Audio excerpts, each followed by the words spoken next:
Sichuan. At night, the moon shone brightly in the sky, illuminating the forest. Two swordsmen stood opposite each other. One of them called the other a freak. He looked at the pile of bodies lying nearby. 3 units of the bloody heaven, the 4 elders of the myriad demon palace.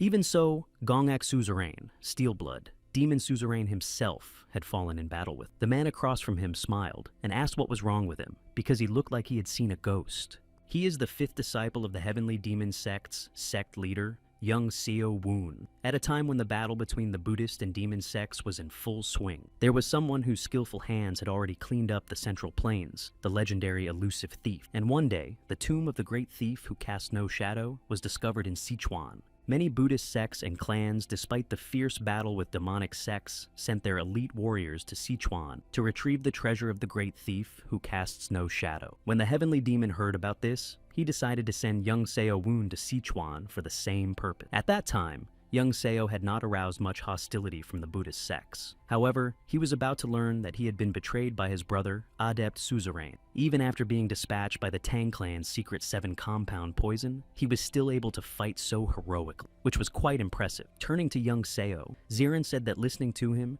he had already surpassed the sect mentor in skill, and so he was quite trustworthy. He added that he needed to clip his wings, and Young Se asked if he hadn't said he had no ambition to lead the sect. In response, Suzerain said that Young Seo knew that the heavenly demon was praising the skills of the youngest of the disciples, and apparently Young Seo thought he wouldn't let it go. A Young Seo thought that for someone who wanted to lead the sect, Suzerain was not well informed and needed to work on his pride. Clenching his fists, Suzerain asked Young Se to provoke him, and said that it was unwise to anger a strong opponent when he had little strength left. After that, Suzerain used a skill and rushed to attack Young Seo. Clenching his teeth, Young Se thought that Suzerain knew that he was exhausted. Just at that moment, Suzerain shouted that Young Seo was on his last breath and was no longer so alert, dodging the attack. Young Seo thought how could he have missed it. There was an explosion where he was standing. The Suzerain watched it. However, a blue glow then appeared from the dust. A beam of light struck the enemy. The dust dissipated, and Suzerain saw Young Seo, who coughed up blood and raised his head at him. The poison had already spread all over his body, and Young Seo had only 1 hit of chi energy left. The frowning Suzerain told Young Se to give up,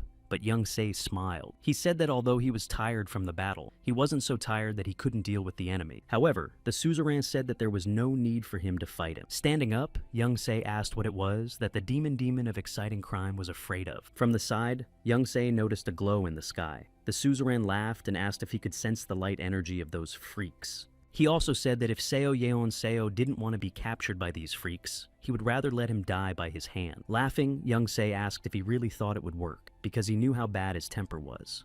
Young Se added that he would drag Suzerain down with him. In response, Suzerain said that Young Se was in no position to bluff. The heart in Young Se's chest caught fire. He clenched his teeth in pain. Then, it was as if a dragon came out of him. Looking at this, Suzerain opened his mouth, and Young Seo asked why he was so surprised, because everyone learns at least one dark art in their life. At that moment, Young Se used the supreme technique Dark Art. It's a demonic art of bursting power.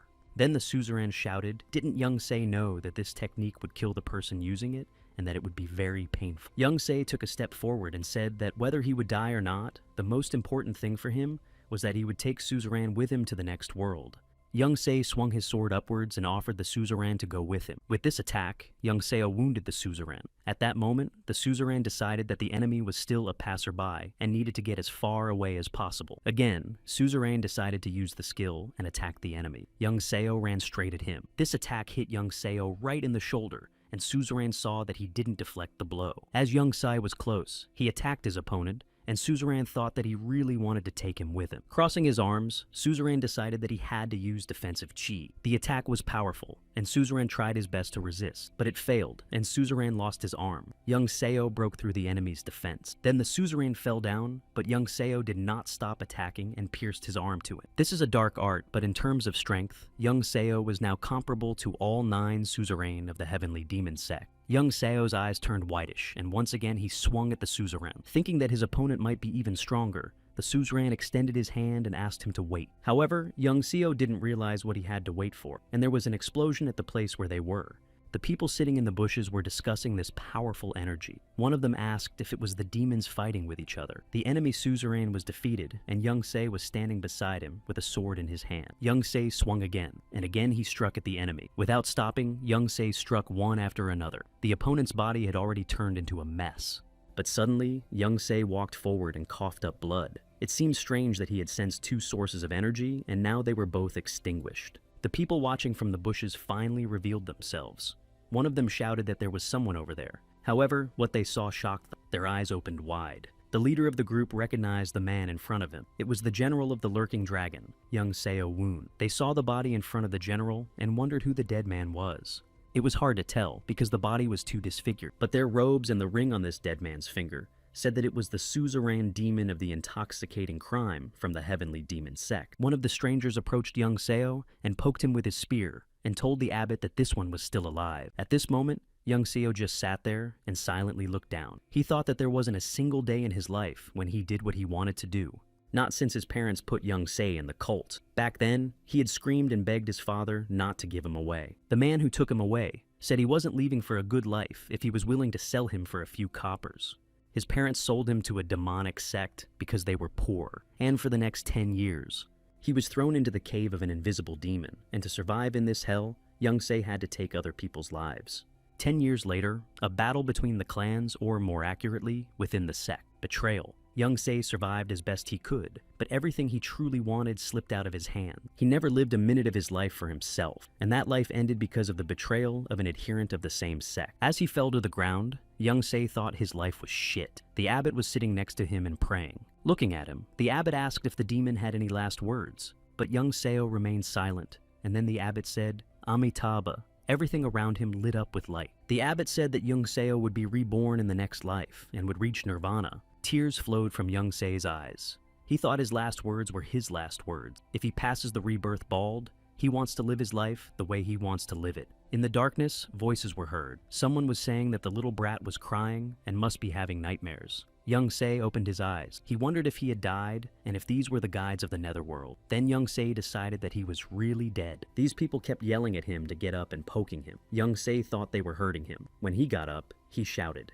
When he saw him get up, a man shouted. Seeing him, Young Seo thought what the freak who was taking him to the cult was doing here. Grabbing his gun, the man said he'd poke Young Se's blinkers out, and Young Seo thought about the villain throwing him into the cave. However, Young Seo remembered that he then came back and tore off his legs and arms. When the man approached Young Seo, he called him a chirp. The man bent down and told Young Se that if he ever tried to say that again, he would cut off his tongue. Suddenly, Young Se saw his own face in the reflection of his opponent's sword and opened his mouth. Looking at the reflection, Young Se wondered if he really looked like that when he was a kid. The man was getting angrier and angrier as he told his buddies to look at the bastard. Kicking him off his foot, the man shouted where Young Se was looking when an adult was talking to him. Continuing to kick him with his foot, the man called him a brat, and Young Seo didn't realize what was wrong. Looking at his abuser, Young Seo thought that if he died, why is he in pain now? The man's partner grabbed his hands and told him to stop because he was spoiling the merchandise.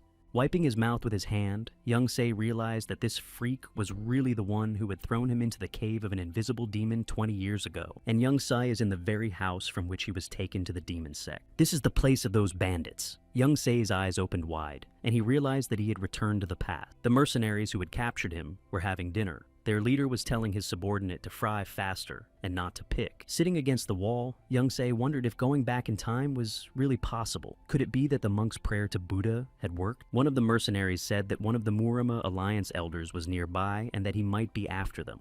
Gritting his teeth, the mercenary replied that those old men were busy sitting on their asses and they couldn't be hunting them. The other replied that they had sent their subordinates and were sitting in their palace talking about the fate of the people. They discussed that they don't need these elders here, or they'll kill them like flies.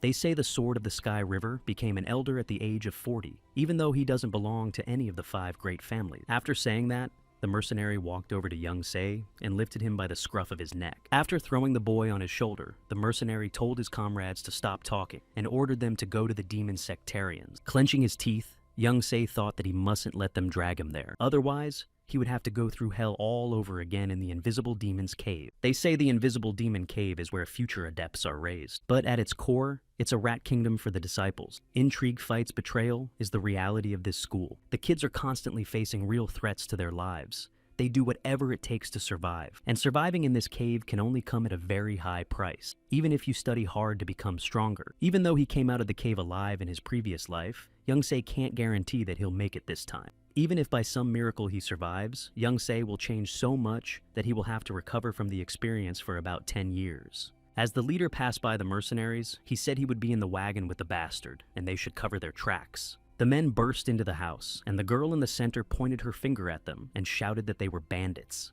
Hanging on his shoulder, Young-se saw the people and remembered that it was the same in his previous life. Turning to his comrade, the looter said that these were the same chicks they had met a couple days ago.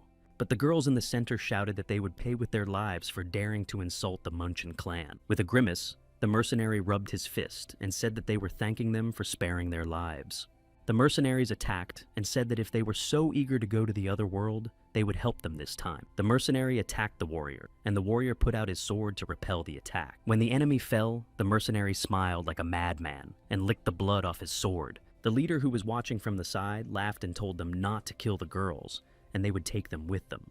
Still hovering, Young-se thought that if he remembered correctly, his only chance to change things was now. The leader of the group swung her sword at the enemy, but he dodged the blow. The girl flew past him and reached the leader, but she missed. But such a close strike surprised the leader, and he said with his mouth hanging open that it was a good try. Then he said that she didn't quite understand the meaning of the word surprise, but at the same moment, Young-se hit the mercenary with a knee to the face. From the blow, the mercenary released the captive. His nose bled and he grabbed his face. At that moment, Young-seo grabbed a jug and jumped down on his knee.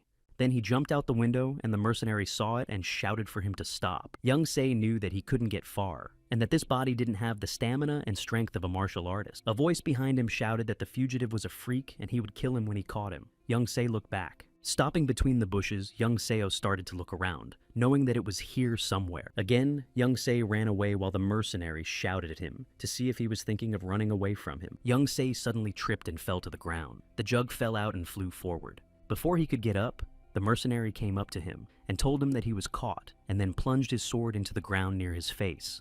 Again, the mercenary picked him up and brought him to that house. The squad that came up against the mercenaries was defeated. Looter started kicking Young-se, shouting that if he tried again, he wouldn't look at Young-se's goods. His comrade walked up to him and told the leader to calm down because they had to go. Young-se's eyes rolled back. The leader ordered to tie the little brat up so he could never untie him. Opening the jug, the leader said he was tired of running after him, and then he took a sip. Then Looter threw the jug to his comrades and told them to take a sip. Everyone looked at the jug with rapt attention. When the wine was drunk, the mercenaries asked if there was more, but the leader said that it was the last. Turning to his subordinates, the leader asked if they had finished and ordered them to go. However, he saw that his subordinates were coughing. Their noses were all bleeding. A cough came to their throats. The leader coughed too and saw blood on his hand. He realized it was poison, but when it happened, Looter shouted for the mercenaries to start meditating and quickly expel the poison from his system. Untying the ropes, Young-seo said that poison is the most effective way for the weak to defeat the strong. Looter called him a bastard, but the mercenaries began to fall one by one. Young-se said that this time he would let them die. Looking at the boy, the leader said that he was a bastard. He couldn't finish his sentence. Sweat rolled down his face and he was trembling. Half an hour ago, the means for Young-seo to survive in the invisible demon cave was to study poisonous substances and plants. Naturally, Young-seo was not a skilled poisoner like the Tak clan's members or the Poison Valley sect, but Young-se knew more about poisons than the average healer and herbalist. Young-se said that if they were meeting for the second time, he would send them to hell in comfort. All those who hadn't died yet, Young-se took their own lives. After that, Young-se fell to the ground himself. Smiling, Young-se exhaled and thought that he was saved, and now he wouldn't have to go to that damn cave. Sitting in the room among the bodies, Young-se thought about where he would go now. He remembered that Suzerain Demon was a traitor, and Young-se always repays evil tenfold. At that moment, Young-se decided that he should go to the Heavenly Demon sect and take revenge on them. Raising his head, Young-seo spread his arms and thought that he would never set foot on the land of this sect again. He doesn't want to join them. But definitely Young-seo wants to be a warrior in this life. If he doesn't become strong, anyone will hurt him and belittle him. Being a hermit or a traveling mercenary doesn't appeal to Young-se. They are beggars and have no influence and are not recognized by clans and sects.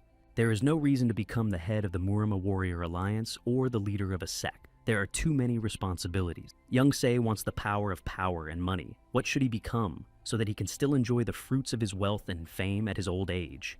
With his head in his hands, Young Se thought as if that could ever happen. Then Young Se thought that it could happen. He remembered the conversation the mercenaries had about old men. They don't have too many responsibilities, but they have a lot of influence. An elder of the Murim Warrior Alliance. Those Alliance elders he'd come across in his past life. Every single one of them was dirty. Despite their many privileges, they were impossible to meet in battle. They were like ancient monsters from the depths. In one of the battles, a warrior remembered asking if anyone had ever met the elders and if there was anything to expect from these cheapskates. The other adherents of the Heavenly Demon sect joked about the elders and despised them. Someone like Yeon Seo, who wasn't born into any of the 5 great clans or any of the great 9 sects, would find it very difficult to become an elder. But he would be helped by the knowledge and experience from his past life. This was already bringing So Yeon Young closer to victory. But at the moment, Young Seo is just a helpless boy. He needs to find a safe place for himself, where Young Se can train and build up his strength and plan his future. One of the captives hiccuped and asked the strange boy for help. She said she needed to bring the young mistress home. Young Se stood up and walked over to her. Young Se bent down and looked closely and saw a medallion. She is from the Manchang clan. This was the first time Young Se had heard of such a clan. But if this girl is the young heir of the clan, she's a means for Young Se to come out.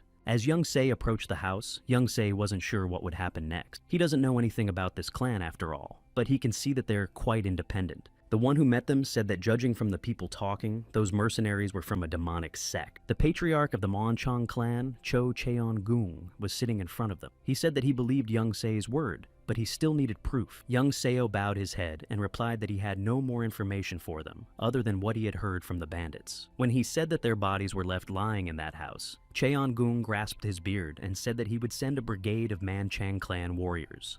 The girl came forward and put her hand on her chest and shouted that she would go with the warriors. But Cheon-gong replied that no way. Stroking the cat, Cheon-gong said that more than a dozen young warriors were defeated by some demon clan underdogs, and she had to save the child. Turning to Yeon Seo, Cheon-gung added that while he was dealing with this case, he needed to summarize and learn from what had happened. He then moved on to the next question and said that he understood that the boy was kidnapped, but that he had a home and family. Yeon Seo replied that unfortunately he didn't, and that he was an orphan and his parents had abandoned him. Looking at the child, Cheon-gung said that he was young, but intelligent and courteous. He went to Counselor Wang and gave orders that the boy needed shelter and everything he needed. He decided to take him under his wing and teach him a trade. Smiling, Counselor Wang bowed and replied that everything would be done. Leaving, Wang said that this was Young Seo's home and he would let him rest today. After bowing, Young Seo replied that he thanked Nari. Opening the door, Young Se thought that he was now provided with the most basic necessities and would begin his journey to becoming an elder of the Murim Warriors Union. When he entered the house, Young Se thought that a commoner would need to be famous among the people. And to gain the latter,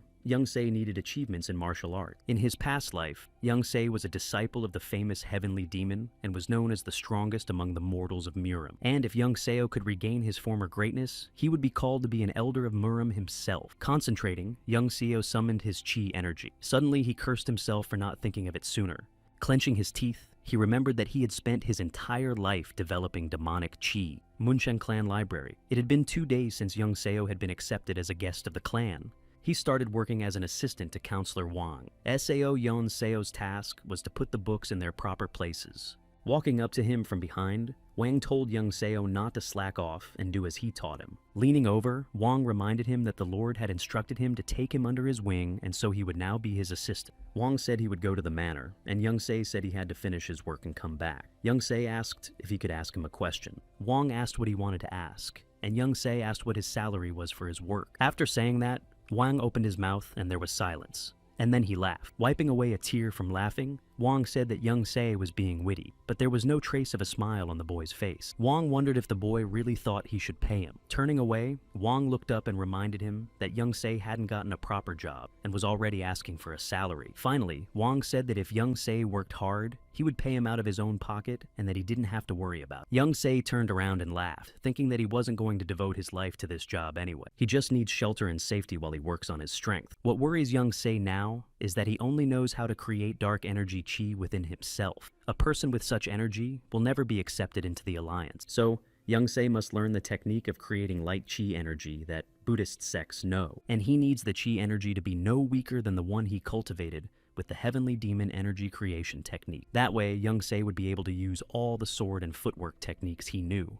Young Se also wondered if Buddhists had such a strong chi energy building technique. The 10 Supreme Masters of Buddhism, also called the 10 Heavenly Emperors. One of them was famous for being able to defeat any demonic sect master with his bare hands. King Fist. His chi empowerment technique was so great that even the heavenly demon recognized. Its power was comparable to the heavenly demon's energy creation technique, the white lightning body art. Only this King Fist technique could Young Seo notice the power of demonic chi augmentation practices. Young Se has no other choice. He needs to break through to become a disciple of King Fist, to learn this technique and build up the same chi potential. Stepping outside into the rain, Young Se remembered that he didn't know where to look for the Fist King at this time. Shaking off the water, Young Se realized that his only clue was that King Fist would appear in Sichuan in 5 years. Until then, he needed to work on himself in everything he could, except the white lightning body art technique. Smiling and looking back, Young Seo thought they would see King Fist in 5 years. 2 years had passed. One of the students looked at the other and wondered how many cups he had already eaten. Sitting at the table, Young Se ate one oration after another, and several plates were piled up on the table. For 2 years, Young Se had been building up his base chi of the 3 basics technique, but the effectiveness of this technique was negligible. His chi is the size of a bean. While Young Se was thinking that he needed to focus on physical strength, someone called out to him. Rubbing his neck, the disciple asked if the spirit of gluttony had gotten into him. He suggested that Young Se take a break from eating and go out into the courtyard. Continuing to eat, Young Se replied that he didn't want to. This angered the guy, and he leaned over to him and shouted that he was the chief servant, and when he said he would go, Young Seo should go nicely. However, Young Seo replied that they will talk when he's done eating lunch. The guy called him an asshole. Dipping his hand in the soup, the guy said that because of the patronage of Lord Yan He and Counselor Wang, Young Seo thinks of himself. Then he licked his hand and added that if Young Seo didn't want him to beat him up right here, he should go. After looking at his opponents, Young Se thought that they probably hadn't touched him until now, believing that he was being patronized by the lady and counselor. But the fact that Young Se had not been promoted in 2 years seemed to them to be a sign that Young Se was worthless. Young Se has a big salary and a separate house on the estate, so naturally they are envious. Standing up, Young Seo nodded and said they could go. The guy behind smiled. When they came out to the grounds, the guys began to knead their fists and said that this is where they would deal with it. Standing against the wall, Young Se asked what they wanted. The guys who were coming at him looked at each other. The leader of the hooligans said that he would have taught him a lesson a long time ago, but he was too small. Standing on the wall, the guy said he would be brief, and Young Seo should kneel before them. Young Se punched him in the stomach after saying that. Then Young Seo raised his hand and punched his opponent in the jaw. His partners who were watching were shocked by Young Se's knowledge, and Young Se said that he thought he would charge them for the precious lunch hours they took from him. One of them asked what, and Young Se went forward, walking straight through his opponent's body. Although his speech was very confident for a kid with such a small amount of chi, facing a crowd of adults was no joke. Young Se had dealt with one. There were still a few more opponents that Young Seo easily knocked to the ground after accelerating. The fourth one tried to attack Young Se and shouted that he was an underdog, but Young Se was able to attack him as well. The other 3 watched the battle and didn't understand who this kid was. Another one poked his friend and asked why they were standing there, because he was just a puppy. Now there were 3 men left, one of whom had studied martial arts, and Young Se's chi energy is low. Now he must deal with their leader. Turning to them, Young Se asked if he was going to stand behind his buddies. Clenching his fists and using his skills, the head servant called Young Se a scoundrel and said he wouldn't let him fool around anymore. When he approached Young Se, he punched him in the nose and he flew backwards. He was bleeding. Wiping the blood with his finger, Young Se thought that his opponent had barely hit him, and his nose was bleeding. If Young Se took a direct hit from him, he would be in trouble. Meanwhile, the opponents behind the leader's back were cheering. Concentrating, Young Se thought that even though his enemy had studied martial arts, the truth was that he was just inexperienced. That's why Young Se got ready to strike. With all his might, Young Se kicked the servant in the stomach. He coughed up blood. Young Se then threw the enemy a few meters back behind the backs of his friend. When Young Seo started to turn on the 2 remaining ones, they raised their hands and opened their mouths, and Young Seo asked them if they had a grudge against him too. They fell to their knees and bowed down to beg for forgiveness. Looking around, Young Se asked what was wrong with them. He didn't notice that they were watching him from the window. Back in the house, Young Se thought that he had just wasted a lot of chi. Meditating, he thought that if the last 2 decided to attack him, it would already be a serious challenge. The small chi potential was his biggest problem. If only he could get the elixir. Someone knocked on the door, and Young Se got up wondering who had come at this hour. In front of him stood Yu Seo Hua, Lady Cho Young-hee's maid of honor. Young-se didn't understand why they had come to see him. Cho Young-hee said that Seo Yeon-seo seems to be serving the counselor well. Yeon-seo replied that there was nothing special about his service, and he just moved papers from place to place. Then Young-seo asked what he owed their visit to. Seo Hwa looked at Madam. But Mrs. Cho Young said she wouldn't beat around the bush and offered Young Seo to serve her. She said that she had witnessed him fighting with the servants. Young Se didn't say anything because he didn't want to draw attention to them, so he dealt with them quietly. But it was clear that he was being watched, so he said he just knew a few simple tricks and asked why they wanted someone like him. Ju, Yeon replied that she wanted to create a squad of loyalists, a strong band of warriors. She will make her brothers and sisters count with her. Cho Young smiled and reminded him that he was obliged to her for being here and should not mind repaying her kindness for her kindness. After a moment of thought, Young Sai replied, "Of course." Cho Young stood up and put her hand on his shoulder and told him to make sure he didn't regret his decision. Looking at his hand, Young Sai listened as she told him that if he won the inheritance and became the head of the clan, he could ask for anything he wanted. Seeing them off, Young Sai bowed his head and thanked the lady. She said that no one should know about it, especially Counselor Wong. Closing his eyes, Young Seo nodded and replied that the lady need not worry because he was not a talker. After that, Young Se went to the counselor. The one making scrolls raised his head and asked what he wanted to tell him. Young Se replied that he had come to tell him that young Lady Yeon Hee was going to participate in the battle for the position of clan head. Putting down his tassel, Wong asked why Young Seo had come to him with this. Folding his hands, Counselor Wong said, to let young Seo know he is sticking to neutrality. Smiling, young Seo said that he has been working as an assistant counselor for 2 years now, and then asked Wong, thinking that wasn't enough to guess, that he would bet on the young master. Leaning on his arm, Wong sighed and asked how to even talk to him. Looking at young Seo, he asked what the latter was offering to be an informant and keep an eye on Madam's actions. Raising his hand, young Seo said that if it would benefit him, and he would gladly work for him in that capacity. Humorously, Wang replied that young Seo speaks so easily as if it's nothing. Young Se began to tell him that 2 years ago, he had saved the lady and her maid of honor from being killed. But she hadn't thanked him once and hadn't even approached him since then. And now that she needs something from him again, she came immediately. If young Se is going to trust people like her, the day will come when he will be betrayed and thrown away. She wants to use him. So, wouldn't it be better for him to secretly use her for his own purposes as well?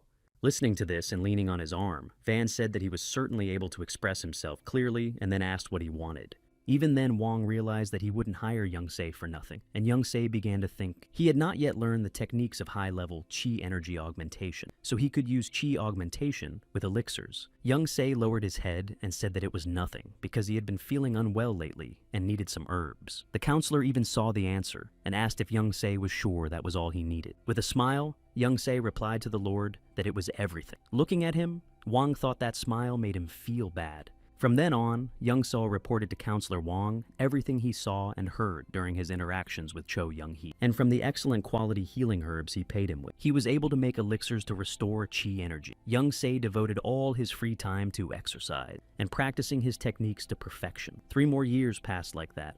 In the end, Cho Young-hee lost the battle for the position of clan head and was favorably married off and sent away.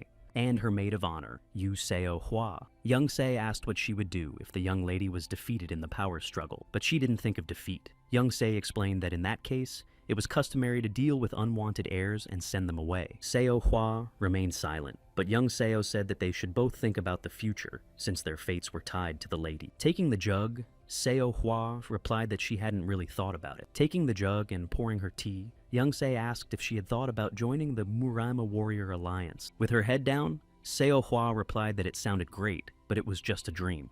Yeon Seo realized that he had put her thoughts in the right direction, and who knows, she might be useful in the future. Young Se also thought that when he joined the Warrior Alliance, it would be a good idea to have his own man there. It is unclear whether their conversation played a role that night, but Seo Hua refused to follow her mistress to her husband's house and left the estate. It was the 5th year of Young Sai's service to the Manchang clan.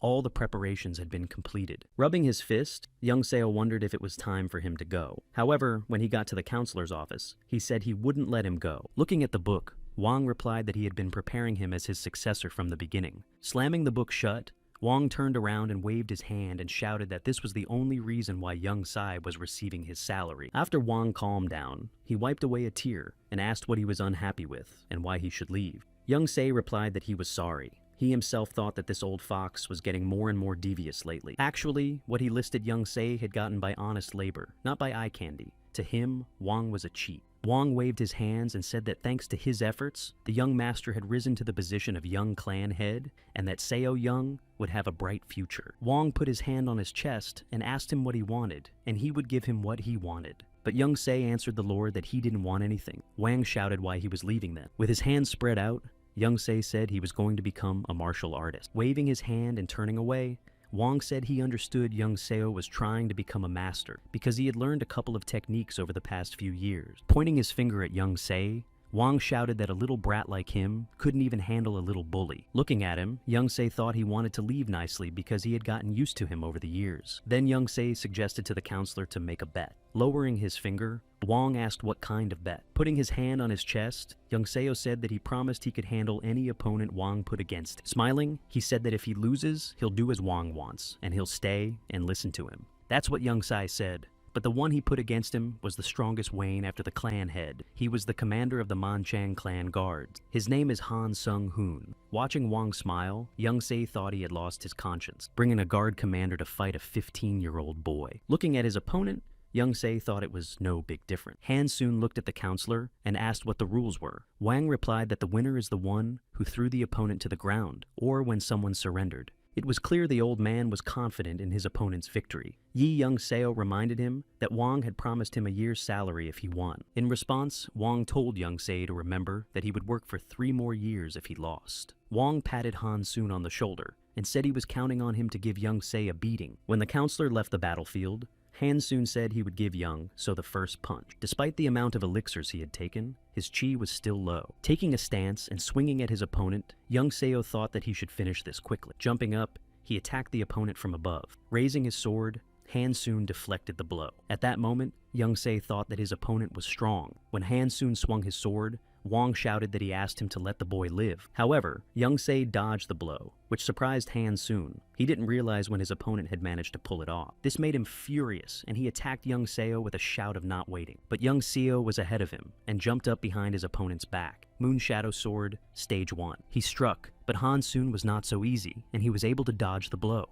They began to have a fierce battle. Han soon said he was surprised that Young Seo was able to dodge his sword. Raising his sword, Han soon said that in that case, he wouldn't look at the boy in front of him and would fight at full strength. Raising his hands, Wang said in surprise that the sword's energy was glowing and that only clan guards could do that. Turning to Young Seo, Wang noticed that his sword was glowing as well. Wang was shocked that he had already reached such a level. In response to Han soon, Young Seo said that he too would not play giveaway anymore. This made Wang angry, and he attacked Young Seo with sword magic. At the same moment, he retaliated, but Han soon ducked down and was able to avoid the attack. When Han soon attacked Young Seo again, he jumped back a few meters. Young Se came at him, but Han soon ducked his sword, and sparks flew from the blades. Looking at the general, Young Se thought he wanted to challenge him with his chi power. Lowering his sword and crouching down, Young Sun thought that his opponent would not wait for him. Then Young Se struck with his foot. As the enemy retreated from the blow, Young Se swung his sword using magic. At that moment, Young Se started the second stage of the Moon Shadow Sword. And so, after one of the strikes, Young Se was able to wound the general. Of course, this angered the general even more.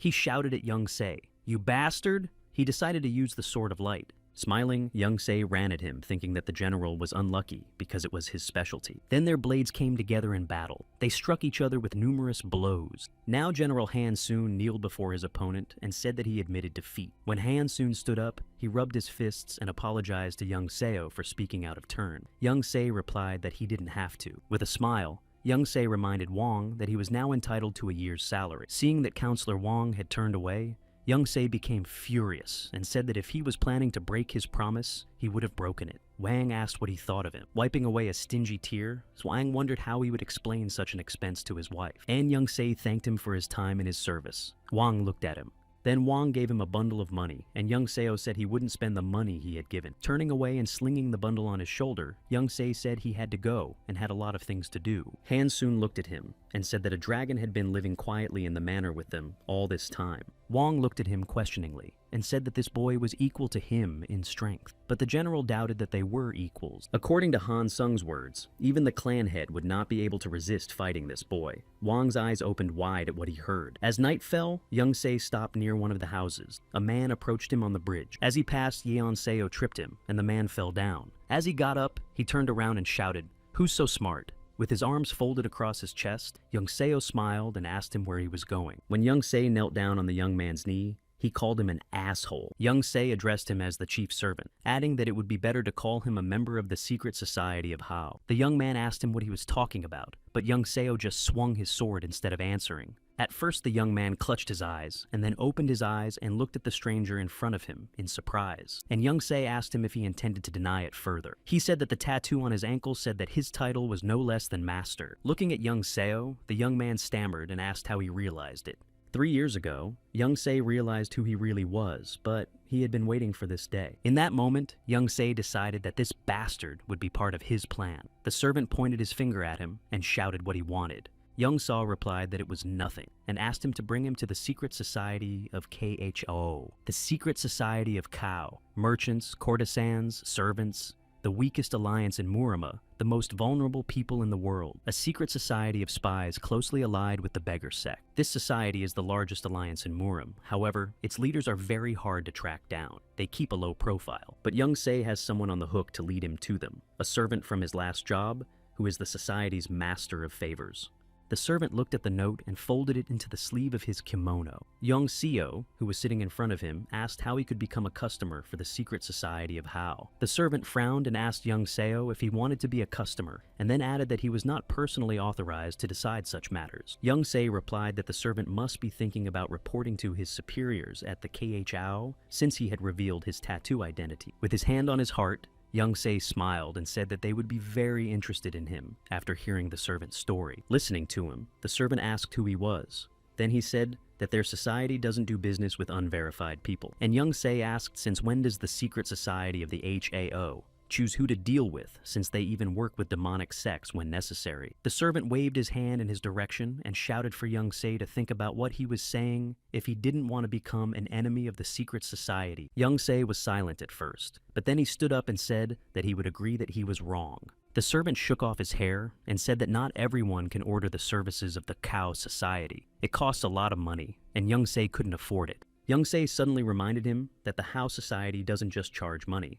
Looking at Young Seo, he asked if he meant to say that he had skills that he could pay with. Passing by, Young Se told the servant to give them a message. Looking over, Young Seo said that he had important information for them regarding the youngest of the leader's disciples, House Bright Moon. The waiter bowed to Young Seo and asked him to wait, telling him that the owner of the place would be here soon. Looking out the window, Young Se thought that he wanted to give the leadership of the secret society of the Hao valuable information that he remembered from his past life, and the mysterious looters of this society have no choice but to come to him in person. In return, Young Se will demand information about King Fist. That's his main goal. The Hao Society is his only hope to track him down and obtain a powerful light chi energy augmentation technique. The door opened and the elderly lady and her maid of honor entered the room. She bowed and said hello. Looking at her, Young Se said that she could sit down. Then they poured the tea into cups. When the tea was poured, Young Se asked if she was the leader of the local chapter of the HAE Society. The old lady smiled and said that Young Se was right. In response, he remained silent. Turning to the maid of honor, Young Seo asked her what her name was. The girl said her name was Seo Hua. At that moment, the old lady remarked that he seemed to like Hua, and Young Seo asked how old she was. Putting her hand on her chest, Seo Hua replied that she would be 23 this year. Then Young Seo replied that she was pretty young, and the girl replied that he was too. And Young Seo added that she was young enough to be the leader of the local chapter of the HAE Society. At first, Seo Hua frowned and then looked at him angrily. Young Seo told the old lady that he was surprised. Looking at him, Seo Hua asked how Young Seo realized that, and he replied that she actually didn't even deny it. Then Seo Hua replied that she thought denial was useless and ordered him to answer the question as he realized. With a sly look, Young Se asked, "What if he didn't answer?" And Seo Hua said that it was her decision whether to fulfill his orders or not. The leaders of the Keichao Society guard the secrecy of their identity very jealously. And now, Young Se, supposedly the leader, shows up at Young Se's beck and call, and he takes an alleged courtesan to negotiate with him. Isn't this ridiculous? Rubbing her chin, Seo Hua replied that she always has to be present when deals are made. Then Young Se said that's why he realized it was her way of not revealing herself. Bowing, Seo Hua said she didn't know he knew so much about their secret society and apologized for being suspicious. She brought up the deal, and Young Se realized she was lying again. He knew it wasn't her he was making the deal with. Young Se's deal would be with the person hiding in the ceiling. At that moment, the ceiling collapsed and the old woman fell, and Seo Hua screamed and jumped back. The old woman then ran out of the room, and Seo Hua also rushed to run through another exit. A certain ninja wearing a black mask and holding blades in his hands appeared in front of him. Young Se told him that he was good. The enemy attacked him, but Young Seo was able to repel that attack. Clutching the weapons in his hands, Young Se thought that the whole society was vast. However, there are no real martial artists among them. There is only one master among them who is one of the leaders of the secret society. In terms of strength, he is equal to the great masters of Murim. At this moment, the third stage of the Moon Shadow Sword began for Young Se, Full Moon. Their blades came together in battle. Young Seo thought that his opponent with such skills must be even among the top of the secret society in honor. Then his opponent jumped on the wall like a cat. Young Se thought he was catching a fish, but it was a sperm whale. The enemy's agility skill is so high that Young Se can barely keep up with him without losing sight of him. Young Se was also sure that he was sent by the leadership of the secret society of the Kao. The enemy swallowed the bait faster than expected, and Young Se said he came because he needed their services. When he said he didn't want to fight, the opponent told him to drop the sword and explain everything to him. Young Se asked him what to explain. Then Young Seo asked him to explain how he knew who the real leader of the local chapter of Keichao was, or why he hid that he was a martial artist. Then the ninja said he needed Young Se to explain everything. Straightening up, Young Seo said no. He said that if they wanted to do business with him, then he demanded equality. But the opponent said that if Young Seo didn't speak now, he would silence him forever. His words didn't embarrass Young Seo, and he clarified if the opponent was sure he had enough strength. This angered the master, and he shouted for Young Seo to hold his tongue. He flew up and swung his sword at Young Se, but Young Seo was in time and fought off this attack. Taking the daggers in both hands, the opponent jumped back, and then he used magic. However, Young Se was able to fend off these attacks as well. With his scimitar, he rushed towards the opponent. The opponent tried to attack him, but Young Se used a ghost step. With a clatter, Young Seo landed, and the opponent looked back at him. Young Seo thought that if he hadn't been so quick, he wouldn't have been able to take his head off. Turning to his opponent, Young Se said that he didn't think that they were killing the guests and asked if they always worked like this. In response, the opponent said that he didn't need to provoke him and would finish him off with one punch. Analyzing his opponent's technique, Young Se saw that he was rushing forward, forgetting about caution. But Young Se was waiting for this. Now he used the Moon Shadow Sword for 26 strikes. This technique was called reflecting the moon on the water. The opponent saw his enemy's sword glowing. With all his might, Young Se swung his sword and a shockwave rushed towards the enemy. This shockwave broke through the wall in the room they were in. Young Seo's opponent was hit in both forearms, in the legs and head. There was blood dripping onto the floor. After that, Young Seo asked if he wanted to continue, and the opponent asked why he diverted the trajectory of the sword at the end. Raising his hand, Young Seo replied that he had already said everything he needed the services of Hao. In fact, Young Se was not going to fight him. He fought back so that he could negotiate on his terms. Clenching his weapon, Young Se thought about the reason why he used this technique, but it was too much for his chi.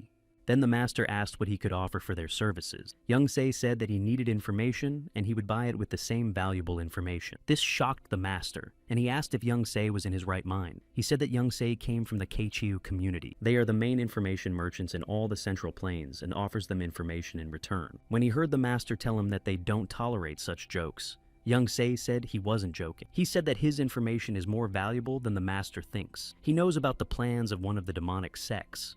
Young Se knows how to save the youngest disciple of the secret society leader from being killed because he is slowly dying from an unknown disease. Master asks how Young Se knows about it, but Young Se only asked if they were willing to make a deal with him now. The master wondered if he really knew how to cure him, if it was a lie. Young Seo told them not to be afraid of that. He asked to inform the sect leader that his disciple's illness is the work of the demonic sect. Yeon Seo also said that before his disciple got sick, he had bought a book about martial arts. The master was puzzled and asked how Young Seo knew this. Yeon Seo replied that the book was written by a heavenly demon. This shocked the master. But Young Seo didn't stop, and said that their youngest disciple wasn't sick at all. He was just possessed by demons. He became possessed because of a book written by a heavenly demon to sow discord and heresy among the Buddhist sects. The heavenly demon sent out 5 volumes to the leaders of the major Buddhist martial arts sects. His goal was to inflict demonic possession on the readers, and sow confusion among the Buddhist sects. The only ones who can cast out demons from the possessed are the heavenly demon and his disciples who helped him write the book. Fortunately, Young Se is such a disciple. If he were to cast out demons from those who were harmed by the book, he'll make his way into the Murima Alliance. Taking something out of his pocket, the master tossed it to Young Se and told him to take it. After catching the item, Young Se unclenched his fist and saw the plaque of a customer of the secret society of Quechua. Putting it in his pocket, Young Se asked if he could already give him the order. Handing the parchment to the master, Young Se said that it described everything in detail and asked him to collect all the information about the sect leader of the Yellow Dragon Hall. Putting the parchment away, the master asked if that was all. Young Se replied that it was. As he left, the master said that he would find him soon and bring him the information he needed. In return, Young Se would give him a cure for his student. As Young Se watched the master disappear, he decided it was time to head to Sichuan, where King Fist had settled. One of the boys shouted to the master that he could see the city, and it was Sichuan. The Lord replied that the young man should bear a little longer and rest when they reached it. Suddenly, a stranger appeared in front of them. The Lord shouted who it was. The stranger's eyes sparkled, and he smiled madly, and then lunged at the two men. The Lord turned to his comrade and shouted that it was a brigand and he should protect the valuables. However, the brigand swung his sword, and the Lord's head fell from his shoulders. The young man's horse reared up. The bandit killed the horse as well. The young man fell to the ground. He was trembling with fear. When he got up, he ran with all his might, shouting for help. Scratching his head, the young man looked at the fugitive and said that it was not easy to play the madman. On the road to Sichuan, looking at the papers, Young Se thought he had gotten too much information in a short time, but the House Secret Society is as efficient as ever. This man doesn't communicate with anyone but the family and the patriarch of the ruling clan, Tang Seoyan. Although he was nicknamed Bloodless and Useless Demon, he was an excellent martial arts teacher. As a person, he was modest and friendly. 7 years ago, he became famous for single-handedly destroying one of the dark sects, the Yellow Cloud sect. He was nicknamed the Heavenly Fist. By the time Young Seo left the Invisible Demon Cave and began his activities as a martial artist, he already held the title of King Fist. This information was new to Young Seo. Nothing else was known about this man, except that he had settled in Sichuan about 10 years ago. The parchment said that he had sent out inquiries to agents in the area and was waiting for answers, and if there was any new information, he would contact. Putting the parchment away, Young Se thought about why King Fist was now living under the guise of a humble martial arts teacher, a supreme master who would take his place among the 10 strongest masters of the Heavenly Emperor's light path. Among Buddhist martial artists, he was a giant, and even Young Seo reckoned with his authority. It seems that at this time, he had not yet reached the title of King Fist. Judging from the fact that even Carl can't find any information about his past, someone is cleaning it up. There's nothing to be done, and Young Se will have to go on his own. No effort is spared to gain the king's trust. Suddenly, Young Se overhears someone discussing that a demon was seen in the vicinity of Sichuan, just where they are going. A man passing by asked his companion if the area around Sichuan was controlled by a demonic sect, but his companion replied that it was just a lone madman reveling in his dark power, and this villain was very strong. Demon people are those who study the dark arts. Learning these powerful arts is always fraught with dire consequences. Adepts of the demonic sect receive the elixir of blood reversal, so that their blood has changed its properties and become resistant to negative influences. But these negative influences cannot be completely eliminated. As a result, many adepts become obsessed with sin. Many adherents of demonic sects like this. If a normal person somehow gets to the dark arts and does not get the dark elixir of the rose warp, he will most likely turn into a bloodthirsty madman who lives by instinct like a wild beast. If you recall, in Sichuan at this time, there was an incident when a bloodthirsty demon called Pei So Gong, who was the elder of the Invisible Demon Cave at the time. Looking out the window, Young Seo thought that 2 demon people were in the same place at the same time. He didn't believe that it was a coincidence. However, it had nothing to do with Young Se. He still can't meet the bloodthirsty demon ghost Yin because he's traveling secretly. If there really is a madman possessed by demonic power in Sichuan County, Young Se will just have him arrested and beaten up. As he approached the Yellow Dragon Martial Arts Hall, Young Se remembered that it was one of the top 3 martial arts schools in Sichuan. When he approached the guard, Young Se asked how he could enter the school. The guard clarified that Young Se was alone. Young Se immediately noticed that the guard was looking down on him, even though they didn't know each other.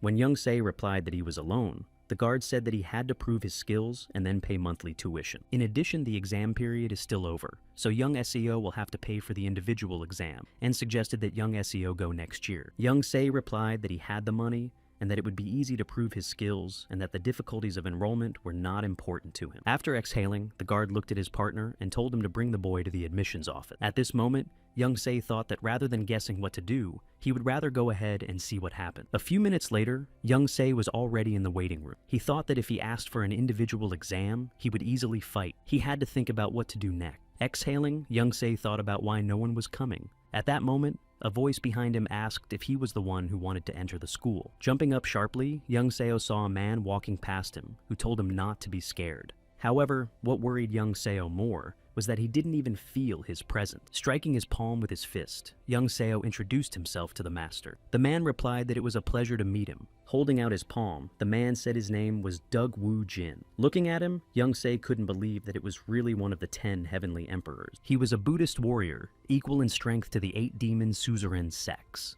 A supreme master ranked among the 5 strongest emperors. This is the future Fist King Dugu Woo Jin. Taking a seat at the table, Yang thought that he had come here to meet him, but he still didn't expect it to be like this. Dugu Jin said that the school's supreme master was absent at the moment, so he would accept young Seo's exams as one of the teachers. Then young Se decided that since the meeting was going to happen, he wouldn't beat around the bush. So young Se blurted out that Dugu Jin should take him on as a student. In response, the master said he had to pass the exam first, and if he was good enough. Young Se didn't let him finish saying that he meant to become his personal student and not one of the other students in the school.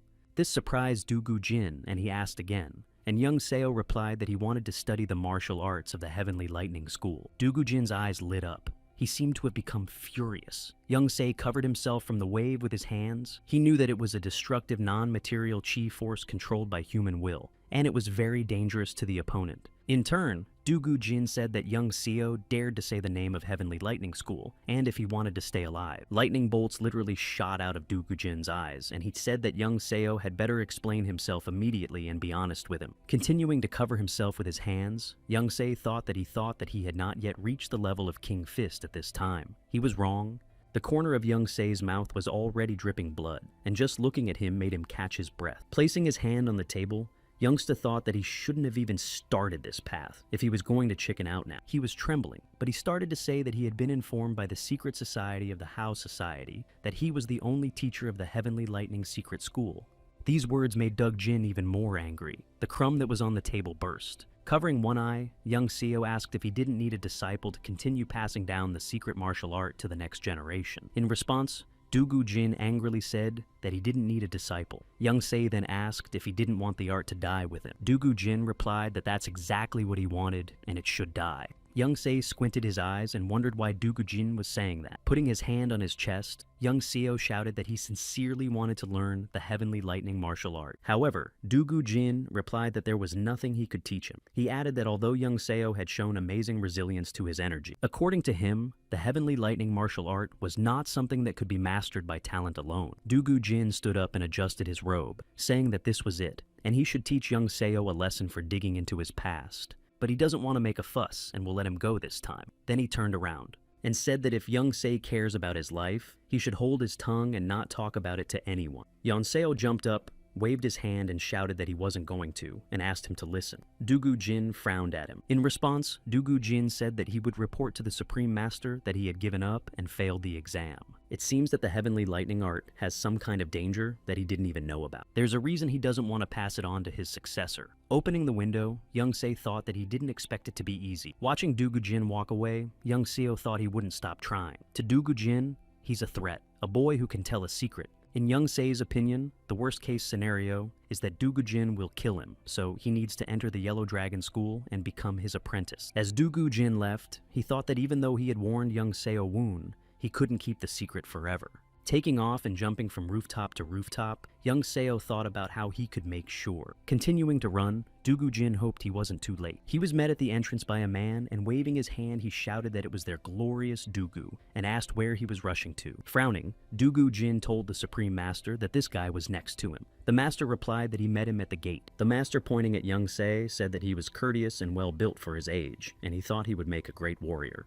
Leaning over, the Master told Doug that it would be unwise to give such excellent material to other schools and decided to accept him into their school. Looking at the teacher, Dugu Jin asked if he was joking, but the Master told young Se that he was their best teacher and told them to get acquainted. Listening to the Master tell young Seo that Dugu Jin is now his teacher and young Seo should show respect, Dugu frowned. After bowing, young Seo introduced himself and said he was honored to be his student. A couple of days later, Dugu Jin shouted that the training session was over, and young Seo Un would stay for more lessons. Clenching his teeth, young Seo held the stick with the cobblestones hanging from it, and Dugu said that he would have to work hard to make up for the program. Looking at him, Dugu Jin said that if Young Seo left town quietly and didn't show up again, he wouldn't have a problem with it. Sweat rolled down Young Se's face, but he replied that if he was able to surrender so shamefully, he wouldn't even come to him. And Dugu Jin said that Young Seo would work him until he sweats blood, until his bones crunch, until his ligaments tear. But whether Young Seo wants it or not. As they continued training, Young Se said that he had always been stubborn. This only made Young Se angry, and he thought he'd see how long this guy would last. As night fell, Dugu Jin thought that Young Seo was a stubborn donkey who could hold on until the gym closed. Going inside, Dugu Jin said he was going home late because of him. Before he could think of what Young Se would do to make him surrender, he was shocked. Young Se was standing in front of him, saying goodnight, and next to him was Dugu Sun, his son, sitting at the table. His wife, who was sitting across from his son, told him that she had met Young Se on her way back from the market, and he had helped her carry her shopping, so she decided to invite him over. June looked at her and asked her to call him by his first name. Her name was Seo Moon-hae. Moon-hae informed that Young Seo was a very well-mannered boy. After scratching his head, Young Seo replied that the world is a very small place.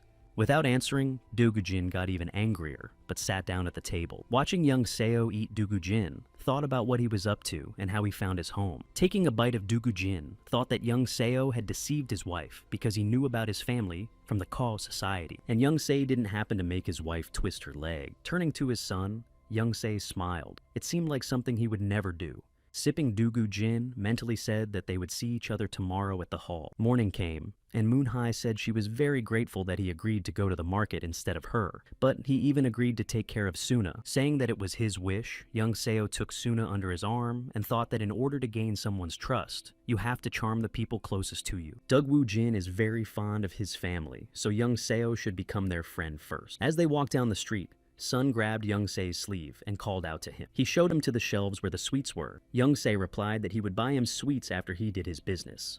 Soon asked why Young Seo was talking to him in a polite manner, Young Seo replied that it's a habit. Young Seo also added that he never talks informally. It was his way of surviving in the invisible demon cave. There, he had forever learned how to use informal speech with people. The boy hesitated and asked if he could call Yeon Seo Hyung. With a smile, Young Se replied that he was. Sun smiled back at him. Pointing his finger in Sun's direction, Sun suggested that he go and do his chores so he could go back for the candy sooner. Young Se replied that there was no need to hurry. Following the boy, Young Se looked back because he sensed dark chi. On the roof of the building, he saw a man emitting this energy. Looking closely, Young Se wondered if the stranger was looking at him. Watching the stranger smile at him, Young Se assumed it was the same madman. He remembered the conversation between the two travelers who said it was just a madman possessed by demonic powers. However, Young Se, who had lived in a demonic sect for 2 decades, could not be fooled so easily. This guy isn't some wandering madman. He's a master of the dark arts. Judging from the events of this time, he must be a member of the elite evil spirit squad, led by the bloodthirsty demon ghost Yin. At this moment, Sun asked what was wrong. Looking at him, Young Seo wondered why this master was challenging him. He doesn't really want to get into a fight with a strong demon sect warrior, but he also has to ensure Duga-sun's safety. The people in the marketplace also noticed the nameless man, and panic rose up. Noticing the pattern on the people's robes, Young Seo realized that they were Taoist monks of Qingchengshan. The madman rushed away and the monks chased after him. They were given orders to catch him at any cost. Apparently, the Qingchengshan Taoist sect sent their warriors to Sichuan to catch the demon-possessed man. But why is he acting like a madman? Looking around, Young Se noticed that all the people were looking at him. The madman was attracting a lot of attention. Sun asked Young Se what's wrong. Young Se replied that nothing was wrong, and suggested that they do some shopping and go home, because it's not peaceful here. Young Se thought he would like to question the master himself, but he didn't want to take any unnecessary risks. The master came to his boss and told him what he had seen. The man sitting on the throne asked if he was sure.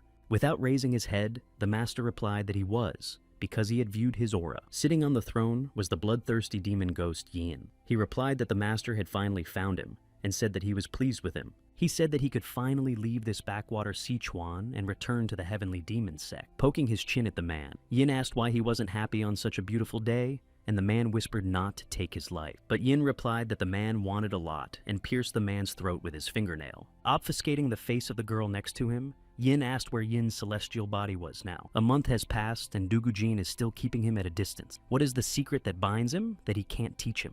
Suddenly, Young Se saw the lady in front of him, who was running around the square in confusion. When she saw Young Se, she ran up to him in tears and grabbed him by the shoulders.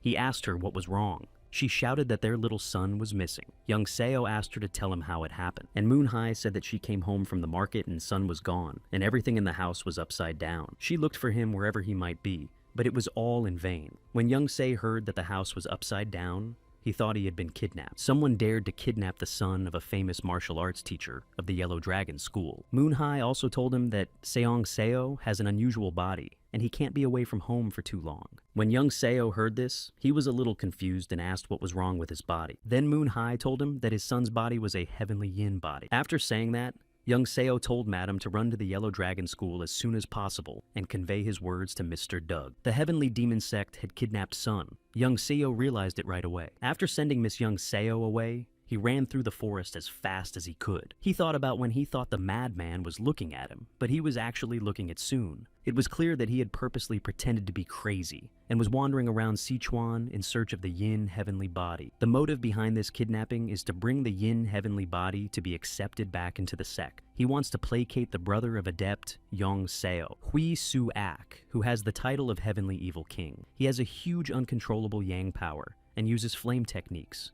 The yang power in him is a threat to his own life, and he constantly needs elixirs containing strong energy to neutralize this threat. In other words, he constantly needs yin heavenly bodies to absorb energy from them. The reason why Dugu Wu Jin came out of the shadows was to avenge his son's massacre. Young Se finally realized it all. The heavenly demon had exiled the bloodthirsty yin ghost demon away from the sect for his many atrocities, and at one time, Young Se couldn't understand how he could be accepted back after that against the rules. Young Se had no idea what he had agreed with Hui Suak. It turned out that it was the bloodthirsty yin ghost demon, that old obese fool who had caused Dugu Wu Jin to become the Fist King. Young Seo has been to Sichuan many times on behalf of the sect leader, because he knows by heart all the places a bloodthirsty demon ghost can go. But Yeon Seo doesn't know which one he's going to yet. He has to check each one. Once again, Young Se rushed on the road and hoped he wouldn't be late. Meanwhile, the carriage with Sun had already left. A subordinate approached the elder. He asked the elder not to press on his acupuncture points because it was dangerous for him.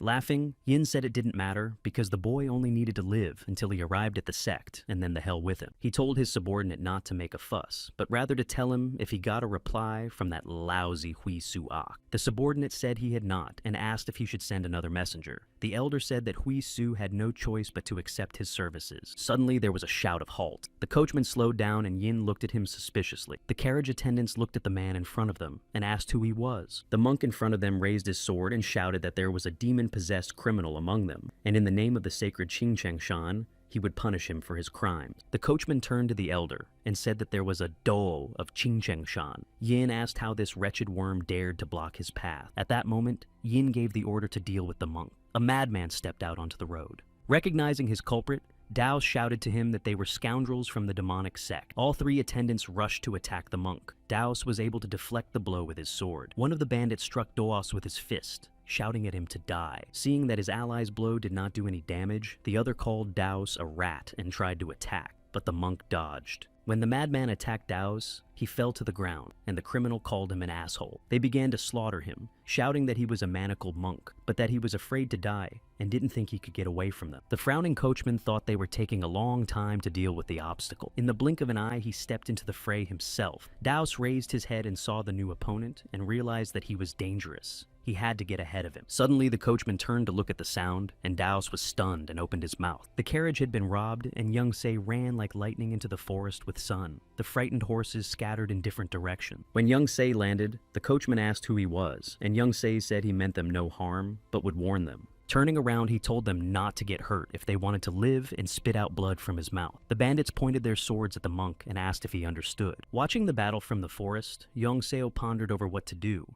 These warriors from the Evil Spirit Squad are all high-level masters. If Young Se fought them on the monk's side, they could defeat them. But the carriage is driven by the commander of the Evil Spirit Squad, and in the carriage there is a bloodthirsty demon, Ghost Yin. The latter Young Se can't be defeated with his current strength. With his head in his hands, Young Se thought that it had cost him so much effort to regain his life, and he didn't want to die like a dog. Pressing his lips together, Young Se thought that it was his fault and he shouldn't have agreed to go out with Soon that day. But it was much simpler than that. If Young Se could save Dugu Soon, his father would finally trust him. Jumping down the hill like a panther, Young Se rushed towards the carriage. Standing beside it, he decided that as soon as he grabbed Soon, he should run away. Pulling out his sword and looking out from behind the carriage, Young-se decided to look inside and suddenly attack the bloodthirsty demon ghost Yin. Something happened and there was an explosion. One of the walls of the carriage shattered into splinters. As Young-se flew backwards, he realized that the demon Yin had sensed him. A hand appeared from the carriage and tried to grab him. Then Young-se used art magic against him. A battle ensued between them. When the dust cleared, Young-se saw Yin in front of him, holding Soon under his arm. It was dangerous.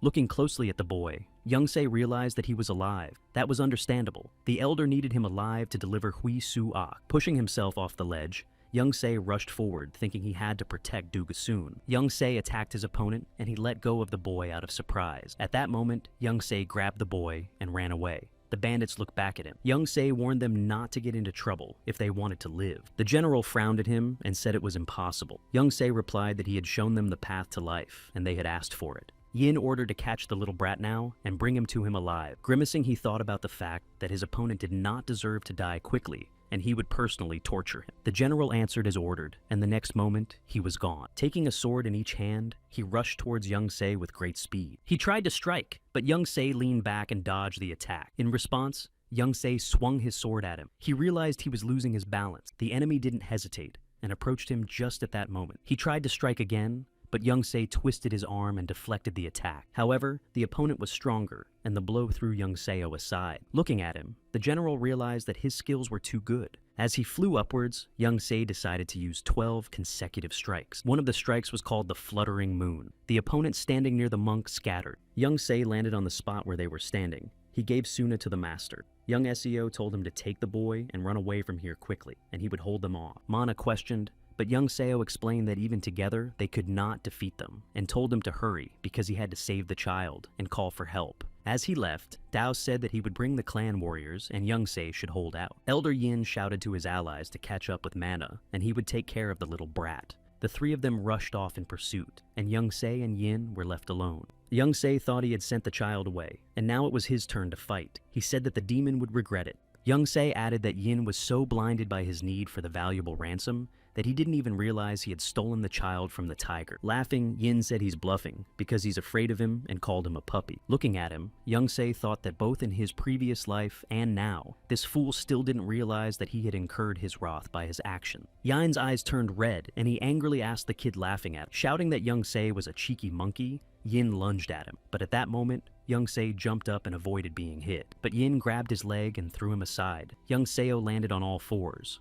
Again, Yin got close to him and struck, but Young-seo slipped away this time. Yin turned around and grabbed Young-seo's face. Then he asked Young-seo, talking so much with his tongue, and now he's trying to run away. Looking at his opponent, Young-seo thought that trying to defeat the bloodthirsty demon ghost Yin would be like getting killed. However, Young-seo has experience fighting his son and apprentice Hua Yu-sung. He's much stronger, but the basis of martial arts is the same. Raising his leg and hitting him from the elbow, Young-seo thought he knew all his technique. At the same time, Yin doesn't know him, and Young-se is unpredictable to him. Even though Demon Yin is hard to defeat, he can win time for himself. But while Young-se was saving Dugu-soon, he was injured, and he doesn't know how long he'll last. Young-se swung 3 consecutive strikes, one of which is the full moon. The full moon will blind the opponent, but it's just a feint. The real blow will come next. Clutching his sword, Young-se struck with the destruction moon. Immediately turning around to look at his opponent, Young-se wondered if it had worked or not. Yin turned around. There was a small wound on his cheek. He asked how a brat who could barely walk could scratch him. Demon Yin's body lit up,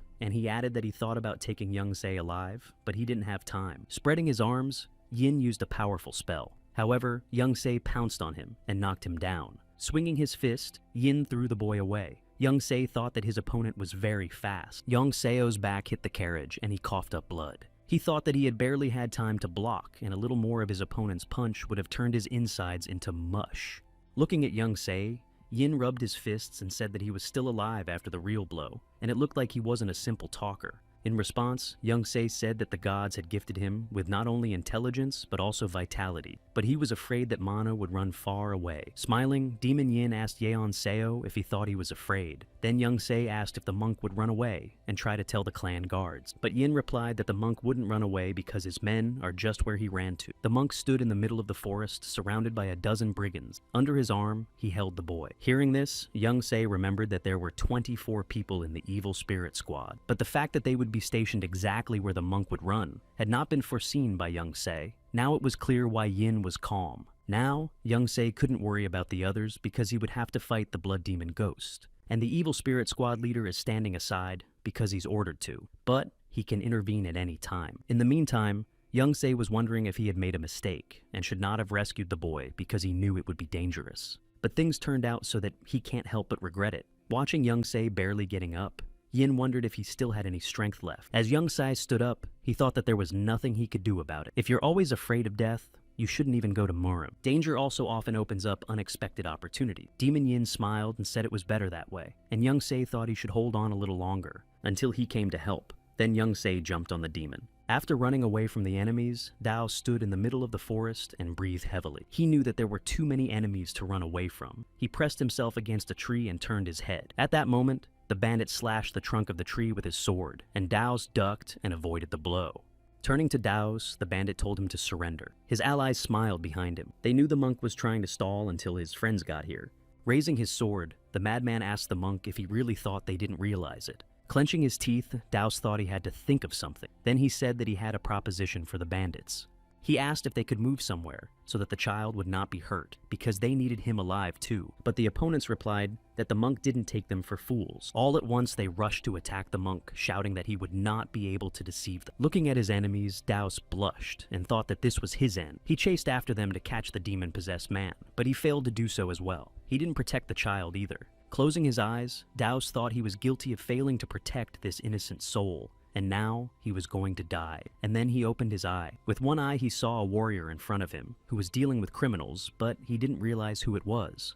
The man in front of him said he barely made it in time to avoid grief. He didn't know why the demons were rampaging here and not in Xinjiang. He then turned to the demon. The man said that none of the unclean things from this forest would come out alive. The monk behind him wanted to say something, but Dugu Jin told him to wait until he was done with the criminals.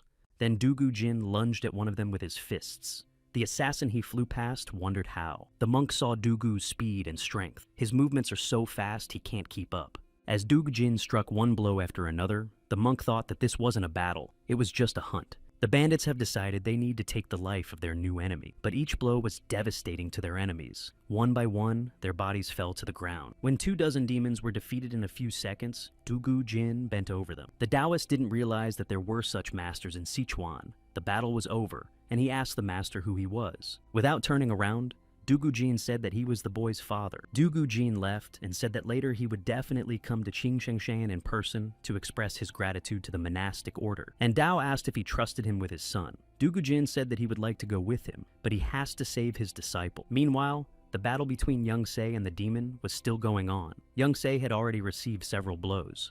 Sometimes when the demon was throwing punches at him, Young Se managed to dodge them. Again, Young Se decided to use the Moon Shadow Sword Stage 12. This attack was called Moon Dance. But Yin shouted, Young Se thought his stupid illusions would work on him. The first stage went, the Moon String. Young Seo got closer and swung his sword. Yin leaned back. Young Se made a feint using illusion magic to distract him, at least for a second to block his attack. But in the next instant, Young Se's sword cracked and he flew backwards. Young Se braked and thought he would make a good strike, but it was not to be. Yin appeared from the side and said that Young Seo was provoking him without any skills. Yin punched the ground, but Young Seo jumped up and avoided the blow. But Yin was skillful enough in his skill, so he immediately threw an elbow strike. Young Seo's back hit the rock, kicking up a puff of dust. Looking down, Young Se cursed the old man, because he was as fat as a hog and yet so fast. Bloodthirsty demon ghost. Yin is a great master who has perfected all aspects of Qi energy stamina, physical strength, and even combat experience.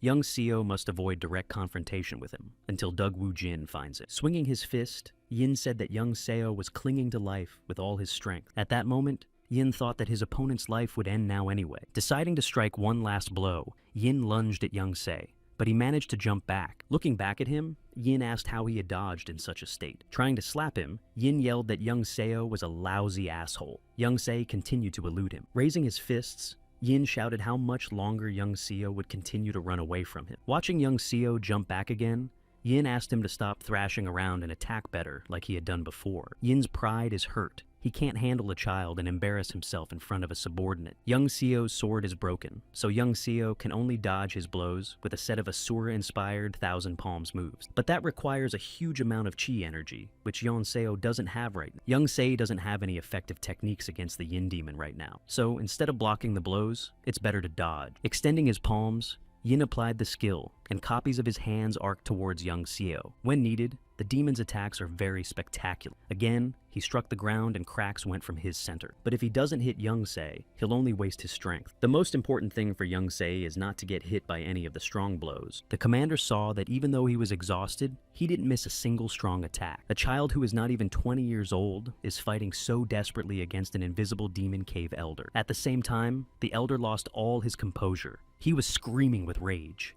It was his duty as the commander of the evil spirit squad to stop the elder when he lost his temper. Despite his orders, the commander decided to intervene. He rushed past with great speed, injuring young Se in the side. Blood gushed from the wound. Turning to Ilho, Yin shouted that he ordered him not to interfere. Frowning, Ilho told the elder that they needed to clean up the old shelters, and they were wasting time. The elder asked how much time had passed. Ilho replied to make the elder remember the Qingchengshan monastic order. When the mental link with that monk is cut off, they will immediately go searching for him. Turning away, Yin said that he would tear that bastard apart, and Ilho should watch. Yan also said that Ilho would be punished for disobedience when he was done with the boy. Suddenly, Ilho looked up. Something hit Ilho's back from the sky. The elder turned around. Seeing the new opponent, Ilho asked who he was. Dugu Jin struck at Ilho and stood on his back. Behind the elder, young Seo said that the teacher was late. Yin turned around to look at him. Dugu Jin, who had lightning shooting out of his eyes, and said to young Seo not to obfuscate. Turning to the student, Dugu Jin told him that it was good that he held out. Covering one eye, young Se replied that he wouldn't say that, because he had one foot in the grave. He asked him to deal with the demons sooner rather than later.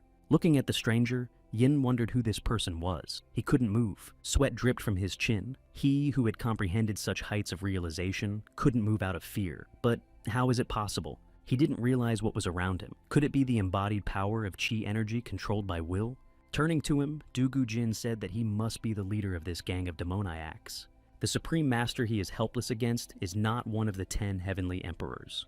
If such a giant lives in Sichuan, it must be the Lord of Poison. But Jung felt that a poison lord was not capable of throwing white lightning. Looking at his enemy, Dugu Jin asked what was the purpose of kidnapping his son. Standing up, Yin shouted that he didn't even know who he was.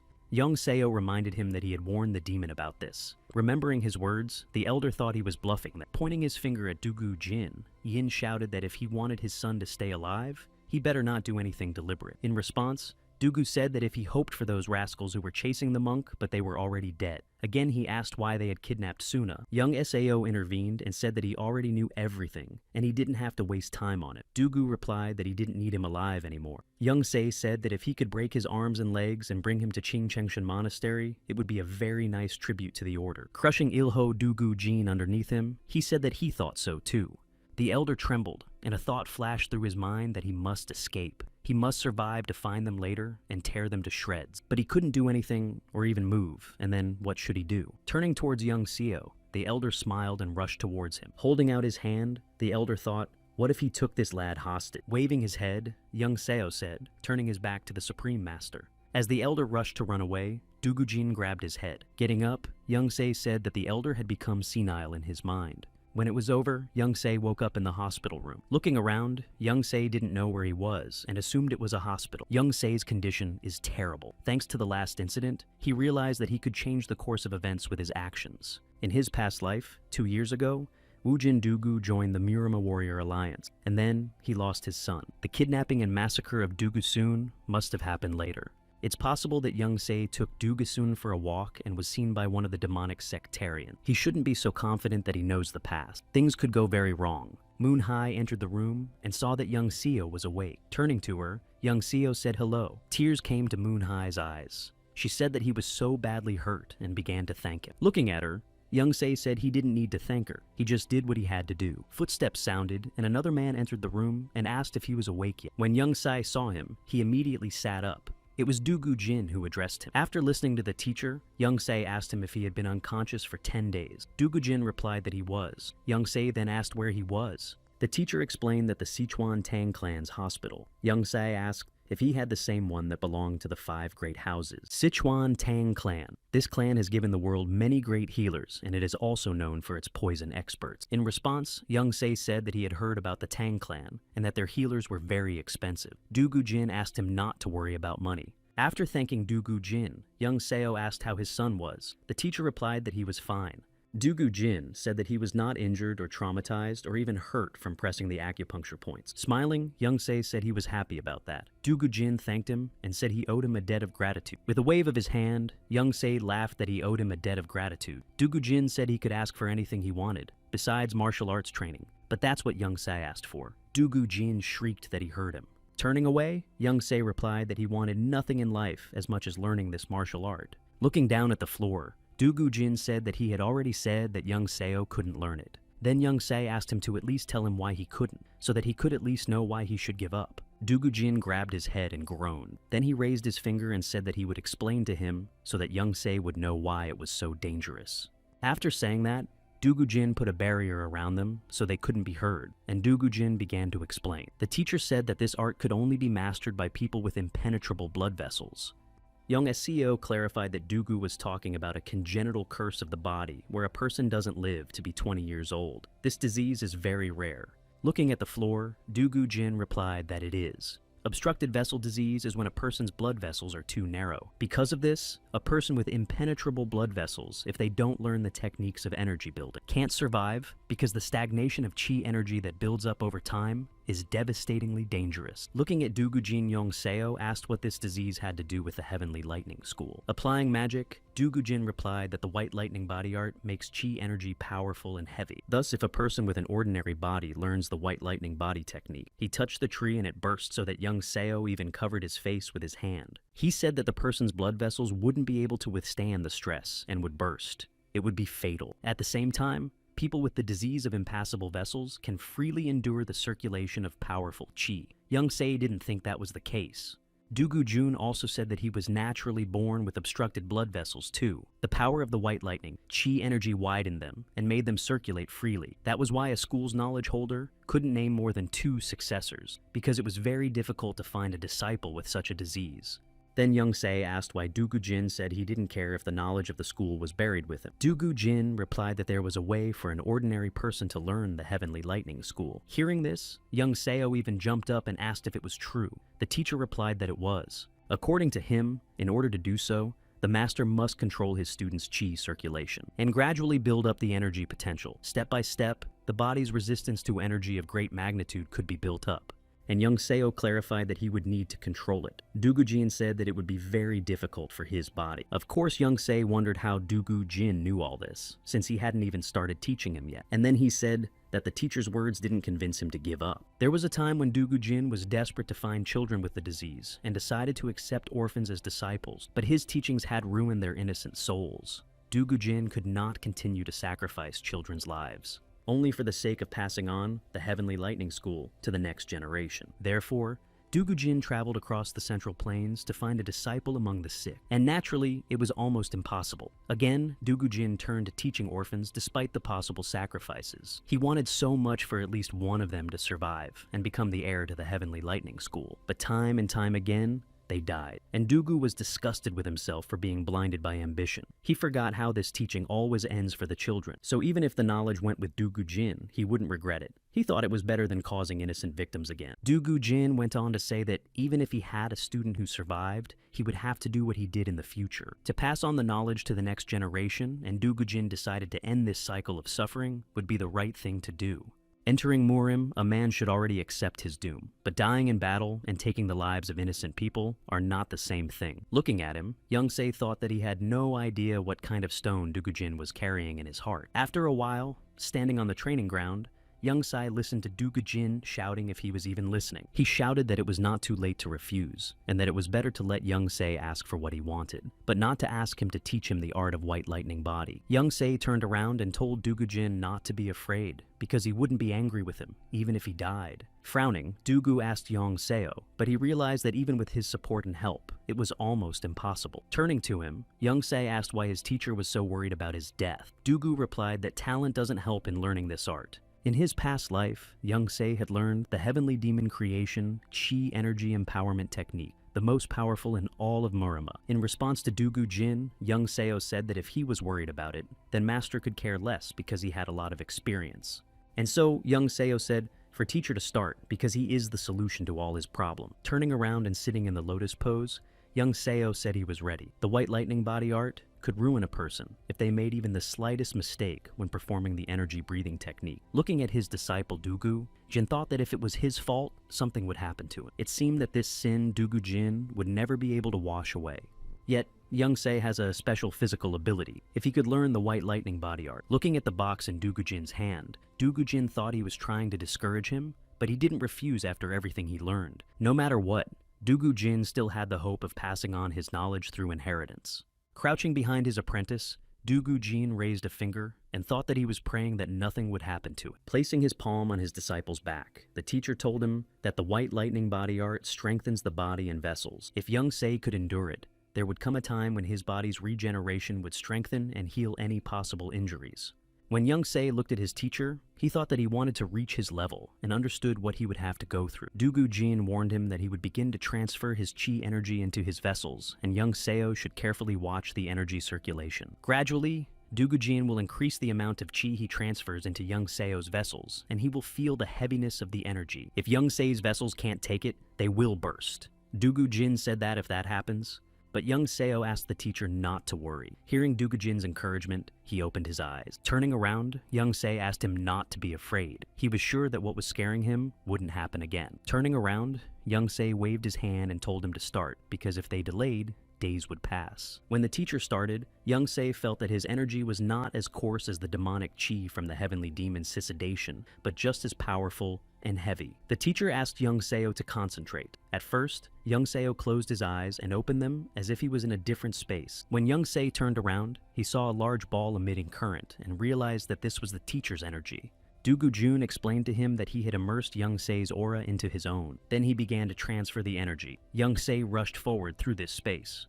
He realized that he was going to follow his teacher's actions, but it's hard for him to follow because of the pressure from the power of the energy. If Young Se's attention was diverted from the teacher's chi movement for even a second, he would be distracted and his chi would immediately be thrown into chaos. In his past life, Young Se had reached the level of a supreme master. Now, Young Se thought that this was something he could do. Clenching his teeth, Young Se slowly increased the amount of chi. Behind him, a teacher's holo appeared and shouted for Young Se to concentrate. Only a slight increase in energy and Young Se's veins are ready to burst. He can't withstand this pressure. Chi is too powerful. Young Se's eyes went wide. The pressure was building up, and he thought he was going to pass out. Well, Young Se tried his best to concentrate. At this point, Dugu Jin thought he was in a hurry. His disciple was concentrating so well at first, but if he stopped now, his chi would get out of control. Dugu Jin started shouting for Young Seo not to get lost and to be patient a little longer. He warned his disciple that just a little more, and the first phase would be over. When it was over, Dugu Jin covered his face with his hand and wondered if he had succeeded. Seeing Young Seo's blood, Dugu realized that he had failed. His chi was out of control. Pressing his lip, Dugu Jin thought that it was his fault and he didn't need to hurry. Looking at his disciple, he asked him to wake up. Young Se sat with his head down. When he got up to pick him up, something started to happen around him. Then Young Se leaned on his knee and started to stand up. Lightning bolts sparked across his body. Raising his head, he howled. Such a state shocked Dugu Jun. Opening his eyes and turning around, Young Se asked what was wrong with the teacher and said that he was almost deafened by his screams. Breathing out, Dugu Jin lowered his head and thanked the Buddha. He then said that if something happened to him, he wouldn't be able to live through it. He felt the same way when Sun was kidnapped. He was afraid that he wouldn't be able to protect him. However, Young Su asked his teacher not to say that again. Hearing this, Dugu Jin opened his eyes. Leaning over to him, Young Su said that he had succeeded and could rejoice. Young Seo also said that he hoped to learn from Dugu Jin's lesson. The teacher was silent in response. When they were about to leave, Young Seo said he had something he wanted to ask him. Dugu Jun asked what? Putting his hand on his stomach, Young Se said that the chi in his body was not evenly distributed, as if it was split into two halves. Young Se's mind and energy are at odds. He asked if it was normal. The teacher replied that it was, and he had to get used to the fact that the voids would be filled. And Young Se decided that in that case, he should devote more time to this chi energy building technique. Dugu replied that it alone was not enough. Raising his hand, Dugu Jin reminded him that he had already spoken. White lightning body is not an art of building up the quantity of chi, but the quality of chi. That's why it produces results much slower than other techniques. Showing 2 fingers, Dugu Jin said that after the initiation stage, the results would increase dramatically. A body skilled in this technique would attract energy from the world around it. In response, Young Se asked how much he needed to increase his potential for this to happen. Dugu Jin told him that he would need to grow to a 6-decimal cycle. Imagining himself as an old man going through a full cycle, Young Se thought it was impossible. Dugu Jin approached him and told him that at this stage, Young Seo would be the strongest among the 5 great clans and 9 great sects.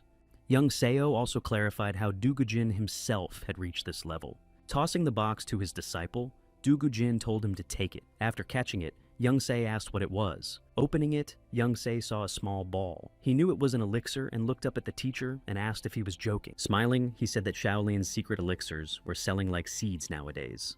Dugu Jin replied that when he was young, the great master Yongwun had given it to him. Young Se had heard of this Yongwun, the Shaolin master himself, the Buddha who ascended to the throne of Yuzhong. Looking at the potion, Young Se thought it was a small circle potion, given by Master Yongwun himself. It gave an increase in chi energy equal to half of a 6-decimal circle. Looking at Dugu Jin, Young Seo thought about who he was in his youth. Not understanding his disciple's reaction, Dugu Jin clarified he didn't like it and let him give it back to him then. Young Se elbowed his teacher and asked him why he was so impatient. Folding his arms, Young Se said that he would never forget this favor. Seeing his disciple Dugu Jin smile, he told him that he was a prick. They moved towards the exit, and Dugu Jin said that he helped him start learning the White Lightning body art. Dugu Jin was still not giving up on his idea of closing down the Heavenly Lightning martial arts school for good. Clenching his fist, Young Seo told his teacher not to worry because he only needed one thing to become stronger. He had no plans to pass on his knowledge to the next generation. Afterward, they walked into the forest. Dugu Jin asked if Young Seo was ready. He said yes. He showed him the Thunder Fist technique. Young Se must strike with a lightning bolt. The next technique is the floating cloud. It helps you move without making a sound or leaving a trail. Walking through the foliage, Ding called out to Young Se to follow him. The disciple took a step forward. A little more time passed. It was already nightfall. Dugu Jin stood over Young Seo lying on the ground. Breathing heavily, Young Se thought that it was still just the basics, but it couldn't be ignored. Thunder Fist would replace Young Seo's basic technique of the Dark Arts 1,000 Palms, spiritualized Asura. The floating cloud technique is very similar to the Ghost Steps technique, and Young Se said that he would improve the old technique with the new one. So Dugu Jin said that they were done for the day and they should go home. Hearing that, Young Se immediately rose to his feet with a jump. He asked his teacher, "What's for dinner tonight?" Dugu said he didn't know, but Young Se said that Madam always cooks good food. When Young Seo noticed that the teacher was leaving, he shouted for him to wait and told Dugu Jin to hurry up. Because of the changes that the White Lightning body technique brings to the body, it would be difficult for Young Se to use chi energy before he learned the basics. For several years, he had been training his physical strength and endurance. A man walked by and placed a napkin on the table, folded in a way that was familiar to Young Seo. After 2 days in the slums of the northern part of the capital, it was written on the napkin. As Young Se put the spoon on the table, he thought that he had not heard from them for 3 months.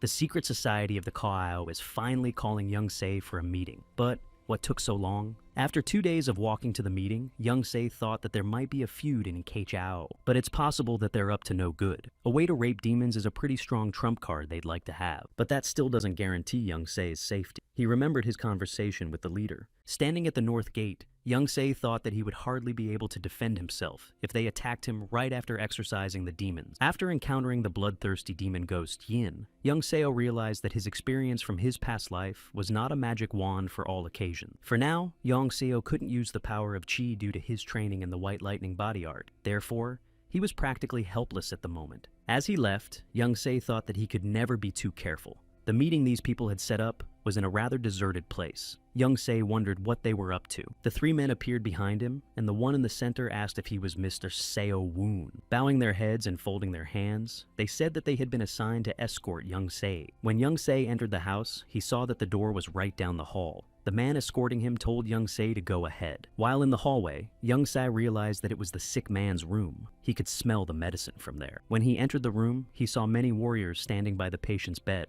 all of whom were wounded. Young Se didn't understand why there were so many of them. It seemed like these warriors had been attacked on their way here. Young Se then looked at the sick man, On the bed was the youngest disciple of the leader of the House secret society. He looked like a skeleton. He was only 15 years old, but no one would guess it from his appearance. Turning to the warriors, Young Se said that he had come to tell about the exorcism of demons. Suddenly, a dagger was thrown into the wall behind him. Young Se asked what they were doing. The man who threw the dagger told Young Se not to move. He said that they were attacked on the road. In response, Young Seo said he guessed but what claim they had against him, and the man shouted that those who attacked them knew who they were.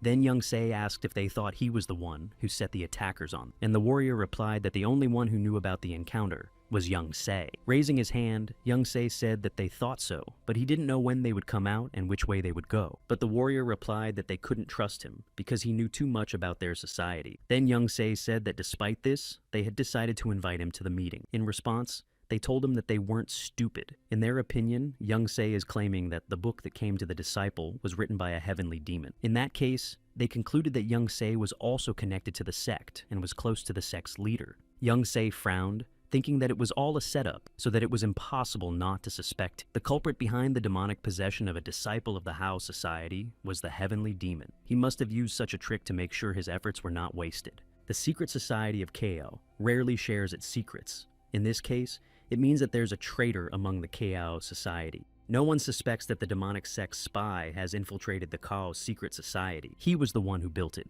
so that the heavenly demon's cursed book would fall into the right hand. Taking up his sword, the warrior said that if Young Seo is silent, then he is right. Young Se said he swears he's not a member of the demon sect. Raising his sword, the warrior said that Young Seo can't prove anything with words. Raising his hand, Young Se suggested that we talk after he disappeared the disciple, because his condition was very dangerous.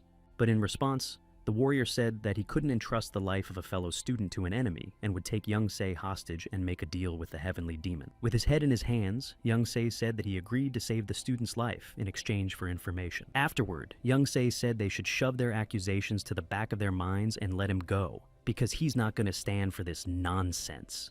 They drew their weapons and told him to try to approach the lady. The warrior added that he had already seen what Young Se was capable of in battle. Suddenly, Young Seo said that he didn't want this and ordered him out. The ceiling behind his back collapsed. The opponent saw that it was an aerial technique. Dugu Jin landed next to Young Seo, but he was unknown to the warriors. But they realized that they were facing a supreme master. Dugu Jin asked what to do with them. Turning around, Young Se replied that he was their customer, and he didn't want any sacrifices, so Dugu Jin could just immobilize them. Looking at the sick man, Young Seo said that he needed this girl, and she shouldn't get hurt during the fight. All the warriors rushed into the fight. Their leader shouted to protect the young student. Dugu Jin, on the other hand, only raised one finger. With the force of the wind, he pressed it on the acupuncture points and paralyzed their bodies. The one who ran towards them first coughed and fell to the floor, and the opponents decided that they should all pile up together. But Dugu Jin was faster. Dugu Jin rushed past them with great speed and struck them all. Young Se, who was watching the teacher, saw that he was lightning fast. When he approached the last warrior, he said he couldn't move. Young Se smiled and said that Dugu Jin had done it in a flash, so his teacher was the best. The warrior shouted. Young Se thought he could get away with it, because if the leader of the society found out, he would send the assassins after him. Young Se replied that they were only paralyzed, so he could fulfill his part of the bargain. Young Se went to the nightstand and saw a book on it, one of the martial arts books written by a heavenly demon, The Great Arts of Divine Unity. These books were the reason why outstanding Buddhist warriors of Murim were possessed by demons. Taking the book and opening it,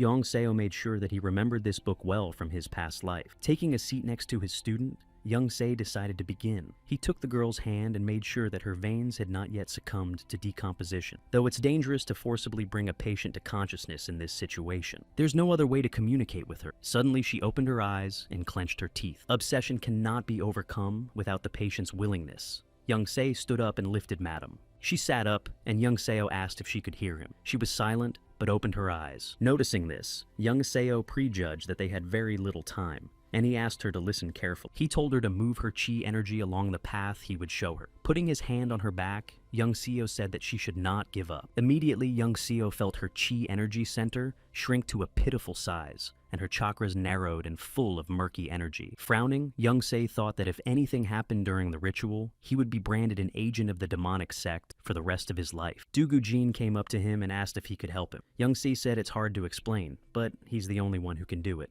It doesn't require any effort on his part, so young Seo asked Dugujin not to worry. This disciple was possessed because she was practicing an inverted technique to increase the potential of chi energy. The demonic sect leader had written his martial arts manual so that the poisonous meaning of the false practices would be hidden between the lines. Applying the practice of increasing the potential of chi from this book leads to the accumulation of poisonous energy in the body and aura, and the student does not realize. The method of expulsion is simple. Show the possessed person the correct way to create chi energy that only the heavenly demon and his disciples know. Finally, she was able to overcome the possession. This lady has incredible willpower. It was over, and Dugujin told young Seo that it was a good result. Young Se thanked his teacher for removing all the obstacles in his way. After smelling the smell, young Se looked at the lady and realized that her body was emitting a horrible stench. It's the poison coming out. The girl needs to be washed so that the poison won't be reabsorbed into her body. When young Se started to do the ablutions, Dugujin turned away embarrassed by the body. Just in case, he clarified to young Se to wash her from the poison. Hearing that, the warrior shouted what he was doing to their mistress. Young Se said that this was not the time to make such remarks. He also said that if he didn't cleanse her body, the energy cleansing would only have half the effect. While young Se was washing Madam, he noticed that she had a mole on her collarbone. She also had a scar on her side. After a while, young Se exhaled and said he was done. As he left, young Se said that possession couldn't be cured in one go, so they would have to bring her back to the place and time he had specified. The warrior said he had a question and asked how young Seo was related to the leader of the demonic sect. Yeon Seo turned around and said that he could only say that he was not a member of the demonic sect. Young Seo clarified that he wanted to know how he knew how to rape demons and reminded him that they at KHO knew more about the sects than anyone else. Raising his hand, young Se said that they should not try to ask him for such a valuable commodity for nothing. Young Seo also said that when they saw the leader of the KHO, they should tell him that they owed him for the incident today. When young Sai left the house, he thanked Dugujin again, saying that if it wasn't for him, he would have gotten into trouble. Dugujin replied that he didn't need to thank him. Young Se called him for help in this situation, but should he explain himself? But what if he too suspects that young Se is an agent of a demonic sect? What if he thinks that his son's kidnapping and rescue was not an accident, but a skillful act? Suddenly, Dugujin asked what young Seo was afraid of. At that moment, young Se was distracted from his thoughts. Turning away, young Se replied that he was actually surprised that Dugujin didn't ask him. Dugu clarified what it was about. In response, young Seo said that it was about what he had to do with the leader of the demonic sect. Teacher abruptly turned to him and asked if young Seo was an adept of the demonic sect, and young Se replied, "Of course not." Then Dugujin asked if young Seo had tried to gain his trust by deception, and young Seo asked if he could think he would do that, and Dugujin asked what was the matter then. He said he believes young Seo woon. He believes what he saw, heard, and felt. Dugujin turned away and told young Seo to stop looking at him with round eyes and they should go because he was hungry. Following him, young Se thought that he had never met people like his teacher before, and maybe he could tell him about his return. Maybe he should tell Dugjin everything as it was. No secrets, no hiding the details. At that moment, young Se decided that one day he would tell him everything about his past from when he was born and his plans for the future. Time passed. After another training session, Dugujin said that was the end of it. He said that he had already taught Yeon Seo the basics of the White Lightning body art, so Yeon Seo could build up his potential on his own. When young Seo heard this, he got excited and took out a box from behind his back and said that the day he had been waiting for 2 years, had come. When Dugujin closed his eyes, he clarified that young Seo wanted to take the elixir now, and added that he needed to fully absorb the energy contained in the elixir. He said that young Se should concentrate carefully, and then eat. However, young Se didn't access, and had already consumed the elixir. When the teacher saw this, he asked if young Se could feel it. This small circle essence gives such amazing energy. The teacher told young Se to take his time. In his past life, young Se took many elixirs. It's easy as long as it doesn't get in the way. He knew he was safe now under the teacher's protection, so he was calm. Young Se decided that he wouldn't shed a drop of this energy. His heart was filled with chi. Feeling this, young Se thought it was a consequence of practicing the White Lightning body art. His veins had withstood the powerful surge of energy from the small circle elixir.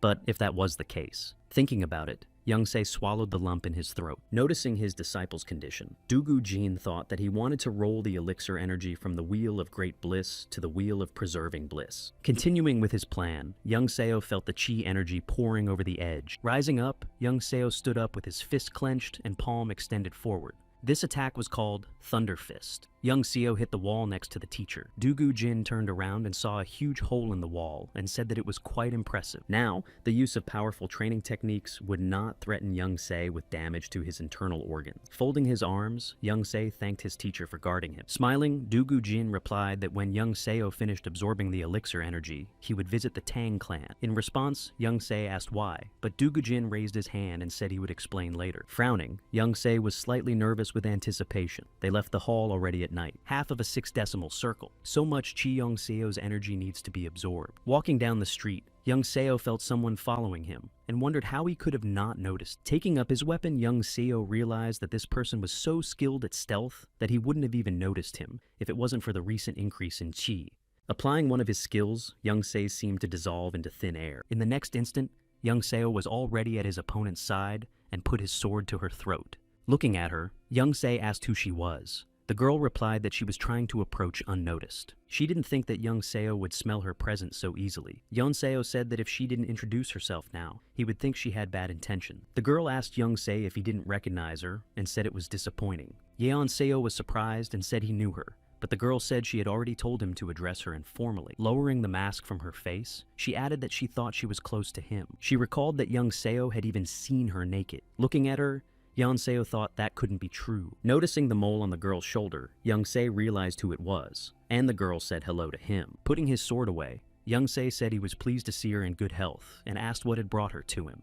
Taking a step forward, the girl replied that it was a feeling of gratitude. She passed by and waved her handkerchief, saying that if it wasn't for him, she would have died, and the cow society would have suffered a lot too. Then Young Se clarified that it was a feeling of gratitude and added that it was a feeling that had been maturing in her for a long time. She hadn't heard from her in a whole year. Folding her hands, she bowed and apologized, explaining that it was because of her long journey to recovery. Young Se turned to her and said that the secret society of the Ko'ao had hardly sent her to him just to say thank you, and the girl replied that she had brought him a good offer, and then added that she promised him that he wouldn't regret his time. But Young Se told her to keep it short. Turning away, the girl said that they must have left a bad impression. She said that the K-Chow no longer trusted her, and that they were hiding from her, and only contacted her when they needed her. Young Se frowned and asked why he should trust her. The girl said that if he was worried about that incident 2 years ago, she had apologized already. She said she couldn't text him because she had a reason. And Young Seo said that she had many ways to contact him, and not just through letters. She reminded him that the Ki-Chao Society had agents everywhere, and they had made attempts to contact Young Seo. Then Young Seo asked what she was talking about. She told him that his teacher was blocking them, and she sent people to him to thank him. But Dugujin wouldn't let anyone near Young Seo. The girl said that he told them that this was a very important period of learning for the student. He asked them not to try to contact Young Seo until he decided to contact her. Dugu Jin only authorized the meeting yesterday. Now, Young Se understood everything. His teacher was protecting him from the slightest danger and worries before he could finally take the small circle elixir. Thinking about it, Young Se said there was a misunderstanding. The girl said she was glad that it was cleared up. She also said that they wanted Young Seo to be their friend, and suggested that they meet in 2 days in the evening at the Heavenly Bliss House. Yeon Seo agreed, and the girl said that a famous courtesan called the Maiden of Heavenly Bliss works there. She asked if Yeon Seo wanted her to attend the meeting, but Yeon Seo said he wasn't interested. Turning away, the girl said he was boring. She finally added that she would see him in 2 days and disappeared. Looking at her, Young Se realized that he couldn't even see her with his inner gaze. Despite her long illness, she has amazing abilities. Now Young Se understands why Hao appreciates his youngest student so much. As he approached the square, Young Se thought he would see what the secret society of Kao wanted from him. He approached the House of Heavenly Bliss. Inside, people were having fun, and girls were entertaining the men. Looking around, Young Se decided that the place was big enough for the Ho secret society. A girl who introduced herself as Baek Hai Woon came up to him and said she would escort him out. There were whispers that the goddess herself had come down to the first floor. Looking at her, Young Se remembered that he said he didn't need her. Baek Hai asked if he might be uncomfortable with her accompanying him. Young Seo honestly answered that he was. He explained that he didn't want to draw attention to himself, so he wanted someone else to escort him. She stepped aside, and Young Se walked away, thinking that she was probably doing him a favor as a thank you, but he didn't want the attention. As he walked up the stairs, Young Se thought that if his name became a household name, his teacher would have a problem. If Young Se had known this would happen, he would have worn a mask or a bamboo hat. When Young Se entered the room, he was greeted by a girl. She told him to come in and take a seat. Taking a seat at the table, Young Seo lamented that he said he didn't need all these girls. Lowering her mask, the girl said that before they started talking, they should introduce themselves to each other properly and told him that her name was Jong Ga Ryong. She apologized on behalf of Keichao for last time and was also very grateful. Jong Ga Ryong thanked him for saving her life. In response, young Seo only asked if they could take off their veils. Smiling, Jeongga asked in response if removing a veil after dating is not considered polite. Jeongga put her finger on her lip and said that young Seo has seen her face so many times already. Why do you need a veil now? In response, young Seo said that all this inappropriate, respectful speech sounds creepy. Jeongga looked away and said that she felt that way herself. By the way, Young Se asked if members of the House Society should not hide their identities from others, but the younger student did. Even then, 2 days ago, she showed her face just like that. Standing up, Jeongga said that it was true and she couldn't reveal any information to him without the leader's permission, but it was enough for trust. Winking at him, Jeongga said that she didn't just show her face because she put her heart into the makeup. And young Seo said that the jokes are enough. Seating herself down, Jeongga called him a bore. She folded her hands and said that she did it because she got the leader's permission and he wanted to repay young Seo. Hearing this, young Se asked what kind of reward he would get. Picking up the teacup, Jeongga said he was impatient. Crossing her fingers, she said that she is now his assistant. There was an awkward silence and young Seo clarified it all, and Jeongga asked what the reaction was. She jumped up and shouted if he knew how rare it was for mere mortals to be able to afford assistance because he could get any information he wanted. Putting her hand on his chest, Jeongga angrily said that in addition, all information will come directly from the top of society. Looking at the table, Jeongga said that the leader had decided to treat him as a special client, even though many people were against. She asked young Seo to at least pretend to be happy. Odanko, he still remained silent. She then said that there would be less worries now. But why was she the one assigned as the assistant? Folding her arms again, Jeongga said that they already knew each other, and the other person would have to get to know him all over again. Waving her hand, Jeongga shouted that they were already so close to each other. Young Seo said that he hadn't even touched her with few exceptions. Waving her hair, Jeongga summarized that if young Seo wasn't comfortable with her following him, he could refuse her services at any time. She suggested talking to the leader about another reward, and young Seo replied that he doesn't care. In fact, young Seo has no reason to refuse, especially since the information he received from the KHAO Society was very valuable. He thought he could find out what had changed since his past life and what he hadn't found out yet. In addition, he would be able to control everything. Jeongga patted him on the shoulder and shouted that it was a great choice. And young Se didn't know if they had tied him a student as a reward. But there was also the possibility that the leader of KHAO had ulterior motives, and Jeongga clarified if it would be enough to repay their debt. When young Sai replied that it would be, Jeongga extended her hand to him and said that she would be happy to serve him. After extending his hand to her in return, young Seo said he was happy to cooperate too. He decided to use all the resources he had. It had been 20 days since Jeongga Ryong had met with the leader. Since then, young Se hadn't heard from her. Then young Se wondered if the leader had changed his mind. He had a hard time predicting his thoughts, so he thought it was possible. On the training ground, the guys were shouting to their sister that if she wasn't busy this weekend, they could have lunch together. Some of them even drooled at the sight of the girl and said that she was a beauty, but some were not satisfied and thought it was too much. The girl said that she was already the second best student, even though she had been here for 5 days. As young Se listened to these conversations, he wondered where the second student had come from. When he turned around, he saw her coming this way. This student was shouting young Seo Woon's name and waving at him. Jumping over the students, Jeongga ran towards young Seo's brother. He didn't understand why she came here. After listening to her story, young Se clarified that the teacher had allowed her to be here after she said she was his assistant. He didn't believe it happened like that, but Jeongga put her hand on her head and squeezed her eyes shut and exclaimed that it was true.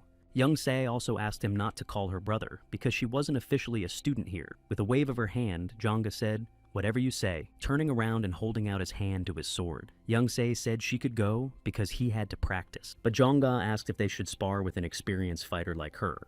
Looking at her, young Se realized that she was trying to find out what level his martial art was at. He hadn't met a strong enough opponent since his battle with the bloodthirsty demon ghost Yin. Oh, and young Seo just wanted to check how much her skills had improved and how good the skills of a student of the leader of the House Society were. She drew her sword and said that in that case, they would start and warned young Se to be ready. While he was looking at her, she flew up in a flash and was already behind him. However, young Se was not just standing there and attacked her from behind. Young Seo said that Jeongga was quick to repel the attack and praised her. Jeongga was trembling. She was sure that there was no one stronger than her among her peers. The next moment, Jong-ga lunged at young Seo again, swinging her sword. However, there was a question in Jong-ga's mind why she couldn't even hit Yeon Seo's sword. As young Se approached his opponent, he saw that she was already exhausted. In that case, young Se decided that he would fight as hard as he could. Watching Jong-ga running towards him, young Seo used the third stage Moon Shadow sword skill. This attack was called the Full Moon Attack. The opponent's blades converged in battle. Seeing what young Seo was capable of, Jong-ga thought that it could not be at this moment her blade split. After disarming her opponent, young Se threw her back a few meters. After slowing down, Jong-ga coughed. Looking at young Seo, Jong-ga asked if he was the same age as her. She said that she thought she was the same age as her peers, and now her pride was shattered. In response, young Se said that vain people die first in battle. Breathing heavily, Jong-ga asked why he said such cruel thing. She said young Seo admits that he has rivals among his peers, and young Seo simply said no. Jong-ga gasped and said of course. Then young Seo said that he can't predict the course of this fight, but there's no way he's going to lose. Even in Yeon Seo's previous life, he had no equal among his peers. Young Se lived in a world where either you destroy the enemy or the enemy destroys you. Therefore, young Se had no right to lose to other martial artists. After hearing this, Jong-ga asked if he was confident in his abilities, and she summarized if he was, then why wouldn't young Seo take part in the Flaming Phoenix competition? Leaning over to him, Jong-ga asked him what he was thinking about. Young Seo held his chin and remained silent. After the silence, young Se thanked her and turned away to tell her that he had practice. Raising her hands, Jong-ga shouted, "Wasn't one training session enough?" She asked where young Seo went. A few days later, young Se was walking through the forest, going up the mountain. Looking over, young Se said he was just going to have lunch with his teacher. Jong-ga jumped out of a bush, and young Seo asked why she was following him, and she exclaimed that she had been bumped off too. With a wink, Jong-ga raised her finger and asked if this wasn't a great opportunity to really get to know his personality. Jong-ga waved her hand and said that since young Seo didn't tell her, she would find out for herself. Young Seo didn't expect anything else from a member of the HAE Society. Jong-ga asked why he shouldn't tell her. She slyly asked why such a strong warrior was working as an ordinary teacher, but young Se replied that he couldn't tell her. Raising her hands, Jeong-ga clarified why the two of them have so many secrets. Doug Woo-jin moved out as soon as his son returned. The heavenly evil king is now constantly snooping around Daegu Woo-jin. That's why there's no place safer than Mount Jongsong, where the Jongsong faction is located. Jong-ga, who was walking ahead, waved to the young man who was greeting them. After meeting the teacher's family, they sat down at the table and began their meal. With a thumbs up, Jong-ga told the lady that she had never eaten anything as delicious as this. Moon-hae was embarrassed and said that she was saying such nice words to her. Meanwhile, Doogoo-jin was silent and then stood up. Moon-hae turned around and asked him where he was going. Doogoo-jin replied that such a meal needs a proper alcoholic beverage. Young Se understood and said that he was going with him because he wanted to go for a walk. Doogoo-jin continued walking ahead and told his disciple as you wish, and they walked forward. When they entered the house, young Seo asked why Doogoo-jin, a man who never drinks, suddenly decided to bring alcohol. But Doogoo-jin replied that he didn't give up alcohol completely, he just drinks less. Suddenly, young Seo asked if the master felt guilty towards his family. Doogoo-jin shuddered and his hand holding the pen shook. He replied that Moon-hae had given up a lot for him. Doogoo-jin wanted to give her a rich life, but not everything in this world happens the way he wants it to. While listening to this, young Se thought that no matter how strong a warrior Doogoo-jin is, he's still a human being. Even as long as he's by his family's side, he won't be able to protect them from all the demonic warriors. For the safety of his family, he literally locked them up in Jongsong. Even here, he doesn't feel as safe, and is training his son diligently. Until the Heavenly King of Evil is destroyed, or Doogoo completely heals his body, he can't live a single day without fear. Suddenly, young Se had a flash of light and thought, what if he used this method? Doogoo-jin came out of the house with 2 bottles of wine and told him that the alcohol was from Zhejiang province. And young Se told him that he didn't seem to have gotten him anything for the housewarming gift. Doogoo told him that they had moved a long time ago, and why he suddenly remembered. With a wide smile, young Se replied that he promised Doug-jin would like it. The night came. Young Seo and Jong-ga went back to the temple. She asked young Seo if she wanted her to deliver a message to the leader of the Hwayan Trade Organization, and clarified it was the same organization that had expanded a lot recently. Young Seo confirmed, adding that the payment would be information. Jong-ga raised an eyebrow and asked what kind of information. Yi, a young Seo, replied that the eldest son of the leader of the trade organization was possessed by a spirit during training.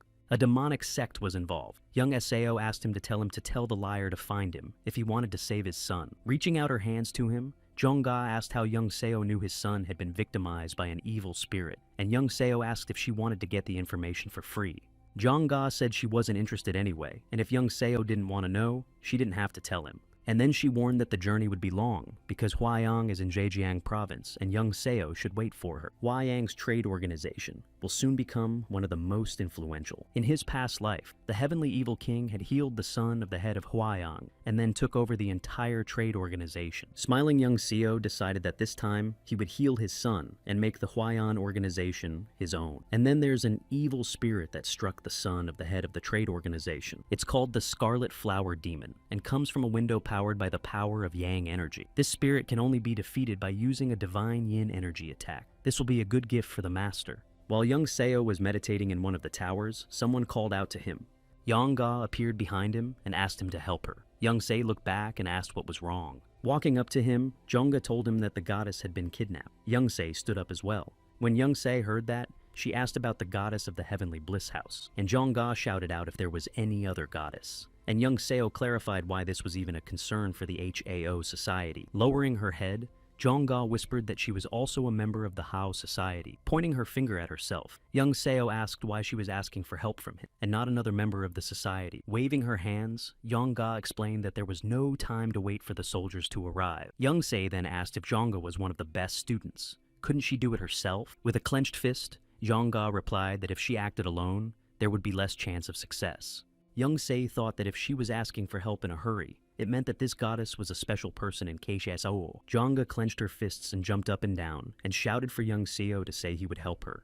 On the way, Jong-ga said that the kidnapper is one of the most famous martial artists of Hyukdo province, nicknamed Poison Sword. According to Jong-gi, he had been courting the goddess for quite some time. In response, young Seo clarified that she meant to say that such a famous warrior had openly kidnapped a man. And Yang-ga asked if all the warriors from this province pretend to be noble people and do terrible things behind everyone's back. And young Seo said that they are disgusting people. And Yang-ga said that maybe someone else wants to harm the Keichao society too. There was a man who defeated the Plum Blossom Sword Master, a warrior of transcendent level. He wields his sword with the speed and precision of a snake. His strength is only comparable to that of a demon. There aren't many good warriors in the Keichao society, except for those close to power. Therefore, it would be quite difficult to deal with such a warrior. Yang-ga said that the first thing to do was to rescue the kidnapped people. Showing an object in her hand, Yang-ga said that it was a beacon. She said that if one of them detected them first, they would wait for them and then unite and attack together. Young Seo said they would split up here.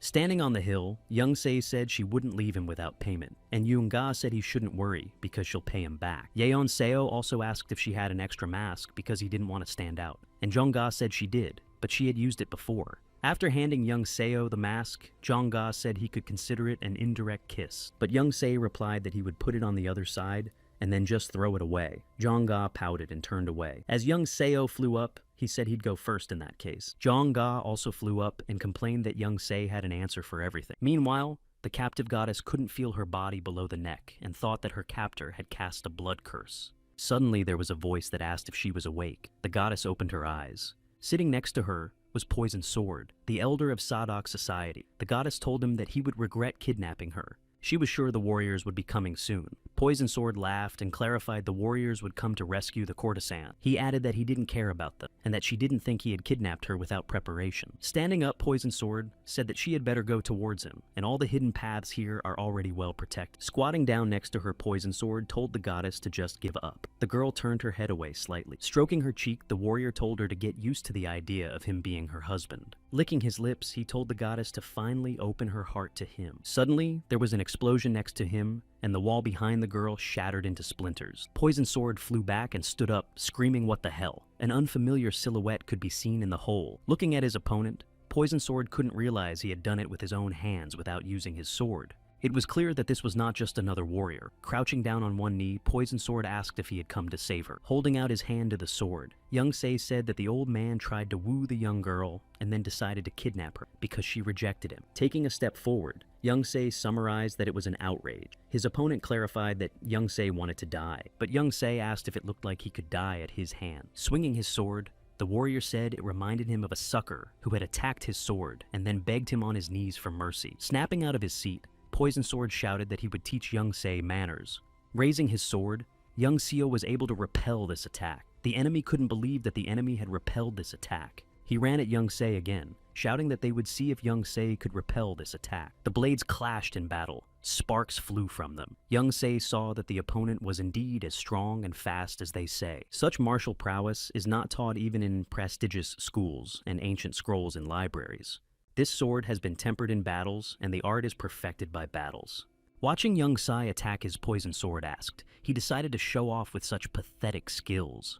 Since this was the case, Young Seo thought it was the perfect opportunity to use the White Lightning attack. Starting from the 12th stage, Young Seo used the Whirling Moon attack. The opponent's gaze would be obscured by the illusions of the sword, while the real sword aimed at the key point. It was time for the second stage. The next attack was the Waning Moon. Laughing Poison Sword said that it was only childish compared to the skill of the Plum Blossom Swordmaster. Slowing down, Young Seo realized that his opponent's skills were sharpened to attack against illusionary swords. Lightning bolts began to shoot out from his eyes. Young Seo proceeded to the 8th stage. The attack was called Blazing Moon. Young Seo got very close to the enemy. With his teeth clenched, Poison Sword thought about how he did it.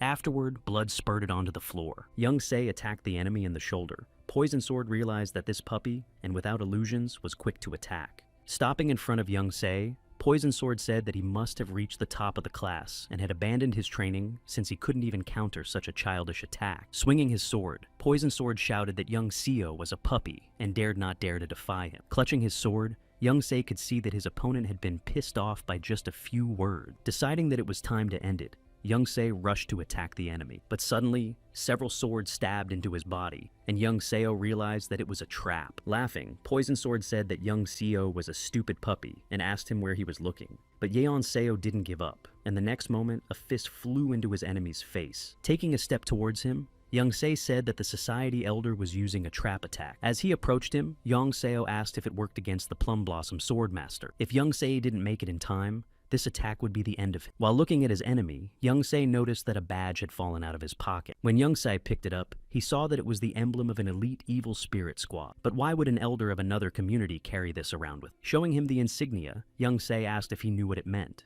But Poison Sword asked Yeon Seo if he thought he would tell him, and Young Se said he would just make him tell him. Grabbing his head, Young Seo added that he might not calculate his strength. When Poison Sword screamed, Young Seo said he would ask again where he got it from. Again, he proceeded to torture him, and then Poison Sword yelled that he got it from the leader of the Seok clan. Stopping, Young Seo asked again. The warrior told him that it was a clan that was gaining more and more influence in Sichuan, but Young himself knew that the clan whose power was growing was related to the evil spirit squad. Standing up, Yang clarified how the clan leader was related to the evil spirit squad. Poison Sword replied that he didn't know everything and had only helped him with a couple of tasks. Raising the plaque, Young Se asked if this clan was actually a demonic sect, pretending to be a Buddhist sect. Poison Sword replied that it probably isn't, and it seems that the leader doesn't treat this clan well. Yeon Seo asked if they have a bad relationship. Poison Sword said that they are not bad, but they just use each other. He didn't know everything, but there's a lot of trade going on between them. But their ties were cut off after the Buddhist faction absorbed the demon squad. Thinking about their connection, Young Seo thought that this demon ghost Yin had forgotten in Sichuan. Behind his back came the voice of Chong Gi, who shouted he had caught the kidnapper alone. Arriving with the warriors of the Hao Society,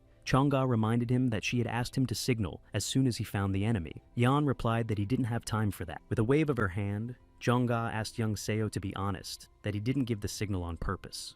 Turning to her, Young Seo clarified that everything ended well, and added that since they saved the goddess, he would go. Jongga saw the goddess in the hole Young Seo had made and rushed over to her. Turning to Young Seo, the goddess thanked him for saving her. Yeon replied that it was just a normal transaction, and Hao would pay him back later. Saying that he was going, Yeon jumped up and vanished in an instant. Left in silence, Jongga said that he had single-handedly defeated the Dovet sword. As he landed, Young Se thought about the connection between the Shok clan and the ghost demon Yin. This was something he didn't know about even in his past life. Looking behind the castle, Young Se decided he had to find out. He didn't know if he could get the information out of the Seok clan leader. There were guards outside the palace of the Seok clan castle. Yeon looked at them and thought that there was a pact between the clan and the Yin demon. However, it was broken when the demon ghost fell into the hands of the Qing Chengshan faction. Hence, the money left after the deal was broken was now in the Seok clan's possession. One of the guards told the other that it was already time for the changing of the guard, but why hadn't they come yet? The partner suggested that they were on a smoke break, but the other resented the fact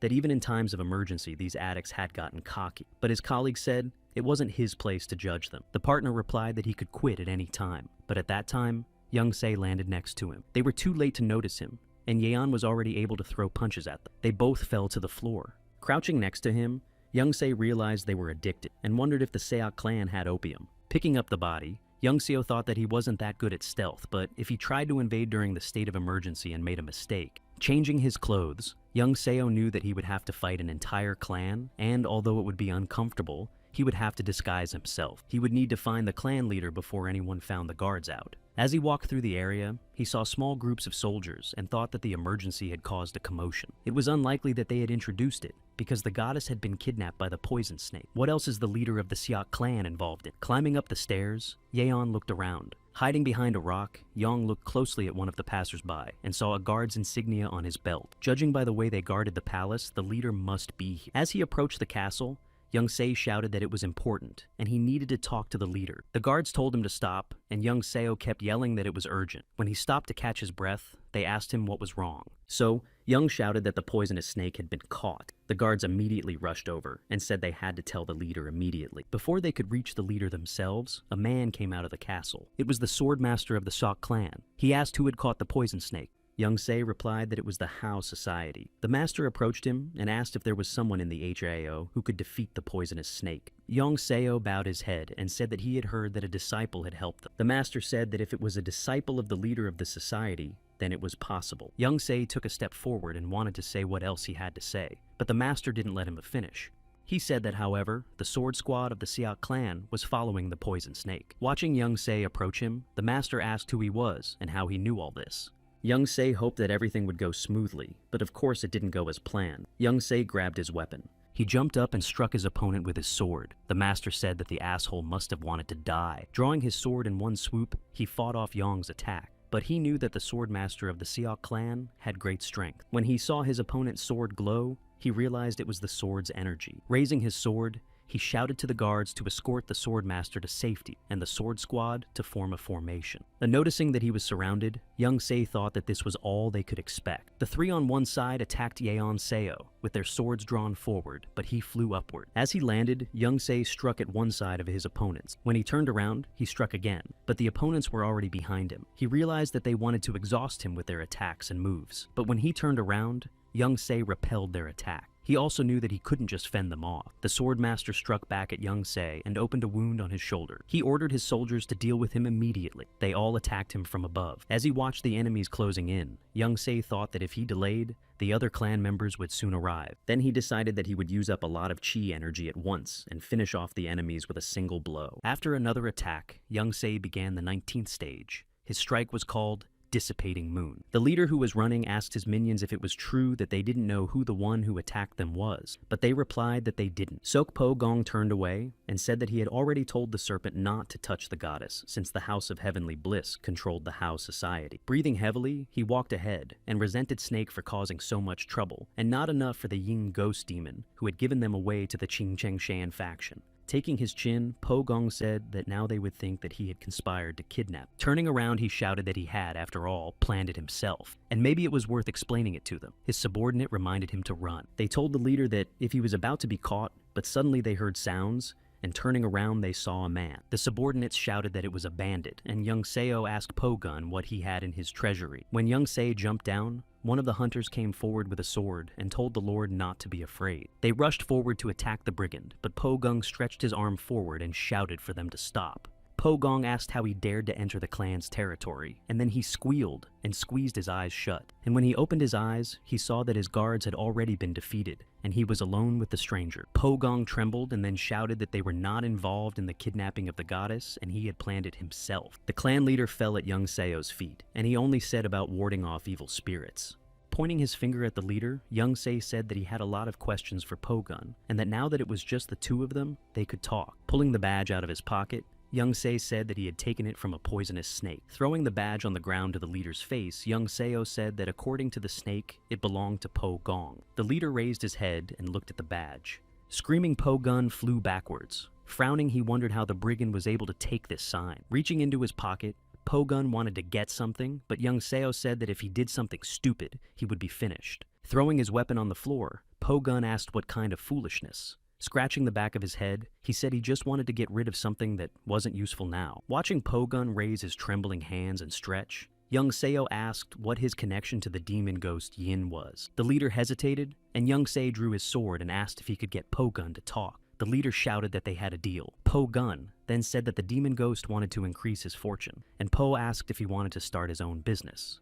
Listening to this, young Seo thought he was a crazy old man. Did he really steal the money he got from the leader and spend it on the military? Afterward, young Se said that Po didn't even know why the demon ghost needed that money, and Po-gong shouted that he had no choice. He said that he couldn't say no to Ghost Yin. Young Se agreed with him, because if he refused him, he would die. Young Sai told Po-gun that if he received an offer from the Jongseon faction, he should say that he would do anything. Young Seo also added that the Po clan had gotten rich from selling opium. Po-gun looked away and said he would never do anything. Young Se knelt down and warned that if the Jongseon faction found out, the Po clan would have no future. Po shouted that there was nothing left for them to do.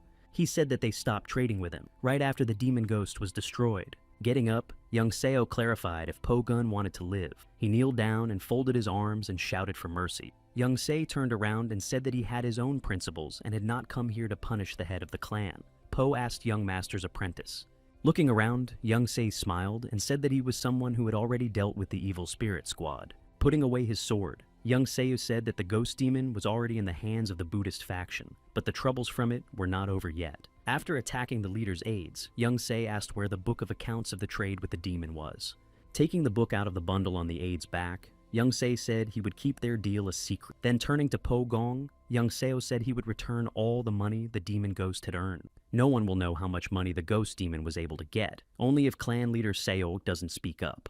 Go. Gung said that the ghost demon was a ghost, but young Seo interrupted and asked him if he could believe it. Suddenly, Po-gun shouted that he is the leader of the Siak clan, swearing to be loyal to him. This surprised young Se, and raising an eyebrow, he asked why. Po-gun said that he had always dreamed of creating a group of dedicated warriors in his clan. Turning away, Po-gong rubbed his forehead and said that he could not defeat the evil spirits and lost.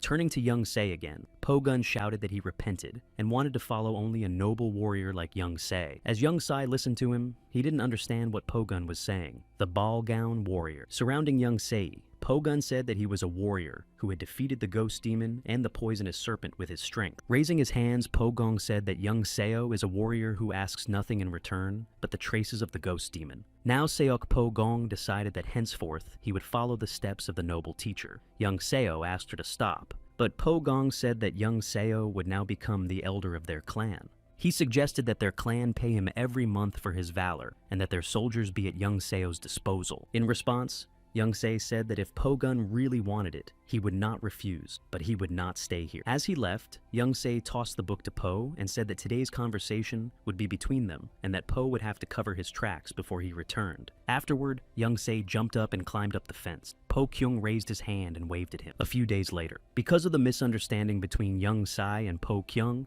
he doesn't worry about money anymore. Meditating on one finger, young Se thought that the money would now be enough to carry out his next plan. Jong-ga came up to him and told him that young Seo was studying hard. Getting to his feet, young Se clarified what she needed. Holding out a book, Jong-ga said that this was what young Seo asked for. She also said that a gentleman from the Hwayang trading organization was waiting for him. Taking the book, young Se opened it and read about the art of the safflower flower. He exhaled because fortunately, it was no different from the technique of his memories. This technique is based on the exchange of energy qi. By studying it, one can get rid of the leakage of internal energy into the environment. When Jeong-ga came up to him and asked him what it said, young Seo said he had to go to the guest house and immediately jumped in his direction. Thinking that she didn't even have time to read anything, Jong-ga yelled for young Seo to wait for her and jumped after him. Arriving at the head of Hwayang's trade organization, young Seo heard him ask Yong, who promised to cure his son. Looking at the head, young Seo thought that in the future, this person would be one of the richest and most influential merchants. Young Se sat down at the table and said that he was not a healer. The head asked how he was not a healer. Young Se confirmed that he knew how to cure his son. The head replied that he didn't care who Yeon Seo was, but it was important to know how he would do it, so Yeon Seo should tell him now what he needed to do. When young Seo started the treatment, the head paced around the room like a madman, saying it was taking too long. Turning around, the head said he wanted to take a look himself. When young Se came out of the room, he replied that there was no need. Seeing him, the leader exclaimed that they were finished and asked how it went. Young Se replied that the treatment was successful and the patient would soon get up. Tears came to the head's eyes. He sighed and said that it was a relief. He then confessed that he was very grateful to Yeon Seo. The head said he would repay Young Se and suggested that we start by celebrating over dinner. When the table was set, the head asked Yeon Seo why such a talented person like him decided to cure his son. Yeon Seo replied that his help was not needed by those who were only looking for profit. He went on to say that a person's life is not a small thing on the scale of the big world, and that the head was very worried about his son's life. As Young Se finished his meal, he said that this was what convinced him. The head replied that he understood. He looked down at the table and said that if it wasn't for Yeon Seo, he would have saved his son's life and thanked him again for saving his son's life. But Yeon said he only did what he had to do, and the head said he would do anything as a thank you. He asked him to tell Young Se what he would like. Sticking his hand in his pocket, Young Se said he had something. Throwing the papers on the table, Young Se said no matter how much money it was, he wouldn't spare anything. And Young Se said he needed some spices. Surprised at this request, the head asked why he needed spices. In response, Young said that it could be called an investigation into his old age. In the fall of next year, the Hwayang Trading Organization will be attacked by Japanese piranhas on the coastal areas of Zhejiang, causing them to suffer. This will cause the price of spices to skyrocket. These spices made Hwayang one of the 10 most powerful trade organizations, and it's Young Se who's going to get rich from it, not the heavenly demon. The head just said it's not difficult. However, he said that he thought Yeon Seo would ask for a monetary reward, but Yeon Seo reminded him that he hadn't cured his son yet. Now, Young Se couldn't refuse the chicken that lays the golden eggs. Young Se would take a long time to build a relationship with him to get what he needed. Holding out a red object, the head asked Young Seo to take it. Holding out his hand, Young Se asked what it was, and the head explained that it was the sign of their organization's special important customers.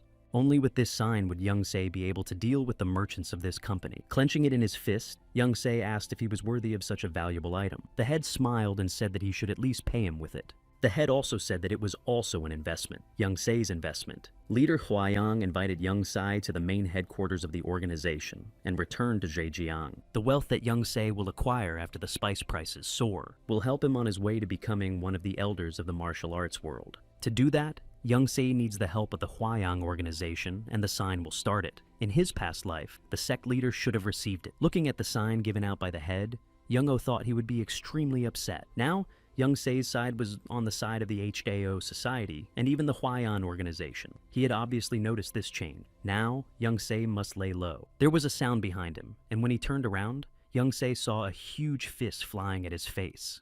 Reflecting his opponent's attack, Young Seo said that he called him out, saying that he had a conversation and now he was attacking. But what if the attack had hit Young Se? Laughing, his interlocutor said that if he had attacked Young Seo for real, he wouldn't have been able to deflect the blow so easily. Walking up to him, Dugujin said that he thought that Young Seo had curbed the White Lightning body art. Looking at his hand, Young Seo said that it was not yet complete, and now he could only use it when absolutely necessary. And Dugujin clarified that Young Seo would like to try chi energy breathing, and added that then he would be able to feel what level he was at. Exhaling, Young Se said that he could try it. Sitting down, he concentrated. Only Young Seo opened the breath of internal energy, but his entire body cleared of negative energy. Looking at him, Dugujin asked Young Seo, surprised. Then he said that White Lightning is a strong weapon in itself, but it can also act as a defense. This is the god of lightning. Folding his hands, Dugujin said that this could be called the White Lightning stage. And when Young Seo fully mastered this art, he would understand how to use it. Getting up,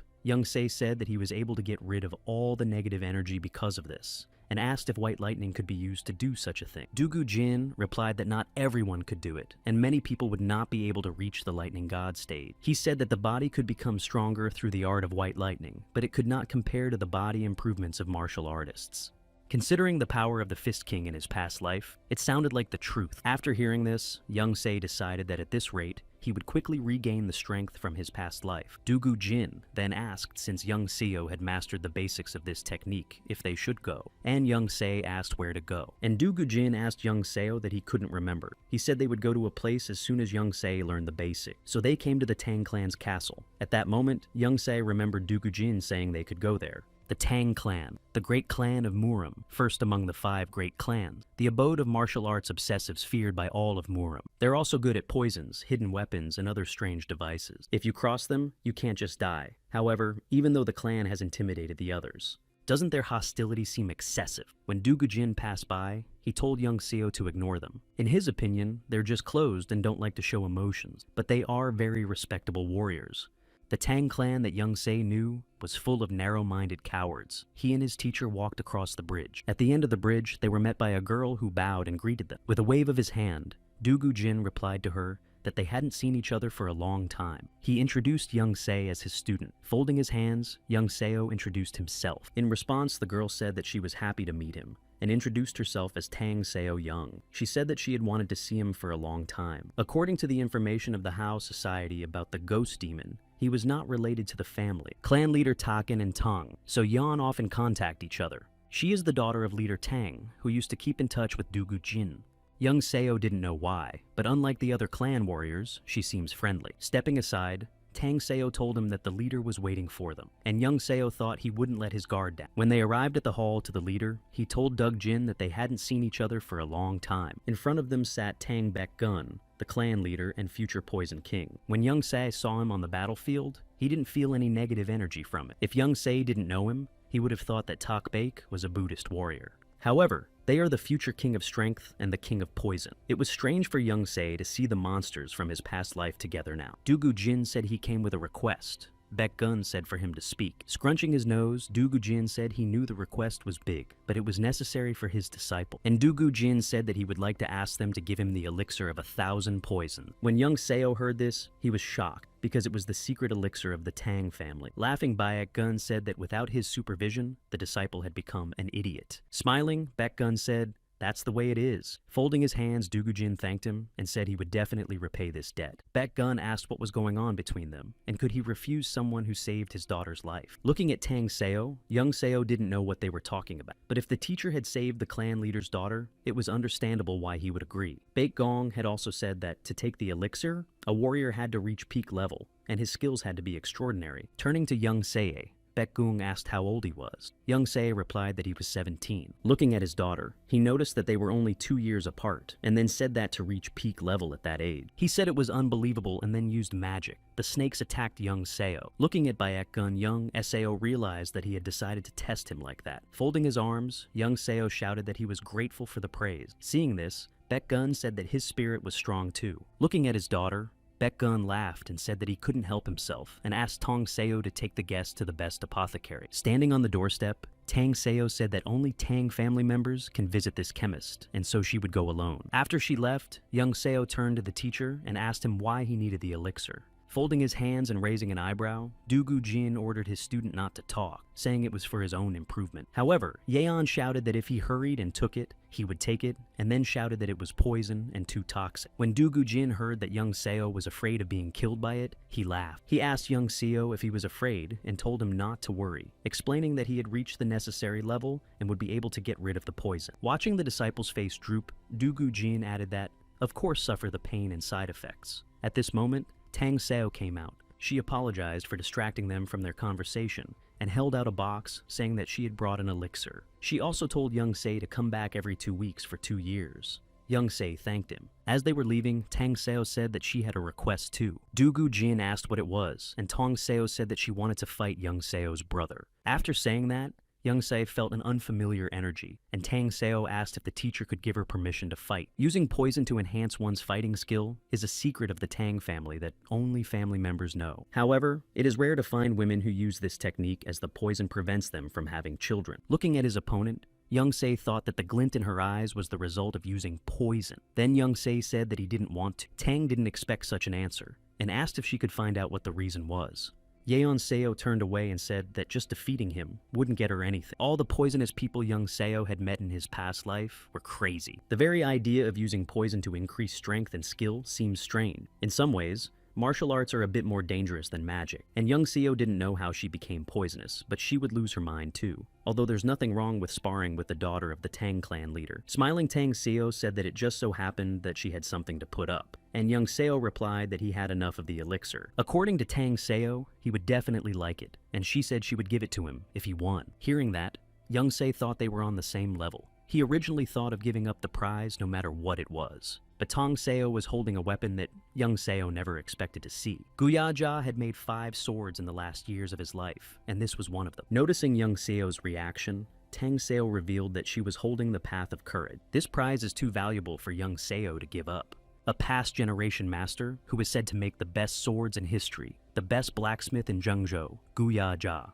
He put all his heart into making 5 swords and then died. Their names are Heavenly Palace Victory, King of the Seas, Pure Word, and the Way of Courage that Tang Seo holds. For any warrior, the sword made by Gu Yaju is a weapon so valuable that one would risk their life for it. Just in case, Young Se asked if Tang Seo was allowed to make such a bet. She said that if it wasn't for the sword, he wouldn't have agreed to spar. Clutching the weapon, Young Se said that she had put such a sword on the line just for the sake of it. Young Se frowned and asked if she had another reason. Tang Seo said that she asked him for the sword because it was her benefactor's teaching. Noticing that Du Gujin had averted his gaze, Young Seo asked what that had to do with it. Tang Seo said that her benefactor's disciple must be very strong. Looking at her, Young Se wondered if she just wanted to defeat him. It seemed like she wouldn't answer his questions anymore. Whatever her reason was, the bet was too attractive. Young Se said he didn't have anything to level the playing field. Tang Seo went somewhere and said it didn't have to be an item.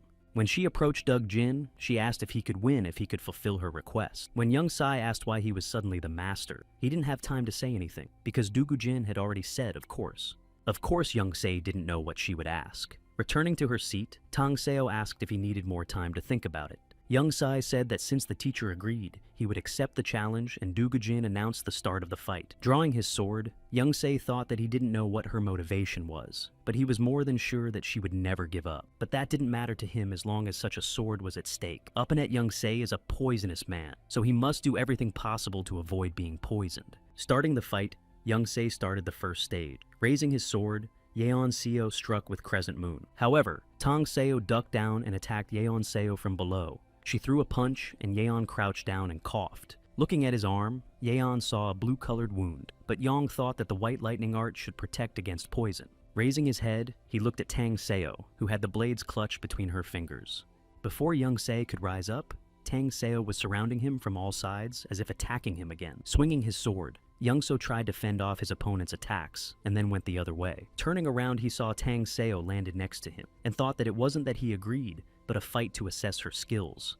But he definitely realized that she was certainly very strong, so he decided that he had no other choice. He lunged at his opponent accompanied by his lightning bolts while Tang Seo waited for him, with her arms crossed. As he approached, Tang Seo spread her arms, and everything lit up with a bright white light. With a swing of his sword, Young Seo began the 21st stage. The attack was the waning moon. They merged together, and sparks began to fly around from the skills they were using. And in the next instant, Tang Seo flew backwards. Yeon Seo made a fist, and she extended her palm to try to deflect. But Yeon Seo was able to push her away, and she fell a few meters away from him. Looking at Young Se, Tang Seo raised her hand. Her hand trembled, and lightning sparked across it. Tang Seo thought to repel the attack. Lowering her hands, Young Seo asked why she was fighting so desperately. Sitting on the floor, Tang Seo remained silent. Not getting an answer, Yeon said that if she didn't answer. Suddenly, a bright light appeared behind his back. By the time he realized what was about to happen, it was too late, and the ray hit him. The beam reached his mistress, and the light went out, and Young Se realized it was her hairpin. She put it back on her hair. The hairpin was called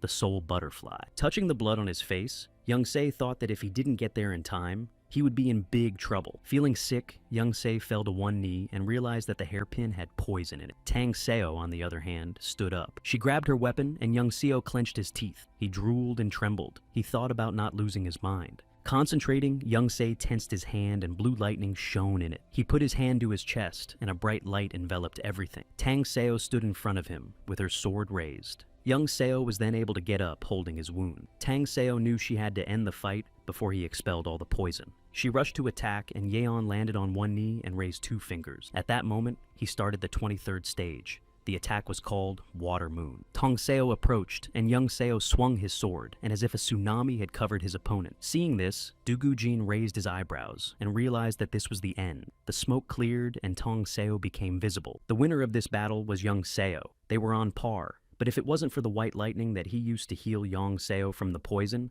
he wouldn't have won. Young Se approached Tang Seo and asked if she was all right. Tang Seo was sitting on the floor with her sword next to her. Ya Young said that he thought she had asked for a sparring session, just to show off her pride. Then he added that since she put all her energy into this fight, there must be another reason, and he clarified what Tang Seo was hiding. Suddenly, a voice behind Young Se said that it must be because of him. Young Se turned around and realized that it was Du Gujin speaking. Tang Seo continued to sit and just stare at the floor. Young Se didn't understand what had happened between them. Raising her head, Tang Seo said that back when she was kidnapped by the Hwanun squad, a benefactor defeated them and saved her. When she saw his level of martial arts skills, she wanted to become his disciple even if it meant leaving her family. However, because of Tang Seo's mastery of the Thundergate art, Dugu Jin did not accept her. But when she saw young Seo's brother, she became jealous. So without thinking, she foolishly asked for a fight. When she stood up, she bowed and apologized. She said that because of her immature character, she had caused them great inconvenience.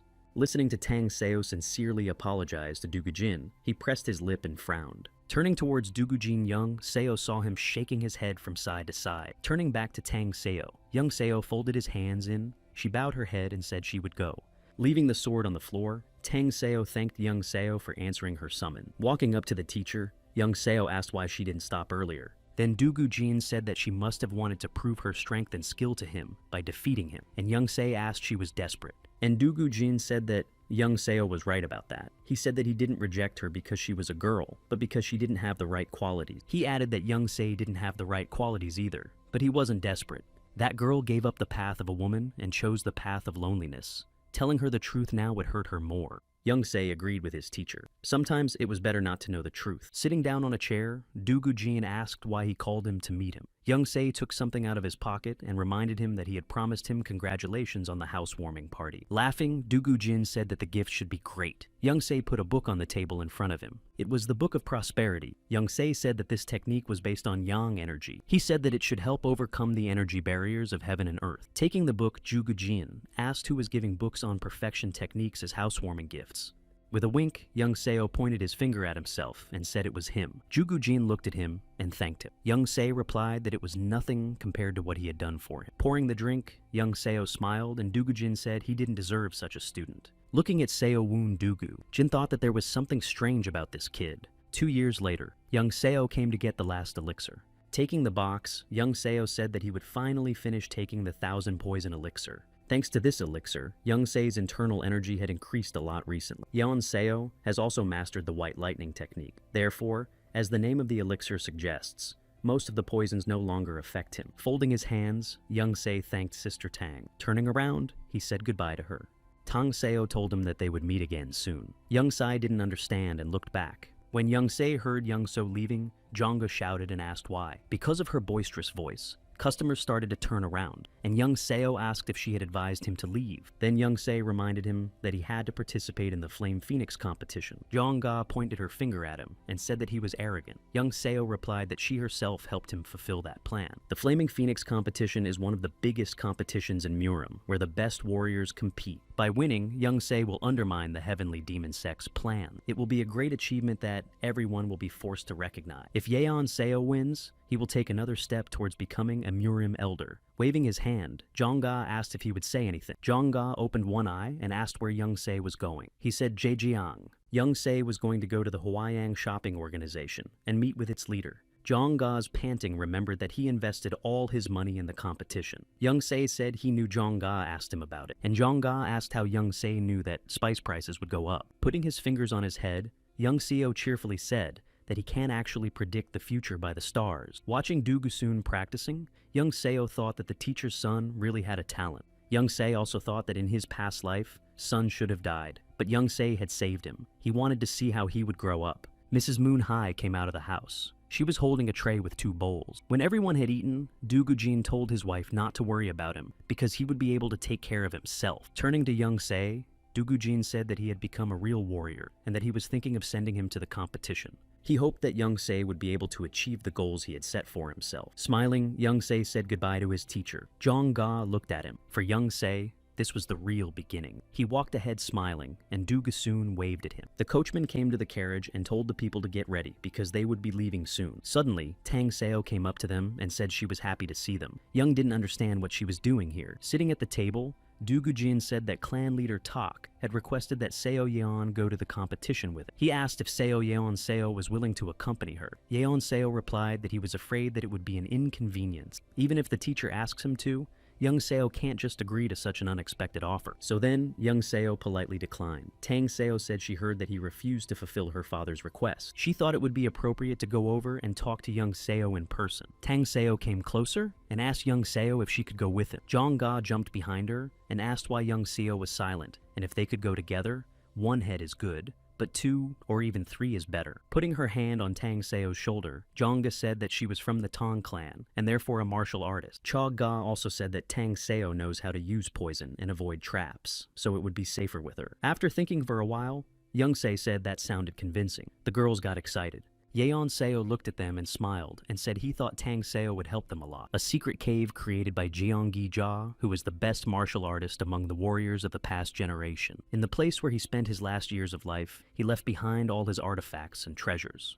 In his past life, Youngse didn't discover it until 5 years later. This cave is full of traps to protect the treasure from kidnappers.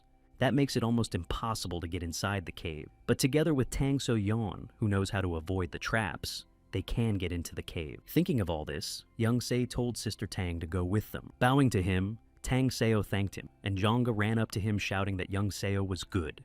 With a wink, Jonga pointed at herself and introduced herself, saying she could just call her Gari Young and called Tang Seo sister. This confused Tang Seo, and she questioned, and Jonga said that if she didn't like being called that. Smiling Tang Seo replied that it was okay, and she hoped they would get along well. The journey was very peaceful. Young Seo reflected that he had lost his past life due to the betrayal of the heavenly demon sect, and at that time, he thought it was the end. But the rebirth gave Young Se a chance for a new life, to live a different life from the last one, which was like hell, and to fulfill his dream of becoming a Murim elder. 9 years of training for this day. The bastards from the heavenly demon sect, who gave him another chance. They had no idea how grateful Young Se was to them, and Young Se decided that in this life, he would repay them tenfold for their betrayal. Taking something out of her pocket, Jongga asked if Tang Seo wanted to see what she had bought recently. Taking out a hairpin, Jongga put it in her hair and asked if it was beautiful. Tang Seo replied that it was really beautiful. Watching Tang Seo laugh, Young Seo thought that he didn't know she had such a feminine side before. Someone walked up to them and windowed them. Yoonga looked out from behind Tang Seo. The man asked if they had ever seen such fearless breast pumpers before, and then the man shouted, "How dare they stop in this meth without Mung Ho Chai's permission?" In front of them stood an outlaw who said they would have to pay to travel this road. The coachman came up to them and said that he would just pay them, and they could take it easy and go back to the wagon. When the coachman ran to the bandits and told them to take the sack, the bandit replied that it was good that he was so cooperative. Suddenly, someone shouted, "Leader." The bandit, looking forward, opened his eyes wide. He noticed that those girls were nice. The other bandits offered the leader to take them with him. Laughing, the leader said that before they took them, maybe he should teach them something. Waving off the coachman, the bandit said that money is money, but he would take the girls. The coachman said he'd pay them more. But the bandit just pushed him, and the coachman fell to the ground, and the leader went forward. Approaching Tang Seo, the leader smiled and asked if she was going with her brother. Looking at her and getting no answer, the leader asked what's wrong with this broad's face. Frowning and spitting, he said he was in a good mood and swore. He shouted that they were too brave, and Jongga wanted to answer him, but Tang Seo held out her palm to stop her. The other bandit clucked and said that no one would marry her with that face. The leader turned on him. Stabbing his sword into the ground, the leader said he wasn't going to marry her. Raising his hand, he said that he could make her his concubine, for example, and if you cover part of her face, she is not so bad. Looking at his allies, the leader said that today they would already have 4 brides. However, when he turned around, he had several nails sticking out of his chest. The leader didn't realize what had happened. Looking at Tang So, standing in front of him, the leader noticed blades sticking out of her hand and brightly colored liquid dripping from them. His mouth was foaming, and his nose was bleeding. Then the leader realized that this girl was poisonous. Then he fell to the ground at Tang Seo's feet. His henchmen shouted that those bastards had killed their leader. Hearing this, Young Seo exhaled and Jongga grinned. Meanwhile, Tang Seo told them that they wouldn't die quietly either. The bandits shouted that she was a conniving girl and massacred their leader. Raising their weapons, they said that they couldn't let her go alive. However, Thane answered them that they would not have them alive. The opponents rushed at her shouting that she was an insolent wench. Tang So stood silently. Then she jumped up and flew straight into the center towards her opponents. They parted. As she landed, Tang Seo began to destroy one opponent at a time with her blades. She spun around in the center like a hurricane, so that the opponents couldn't get close to her. Then 2 more enemies were defeated.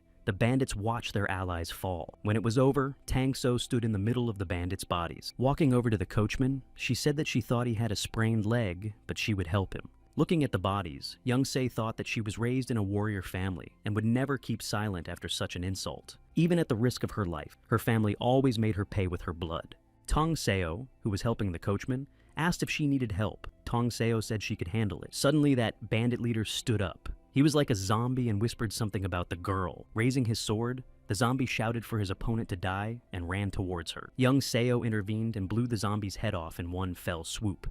The zombie whispered that Young Seo was a bastard. Watching as the zombie fell, Young Seo thought that surviving a Tang poison attack was an achievement for a brigand. In any case, Young Seo was now splattered with blood. When Young Sai approached the coachman, he asked how long it would take to get to the next settlement. The coachman replied that it would take a few days to get over this mountain, but even if they drove without stopping. Brushing the blood off his shoulder, Young Se thought he hated the feeling of blood on himself. Tang Seo approached him. Bowing her head, she said she should have prevented this misunderstanding and apologized. Yeon asked who could have known that the brigand would survive the poisoning. Tong Seo agreed and said that she was ashamed to ask this. But could Young Seo do her a favor? Yeon Seo asked what kind of favor, and Tang Seo said that the bandits seemed to have kidnapped women in the city. Of course, Young Se immediately realized that she wanted to save them. Tang Seo replied that she didn't know if he would help her. But after hearing that, she couldn't let it go, and so she asked him for help. Without getting an answer, Tang Seo added that if it was difficult for Young Seo, she could do it alone. However, Young Seo said that they would go together. Turning to the coachman again, Young Seo asked if he knew where Meng Tao Tai was. In the city, a nasty laugh could be heard coming from the house, telling her to come over to him. Leaning over to the girl, the robber asked her what was wrong with his body, and she whispered for him to help her. This brigand's name was Mak Pyung, and he is a creditor of Meng Tao Tai. His ally ran into the house and informed him that they were being stormed. Turning to him, Pyung asked if they were soldiers, and asked how many. The brigand replied that they weren't really soldiers, and told him that one man and one girl had come at them from different directions. Turning to the girl again, Pyung stroked her cheek and asked that he had come to tell her that there were only two of them. However, the bandit said he didn't know about the guy, but the girl was using poison, and he thought she was from the Tang clan. Pyung jumped up and pushed the woman away and shouted why the Tang clan wanted them. The brigand replied that their guys ran into them when they were trying to collect tribute. Scowling, Pyung turned away and said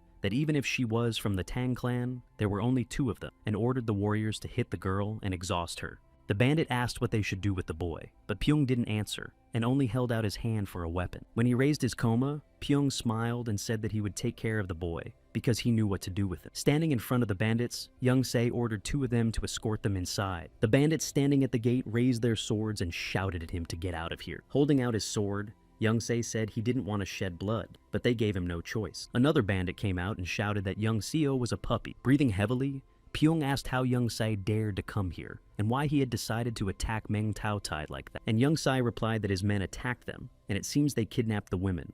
Bayun asked if Young Sai had come to rescue the women. Yeon Seo replied that he would save them, and then turned his head to touch the blood, and said that he needed water to wash away the blood of their men. With a stomp of his foot, Bayun nodded. Young Seo sneaked in here just to wash himself. Twirling his scythe in front of him, Pyung said he was a warrior in the Imperial Army. Swinging his sword at Young Se, he said that he had survived bloody battles. As he came closer, he said that Yeon Seo would soon be a dead man. As soon as he said that, Yeon took a step forward and swung his other foot forward. When he got hit, Bayun shouted that he didn't care about Young Se. However, the blow was so strong that it sent him a kilometer back into the courtyard. His comrades who were standing at the entrance saw that Bayun didn't move and shouted, "Sir." Young Se approached them and leaned on the outlaw and asked if they could take him inside now. They said yes. Sitting on a branch, Jong Ga watched Young Se leave. She felt like she didn't know him at all. Young Se agreed to this trip without expecting any reward for it. However, he had put a lot of effort into it. At such a young age, he had already surpassed many martial artists. Jong Ga also remembered Dugu Jin, saying that with Young Seo's skills, he could easily become one of the top 100 martial artists. Maybe Young Se would be the hero that would change Murim forever. As Young Se followed the bandits, he thought about how he could wash up quickly. When it was over, it was already dawn, and the captives were freed. Standing at the gate, they bowed and thanked the defenders, not knowing how to repay them. Standing behind Yeon Seo, Tong Seo thanked him for helping her. Turning around, Young Se replied that they had to do it. After that, they set off again. After a while, they arrived at the town of Somzo. The people in the square were talking to each other, asking if they had heard the latest news.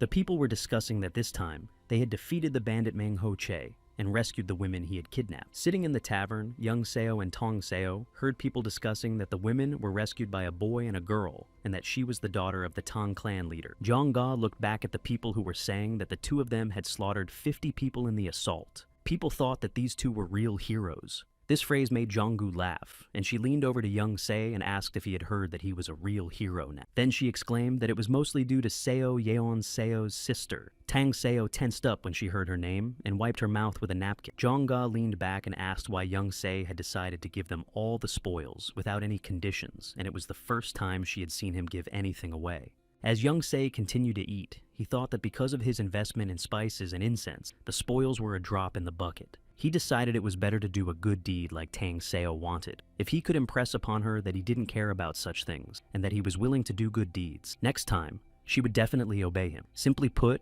this was just a stone in the foundation of the attack on the demonic sect. Jongga leaned over to see if he could hear her, but Young Seo thought that fame was never given for nothing. He only killed them for his own gain. But the rumor had already spread and become a rumor. To become the head of the Murim, you need to have an impeccable reputation, in addition to your fighting skills. In his previous life, Young Se would have preferred to be feared, but in this life, he will gradually gain a good reputation. And if he reveals his identity after achieving his goals, those who long for the appearance of that righteous knight and make him a hero. Young Se thought that this battle was useless, but he found out something for himself. A girl came up to Choge and whispered something in his ear. Turning to Young Se, Choge said that they had a problem. Young Seo asked what kind of problem. She said that a demonic sect brigand had recently appeared in the area and had killed a disciple of the volcanic sect yesterday. After listening to her, Young Seo asked what this had to do with them. Jongga said that the volcanic sect got angry and decided to cordon off the entire island because of that. So they can't leave the island until they catch the robber. Young Se got up and said he would go look for him on the streets and they should go back to the guest house. As they walked down the street and looked around, Young Se thought that this was another headache, although there was no need to hurry, but he didn't want to waste time. Clenching the hilt of his sword, Young Se thought that he didn't want to be the one to catch the criminal. He's even thinking of killing him instead of arresting him, but if he loses to the man with no name, the volcano sect will think that's Young Se's way of saying they don't have enough power. It's like beating a beehive. Young Se decided that he'll just check the place out, and then it's up to him. Suddenly, a man approached him and asked him to stop, asking if Young Se wanted to avoid being searched. Young Seo asked what he was talking about, and the man said that he seemed to be trying to get away from him when he saw him coming. Young Se replied that it was a misunderstanding, and he didn't think there was any point in suspecting all the passers-by. The warrior said that the bandit who took the student's life was able to escape because of his disguise and transformation skills. He asked what Young Se's name was, but Young Se asked him if he didn't know that well-mannered people call out their own name before asking for someone's name. The warrior didn't like that and said that Young Se better cooperate with them or they'll be forced to say bad things. Young Se hated these cheap threats and aggressive moves, but he didn't want to clash with a guy from a volcanic sect on his own turf. When Yeon gave his name, the warrior switched that he wasn't from around here and asked if he had any ID. Young replied that his friends at the guest house nearby could verify his identity. The warrior asked if they could verify his identity. When they got to the guest house, Tang Seo came out, and the warrior told him that Yeon said she could verify his identity. First, he asked her name, and Tang Seo introduced herself. Folding his hands, the warrior introduced himself as Jung Woo, a disciple of the volcanic sect. Looking at him glumly, Young Seo couldn't believe that, without asking for permission, he just started talking to her. After hugging Young Se, Jungwoo said that if Young Se had told him where they were from the beginning, he would never have made them so uncomfortable. He also said that Yeon Seo must have really wanted him to meet Tang Seo, and Yeon Seo was already burned by Jungwoo's hand on it. Young Ga came out and asked why Young Seo and all of them were standing there. Seeing her, Jungwoo opened his mouth and asked who she was. Young Seo pulled his face away from him and wrinkled his nose. Jungwoo folded his arms and started to introduce himself again, but Yong-ga grabbed Young Seo by the elbow and dragged him away. When she looked back, she shouted to Jungwoo that she had plans with Young Seo and said goodbye. As they walked down the street, Yong-ga told Young Seo to ignore Jungwoo because he's always been like that. Now Young Seo looked at her and asked if she knew him. Yong-ga said she wasn't sure. She added that even Jungwoo's behavior seems inappropriate. Meanwhile, Jungwoo said goodbye to Tang Seo. He is one of the 10,000 warriors and the only disciple of the Plum Blossom Blade Master. Plum Blossom Blade Master. He is the one who represents the volcanic sect among the 10 heavenly emperors. He is called the Wild Spirit Mesa and the Noble Blade. Therefore, it is important to know what is behind this person. Yong thought of becoming the head of Murim to gain power, and then he would destroy the brazen sectarians like him. As they approached the door, Jong-ga said that they were at the place. Young Se asked where she was taking him. Looking at him, Jong-ga replied that it was to Black City, the unspoken name for the black market. Jong-ga thought that Yeon Seo would want to buy something for himself. Black City. There are markets like that all over the world. They sell stolen treasures and forbidden goods. But Young Se knew about them by hearsay and had never been there. Jong-ga took out the mask and handed it to Young Seo and told him to take it. Yeon Seo asked why he wanted the fox mask. After putting on the cat mask, Jong-ga asked Young Seo if he wanted to show his face on the black market. After putting on the masks, they opened the doors and started to go down to the bottom floor. Jong-ga said they would see what they were selling. When they came out, Young Seo told Jong-ga that the next time this market opens again, she should take him with her. Jong-ga said that he only bought the healing elixir and that he wanted to come again. Young Seo replied that these elixirs are only made on Mount Meidon. Looking at the box in his hands, Young Seo said that of course his strength won't increase if he takes it, but in a critical moment, it could save his life. And Jong-ga asked if 20 gold pieces for it wasn't too expensive, because even the merchant was surprised that Young Seo had offered so much. Young Se looked at her and said that he didn't want to waste his time haggling, and 20 gold pieces wasn't that much for him. Jong-ga looked down and said that if she knew, she would have bought it too. With a smile, Young Se offered to sell her a couple of his for a very reasonable price. Jong-ga waved him away. Suddenly, there was a shout asking the girl how dare she refuse to have a drink with him. Young Seo looked in the direction of the noise. Tang Seo was sitting on a bench with a man standing next to her, shouting that she was a ridiculous girl who was trying to get a bargain with such an ugly face. Hearing Tang Seo ask if the man could answer for his words, Young Seo grabbed his head and thought about why they crossed her. Putting his hand on her shoulder, the man said that Tang Seo is crazy for saying such things to Jong-woon, the head of Jong Seo's squad. Tang Seo was approached by Jong-ga, and Jong-un fell to the ground. His comrade next to him exclaimed and reached out to him. Jong-un's nose was bleeding and he trembled. He realized it was a matter of poison. Tang Seo, on the other hand, said that he needed to answer her question. Wrinkling his nose, Jong-un shouted that she was a coward. His mouth was already leaking saliva. Young Seo came up to them and asked Jong-woon if he had decided to molest a member of the Tang family without being prepared to be poisoned. Hearing that Tang Seo belonged to the Tang clan, Jong-un looked at her and was stunned. On his knees, Jong-un started to say that he didn't know and had done such a stupid thing and begged for forgiveness. Looking at him, Young Se realized that Jong-woon was a healthy guy because he was able to resist the poison. Apparently, his squad is trained to resist poison. Jong-un kept saying he was drunk and lost his mind. Young Seo asked his sister Tang Seo if he could take care of Jong-woon, and she said she couldn't be indebted to him again. But Young Seo said that he had an idea,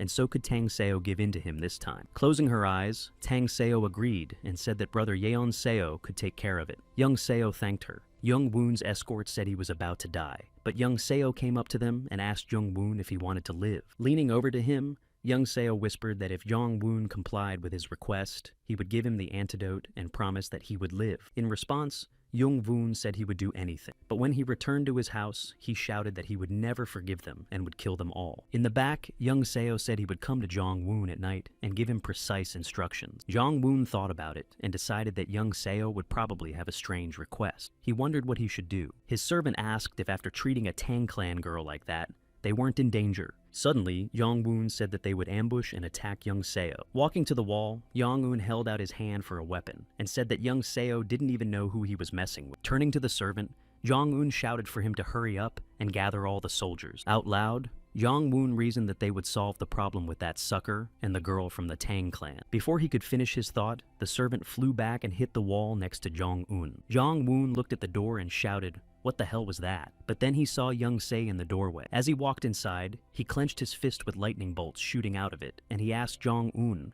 if he had warned his men that he was coming tonight. He continued to say that his men were hurt for nothing, and asked why Jong-un had taken the axe. Jong-un was trembling, and sweat was rolling down his face. Stammering, he replied that it was for nothing, and then asked what request Young Se was talking about. And Young Seo said that there was nothing unusual about it, he just needed to find the criminal that the volcanic sect was looking for. It didn't matter to Young Se whether Jong-woon did it through connections or with his own soldiers.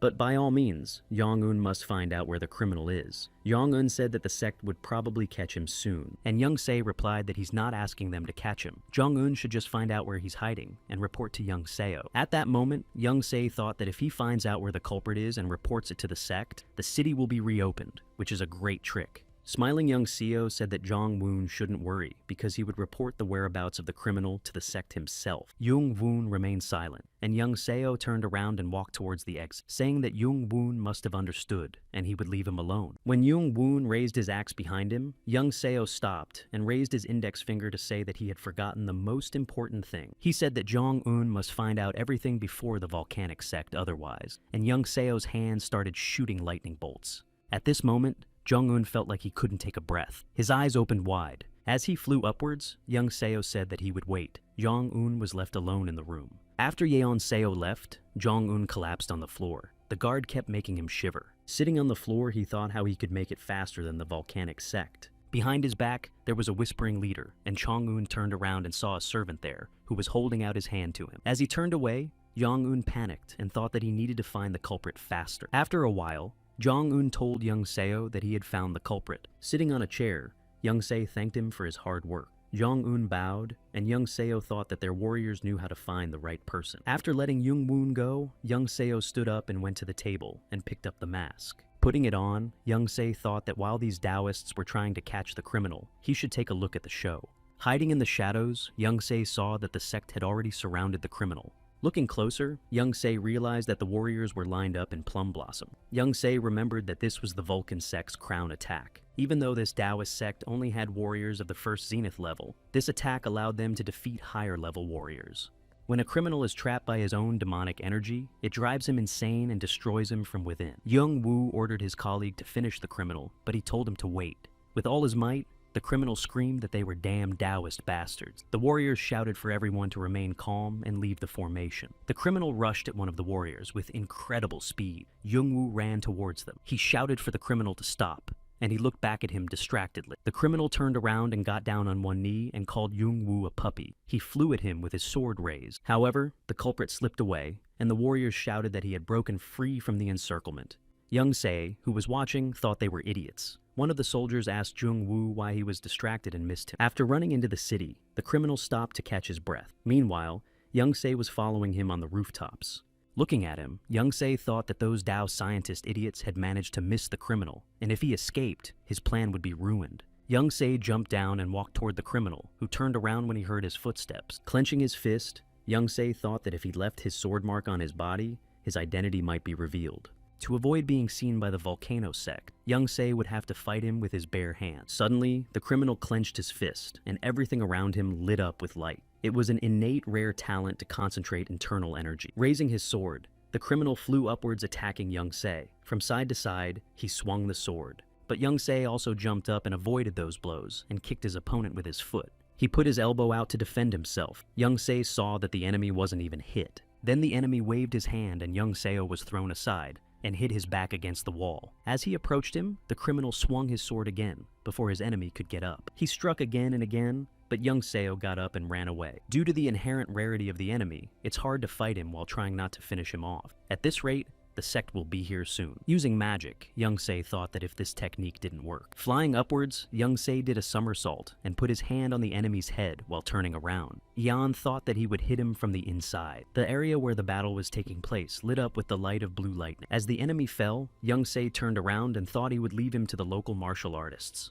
Suddenly, someone called out to Young Seo saying they wanted to talk to him. A man came out from around the corner. When Young Seo turned around, he thought that he hadn't even noticed the presence of the man all this time. Examining the stranger, Young Seo saw that he had the plum mark of the volcanic sect. Young Seo knew that only one person could go unnoticed and wear this sigil. It was the Plum Blossom Blade Samter Blade of Master Hyun Woon. After bowing to him, Young Seo said he was pleased to meet him. Walking up to him, Hyun Woon said that Young Seo must already know him. In response, Young Seo said, how could he not know about the first blade of the volcanic sect? Young Seo wondered what the master was doing here. Looking back at the criminal, Hyun Woon said that the sect's adepts would take care of the criminal, and they should talk in a quiet place. They went inside, and Hyun Woon asked why Young Seo tried to escape after he stunned the criminal. He said that judging from the fact that Young Seo was wearing a mask, he wanted to keep his identity a secret. Yeon said he was afraid of misunderstandings with the cult, and Hyun Woon said that it's not surprising since the sect is trying to show off its ferocity, but in any case, the sect is now indebted to Young Seo. Hyun Woon said that his disciple should have trusted him and not caused trouble. Young Seo said they parted ways quickly. By the way, young Seo remembered that the idiot who accosted him on the street was a disciple of Plum Blossom Blade Master. Then Hyun Woon asked if young Seo wanted to get something as a reward. Young Seo replied that he just decided to help, in hopes that it would help him leave. Young Seo also said that he was there too, so even if he wasn't there, Hyun Woon would have caught the culprit. Hyun Woon said he's not greedy at all. And Yeon Seo said that of course he wants to be paid for his deeds, but it's silly to ask for a reward in this situation. Yi Hyun Woon said that young Seo must have a lot of courage to say that in front of him. In response, young Seo said, "Why would you be afraid of your elders whom you respect?" This made Hyun Woon laugh a lot. He said that he liked young Seo more and more. Then he asked young Sae didn't come here alone. Yeon Seo said he came here with Tong. So Yeon, the daughter of the Tang clan leader. Hyun Woon interrupted him and said that he had accompanied her. After hearing this, young Seo asked Hyun Woon if he knew him. And Hyun Woon said that he heard that this kid Jung Woo had met a girl from the Tang clan and two strangers. To begin with, Hyun Woon asked why young Seo is unknown, even though he has all the abilities to defeat the criminal alone. Yeon Seo said that it was because he was just a student at the Heavenly Dragon School and had only recently set foot on his own path in Morima. As he sipped his tea, Hyun Woon said that this was the first time he had heard of this chakra, but that it might be one of those hidden schools in Morima. He also added that young Seo's pure and rich energy made him seem to have a lot of experience behind him. Putting down the cup, he exclaimed, "Well." Afterward, Hyun Woon cheerfully asked if young Seo could take his student Jong Yu with him. Hearing that, young Seo frowned and asked again. He himself thought Hyun Woon was talking nonsense. Then Hyun Woon told him that after spending his whole life listening to his teacher's words, he had learned to turn up his nose and shirk his work. To young Se, it was crazy. He didn't understand why he had to raise this sucker, and decided that he wouldn't take him even if he hated him. Pointing at himself with his hand, young Se clarified why Hyun Woon was asking him to do this in the first place. The master replied that the character is unaffected, and his intentions are clear enough to have the daughter of the Tang clan leader traveling with him. But Yong Seo said that he and his apprentice are not in the same character, and he is even sure that it might come to a fight. However, the master said it was a good thing. Yeon Seo didn't understand and asked again. In Hyun Woon's opinion, a whip is the best way to calm the mind. He thought that if Jung Woo defeated a peer, it would bring him down to earth. Clenching his fist, young Seo clarified that Hyun Woo wouldn't mind, even if he fought him with all his strength. Opening his jacket, Hyun Woon said that of course he's asking young Seo to do this for a reason. Taking out a sign, Hyun Woon put it on the table and slid it towards young Seo. When young Se saw the sign, he recognized it. It was the Plum Blossom Clan Master's token of appreciation. Every clan has such tokens, and it means that the clan is indebted to the warrior. Such a token could not even be obtained for 1,000 gold coins. So, young Sai asked Hyun Woon if Hyun Woon was really willing to give it to him. After scratching his beard, the master replied that even though he was a master, he had little to reward him with, since he didn't have enough power or money. After a while, they stood by the carriage, and Jung Woo said he was incredibly happy to join them. He asked them to take care of him. Looking at him, young Se thought he was sick of that Dao, but he didn't hate him. After all, thanks to him, the Plum Blossom Blade Master was now in young Se's debt. And now, this loser is asking him to look after him. When the girls got into the carriage, Jong Woo turned to young Seo and stopped him. He said that the carriage was rather cramped, and suggested that young Seo ride on horseback. Then he added that they would switch places afterward. But young Se passed him by, without saying anything. Jung Woo turned around and asked him if he had heard him. Young Se turned around and asked if he had paid a penny for the wagon. Jung Woo wrinkled his nose and asked what he meant. Young Seo leaned on the door and said that it cost money to rent a cart. Then young Se asked if it would be fair for Jung Woo to go on horseback. As he closed the door, young Se smiled and wished Jung Woo a good journey. While on the road, young Se saw that Jung Woo was riding with his head down. When Jong Ga noticed this, she asked if the sect would take revenge on them for treating their adherent like this. Jung Woo was one of the most outstanding warriors before he became a master's ward. If they crossed the sect's path now, they would obstruct young Se later.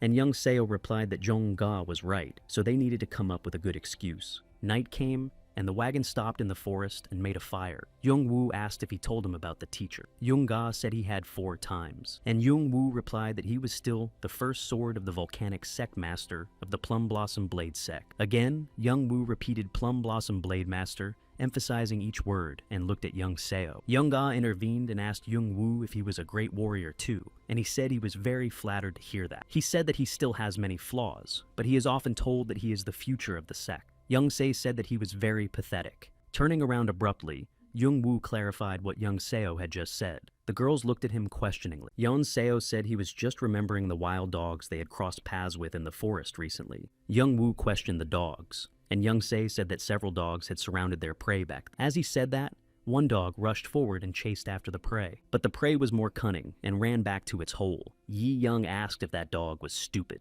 Young Woo replied that the dog must have had his reasons, and Yeon said that the dogs were left without food. But if something like that happened in Marima, one bad decision, and a crazy criminal could get away. Yeon added that innocent people could have gotten hurt. Young Woo looked away and said that only stupid people talk about what could have happened but didn't. However, Yeon asked if Young Woo really missed him. Upon hearing this, Young Woo frowned with anger. Jumping up, Young Woo yelled out what Young Seo was trying to say, but Young Seo replied that he was just talking about dogs. Young Seo then asked why Young Woo jumped up like that. He continued to look at him angrily. When everyone went to bed, Young Woo came up to Young Seo and said he wanted to talk to him alone. Young Se said he could talk, but Young Woo asked why don't they walk to another place and talk there. Of course Yeon Seo agreed, and Young Woo took him to the forest. Looking back, Young Se said that whatever Young Woo wanted to say, why did they have to go so far away?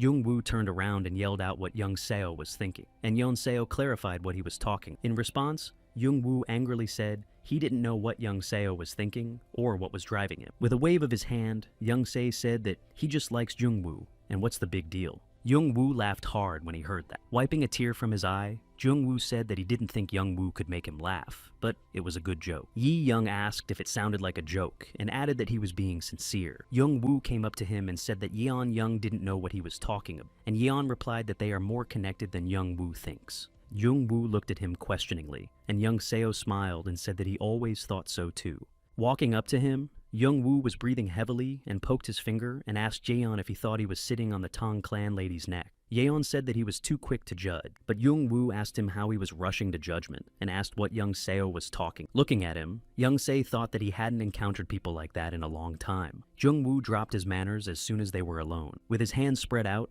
Young Se clarified that he had brought him here just to complain, and if so, he should go back to the sect and talk to his teacher. Turning away, Young Woo grabbed his sword and said that there was no point in talking about serious things with non-serious people. Turning to Young Seo with his sword raised, he shouted, "That means they will fight." Looking at the sword, Young Seo clarified, Young Woo really decided to end this argument with a fight. Smiling, Young Woo asked if Young Seo was scared. Pulling back the sword with his wrist, Young Se replied that he just doesn't want to play these games. Turning away, Young Se said that if Young Woo had nothing else to add, he would go. He decided that was enough to piss him off. Hearing that Yeon yawned, Young Woo angrily asked if he was going to go to bed, and Young hoped that Jung would follow him. He hoped that Jong wouldn't hold back and start a fight, and then Young Woo exploded and yelled, "How dare Yeon just run away?" Turning to him, Young Seo said that a warrior like Jong couldn't control his emotions, and tesk.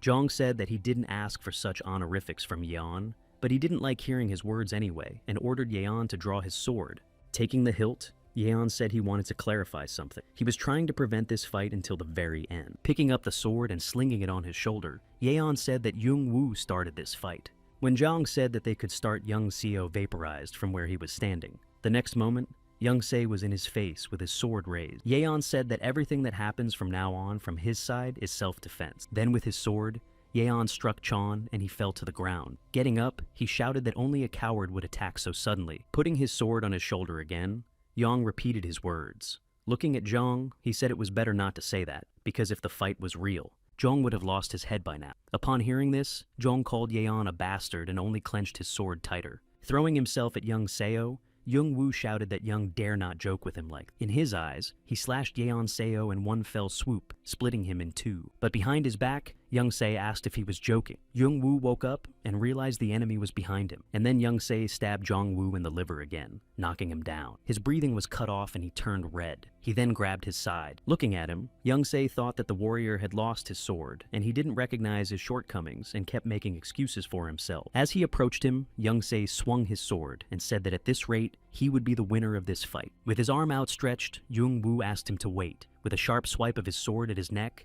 Young Se asked why he should wait. When it was over, Young Woo was lying on the ground with a black eye, and Young Seo was poking him with a stick to make him wake up. When he opened his eyes, Young Woo stood up and looked at Yeon. Then he ran away. When he got a decent distance away, Young Woo shouted at Yeon that he thought he could get away with it. He shouted that he was a disciple of the Plum Blossom Blade Master. Listening to this, Yeon thought that he lacked strength, so he decided to threaten him with a teacher. Jong-woo crouched down on one knee and put his sword in front of him. Young thought that this sucker was the future of the volcano sect. Now, Young understood why the Blade Master had given him such a valuable reward. Turning to him, Young said that, since he was using the teacher's name, opening his eyes wide, Young Se said that he seemed to have no choice but to finish him off. Putting his sword away, Young Seo spread his hands and said that he was joking, and he couldn't be afraid of that, even though he was a disciple of the Plum Blossom Blade Master, and he asked if the entire volcanic sect would take revenge just because of him. Young Woo said they would find a motive. Raising his hand, Yeon clarified that he was saying that his teacher would manipulate the motive, and then clarified that he himself was not ashamed to say such a thing. Young Woo stood up and stammered and said no. Young Se said she could go out. Tong Seo came out from behind a tree. Young Woo tensed up when he saw her and asked the lady how she got here. She walked towards them, and Young Woo asked how long she had been watching him. Tan replied that she had been watching since he forced Young Seo to fight. In fact, Young Seo had talked to her beforehand and told her that if Jong decided to talk alone with him, she could follow them. It was obvious to him how Young Woo would behave when he found out Lady Tan was there. Turning to Yeon, Jong shouted that he had provoked him on purpose, knowing that she was here, and also attacked him suddenly like a real coward. In response, Yeon said, "Why did Jong bother with the coward story?" He said it was just a misunderstanding, so he thought it was just a fight. After raising his hand, Yeon suggested that they have a duel, and Lady Tang will judge them. Of course, Young Woo shouted, "Whatever you say." Yeon also clarified, maybe the loser would serve the one who wins. Pointing his finger at himself, Young Woo said, "That's fine, because that's what he was counting on." Turning around, he started to walk backwards. Jong thought he was trying to jump over his head, and he was careless last time, and that's why Yeon won. Turning around, Chan reminded himself whose disciple he was, and decided that he would be the next first sword of the volcano sect. Waving her hand, Tang Seo said that, "Let the fight between brother Yeon and adept Jung Woo begin then." Folding his hands on his chest, and without even pulling out his sword, Young Seo said that Jung Woo could attack first. Raising his sword, Jung Woo said that he would not hold back. He used the 36 Plum Blossom sword skill. The sword lit up with a green light, and Jung Woo rushed at his opponent, attacking with the 9 Plum Blossom transformations technique. When his opponent was close enough, Jung Woo swung his wrists around to apply his martial art. Jung Woo was shocked that Young Seo was attacking without using his sword. Lightning bolts rang around Yeon. In Jung Woo's opinion, Yeon Seo was an idiot if he thought he could stop him with his bare hand. But when Yeon pulled out his fist, the lightning bolts rushed towards Jung Woo, who was approaching him. Raising his hand, Jung Woo instinctively tried to defend himself. He thought of how he could attack with a sword of someone who had not drawn his own. As Young Se approached his opponent, he told the adept Jung Woo to get his own. Then he punched Jung Woo in the jaw with his fist. The blow was so strong that Jung Woo flew towards the forest. When he hit the tree, Tang Seo said that the winner of this round was brother Yeon. A new day came, and the team moved on. Jeonga said that the wagon was shaking so much that she was going to throw up soon. Looking out of the window, Yeon asked Jung Woo if he can't even drive a horse proper. The battered Jung Woo continued on his way, thinking that in the future, he would become the strongest warrior of the volcanic sect. Noticing the people on the road, Jung Woo stopped without realizing what was going on.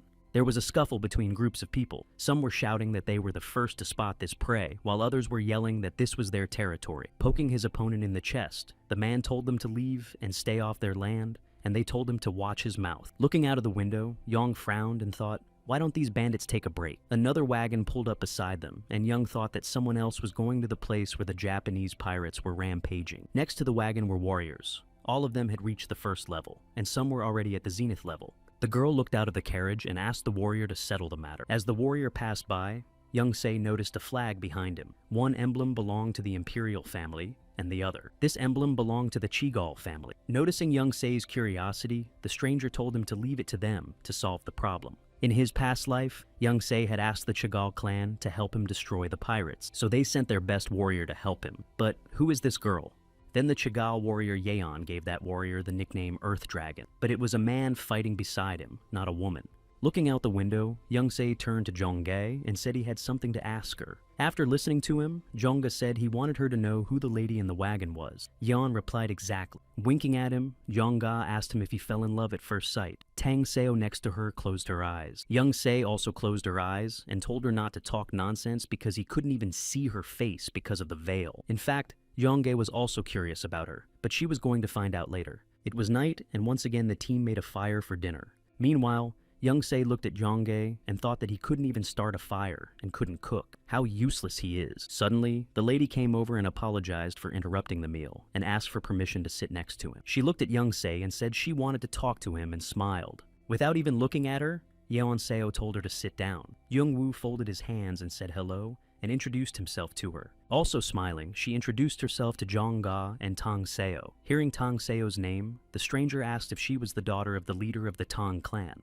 Young Seo quietly told her his name. He said he was from a little-known school and unknown in Murima, so she obviously hadn't heard of him. She put her hand on her chest and said that her name was Che Gal Hai. She also apologized for being cautious, saying that she had to hide her face. Young stood up and thought that he had never heard her name in his past life. Gal Hai said she didn't know anyone else had gone to Zhejiang. Pouring the soup, Young Se thought that since she was from the Cheagle family, it wouldn't be a bad thing if he left a good impression of her. When he came up to her and held out the bowl, he said that they didn't know either and offered to eat together. Gal Hai thanked him. Gal Hai looked at him and said that their meeting must have been fated since they had the same goal and asked if he wanted to join them. In response, Young Seo thanked her for the offer and told her that they were going to Hangzhou. Apparently, Gal Hai thinks they were going to fight pirates too.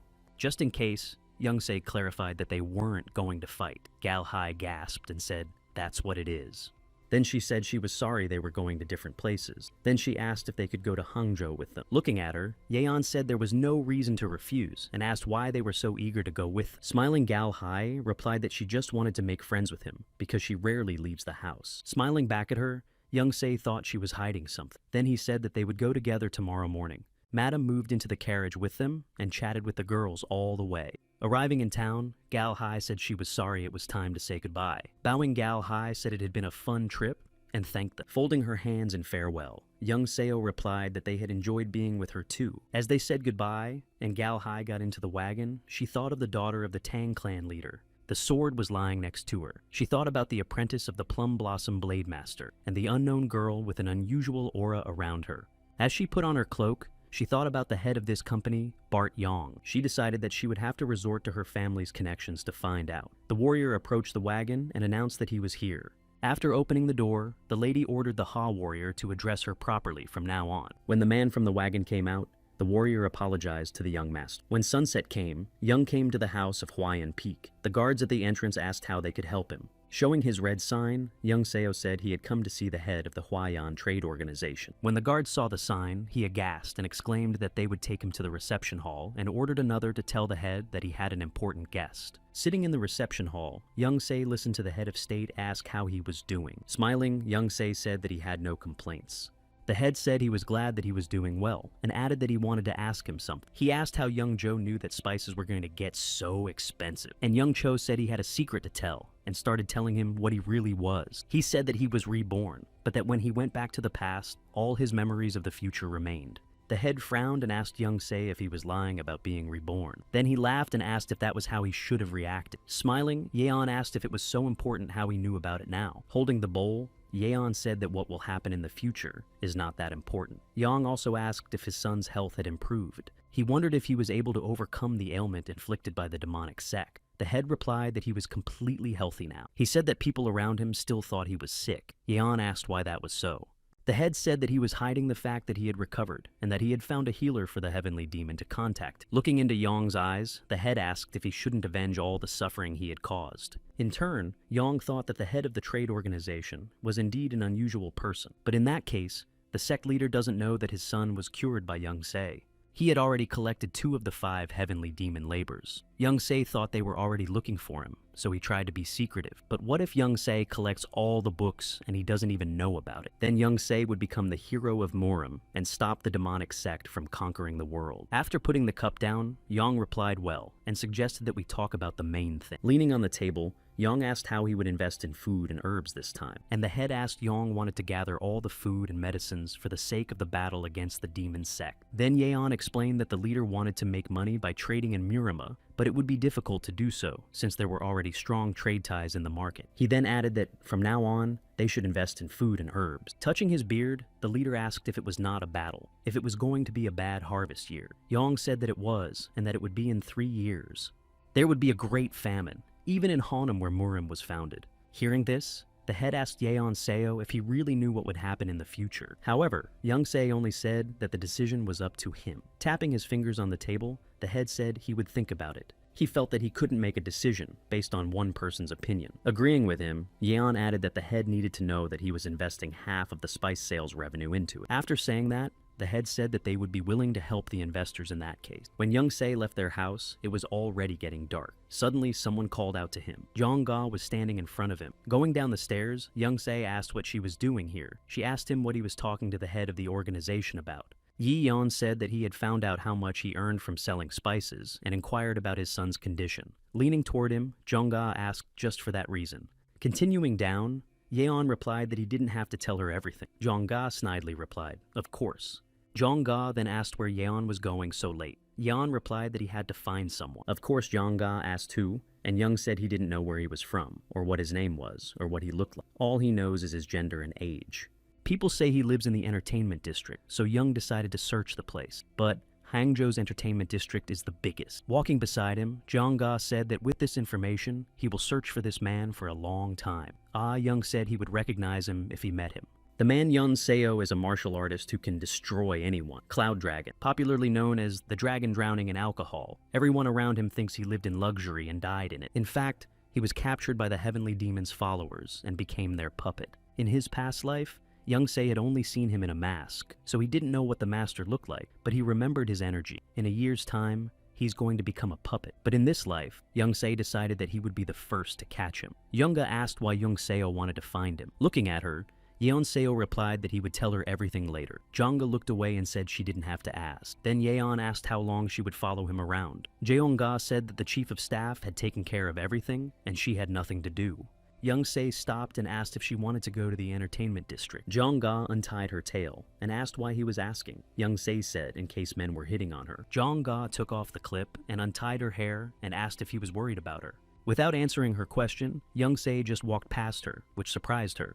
When they arrived at the entertainment district, Young Seo noticed that the district was really huge, and it would take a long time to find the place. It's said that the dragon is good at the four arts, so if we go by that. Suddenly, there was a shout of a man asking if he had gotten drunk at someone else's expense. Young looked in the direction of the noise. There were men standing nearby, holding the drunk and holding brushes and ink, a go board and a tool. They decided to take him to the boss. The men were angry and said that this idiot was asking for trouble. At that moment, Young Seo felt that energy. The man in their hands waved to the side and asked for another drink. Yeon realized that the cloud dragon was in front of him. In the warrior book, it was written that it had a beautiful appearance. Although the energy was weak, it was exactly the same as what Yong had felt in his previous life. As he approached them, Yong said that he would take this man away. The man looked at him questioningly. One of the men raised an eyebrow and asked him if he had lost his fear and where he was going to take the debtor of the Hwangin sect. To his dismay, Yong didn't intend to answer the man's questions and just punched him in the jaw. Before his comrade knew it, the man was already sweating away. Clenching his fist, Young Se looked at another opponent and thought that no matter what he told them, they wouldn't listen. The people of the sect started shouting that now Young Se would find out who they were. Passers-by started looking back at them. When it was over, Jeonga looked at the bodies and said it was fun. After picking up the dragon, Young Seo turned to Jongga.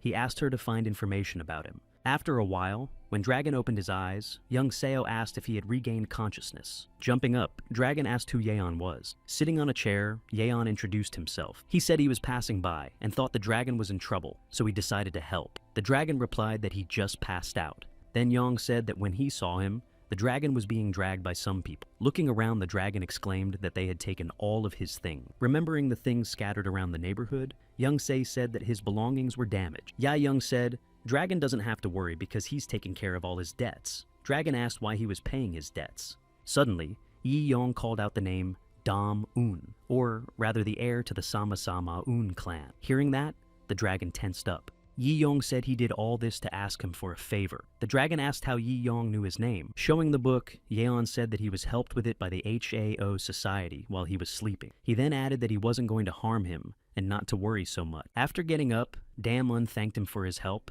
and said that he was now in debt and would repay him tomorrow, but Young replied that he doesn't need to pay him back. Yeon also said he wasn't going to involve him in the sect. As he left, Dam-woon waved his hand and said he was happy with his life as it was. Taking his pen, Dam-woon said they would see each other when he paid him back. But suddenly Yeon said, Cave of 1,000 Traps, and Damun let go of the pen. He looked back at him and Yeon said he knew where it was and how to get to the treasures hidden in it. Dam-un thought to himself that not only had he paid his debts, but now he was talking about the cave. But what does he want? Smiling, Yeon said he would pay well if Dam-woon would help him neutralize the traps in the cave. Walking down the street, Dam-woon remembered how Yong had said that it might be hard for him to trust him, but why would he deceive someone who could really help him? Yeon had said that he wouldn't force him, so Dam-un could come to him when he thought it over.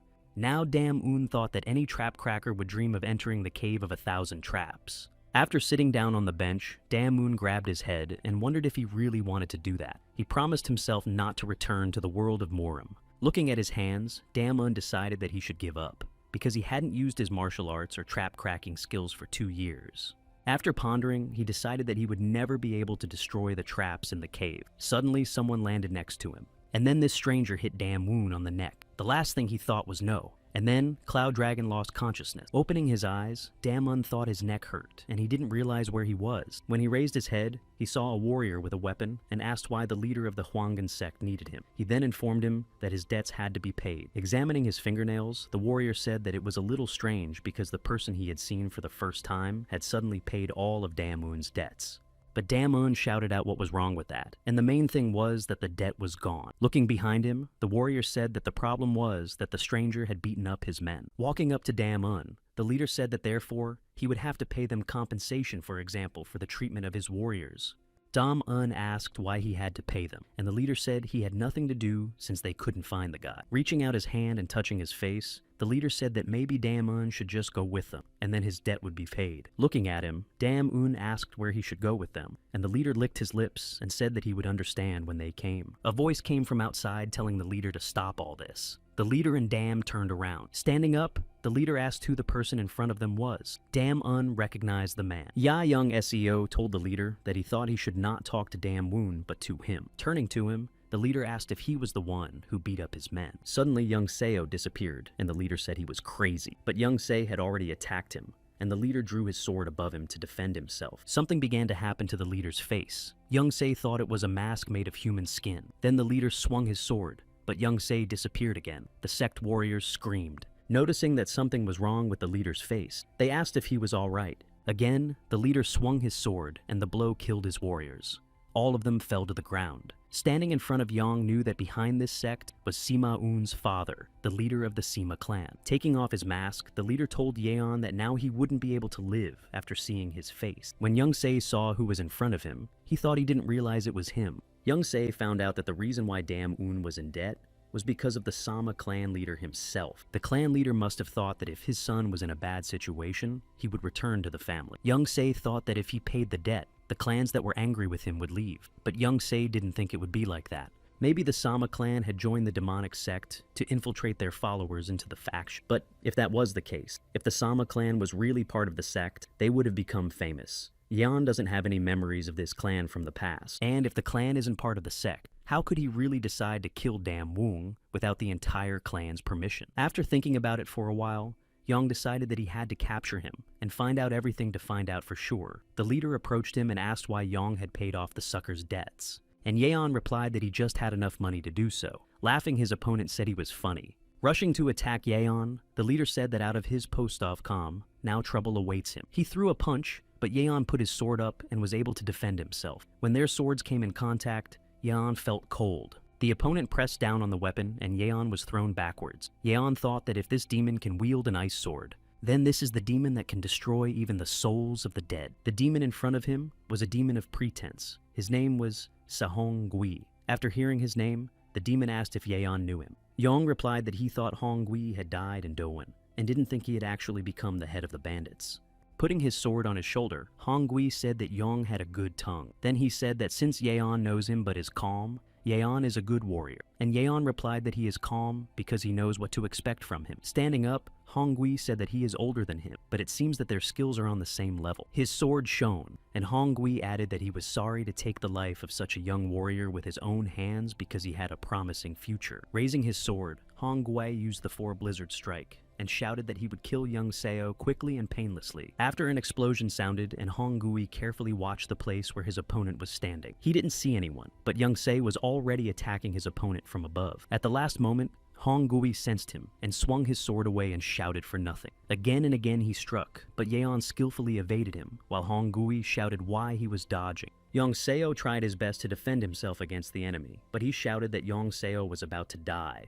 He clutched the hilt and swung his sword at the enemy. Hong Gui said that Young Se was fast. The situation was getting tense. Hong Gui shouted that Yeon's fast attacks wouldn't take him. Again, Yeon used his martial art, but Hong Gui shouted that it wasn't enough. Looking closer, Hong Gui realized that his opponent had disappeared. Turning around, he shouted where Yeon had gone. Meanwhile, Yong was watching him from above, already preparing to strike. Turning around, Hong Gui was hit by the fourth stage. With a swing of his sword, Yong used the waning moon attack. Raising his sword, Hong Gui tried to deflect the attack. The blow was powerful, and he clenched his teeth from having to strain. With his eyes wide open, he realized that this guy didn't have a single bit of doubt and had absolutely no sense of fear. There was an explosion, and Yong landed amidst the rising dust. Lightning was shooting out of his sword into the sky. Deciding that he couldn't defeat him, Hong Gui threw down his broken sword and grabbed Dam Woon and ran away. Just when he thought he had to return to report back to the sect head, Hong Gui felt something and turned around. A blue light enveloped him, and then Hong Gui stopped and looked around, realizing that Dam Won had gone somewhere. As he continued to look around, he thought it was magic. Behind him was Young Se, who said that it was clear how he had survived Dawan. Smiling, Young Se summarized that Hong Gui was a good runner. Turning to him,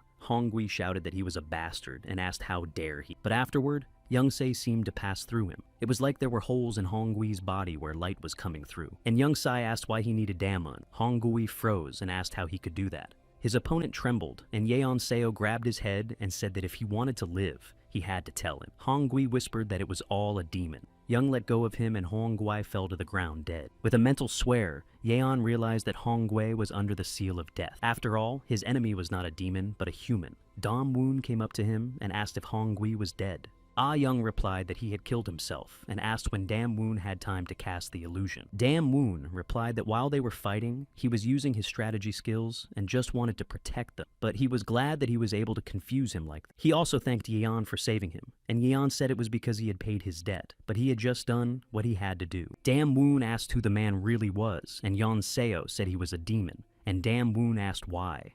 Yeon Seo asked him to answer only one question. The leader of the Sama clan had colluded with the demon sect. When he heard that, Dam Woon clarified that Yong wanted to say that the one who put him in debt and the one who sicked the sect on him was his father and the leader of the Sama clan. Yeon confirmed it. Dam Woon reasoned that the person who kidnapped him is a demon from the sect. The head of the Sama clan might have made a deal with the sect for his purpose. To Dam Woon, it was strange and dangerous to collude with them just to bring him back to his family. Thinking about it, Young decided that if he was wrong and the Sama clan was not in cahoots with the sect, then it was the person who wanted to kidnap Dam Woon without the clan head's knowledge. Looking at Un, Yeon said that his family was his family, and Un said that he had given up that name a long time ago and asked him to call him Dam Un. When he asked him by another name, he asked if he could find out what had happened to his family. Un was confused and asked if Yeon had told him that he had found out everything about him. Yeon said that he had only been given dry facts about him without any detail. That's what Yeon wanted to hear from Un's mouth, but Dam Young said it wouldn't be interesting. Scrunching up his nose, Un added that he didn't think this was a good place to talk. Putting down the bottle, Yeon said he brought it because he can't have this conversation sober, and offered Un a glass to drink. Holding out the cup for Yong to pour for him, Un said that he was born into the family of the leader of the Sama clan, and that he was named heir and educated as a child. In response, Yong said that he must have had a hard time, and Un said that he was pleased to be praised and called a genius, who appeared once every 100 years. After drinking a glass, Un continued to say that he had learned everything from magic to seals, and all his successes had delighted even his teacher.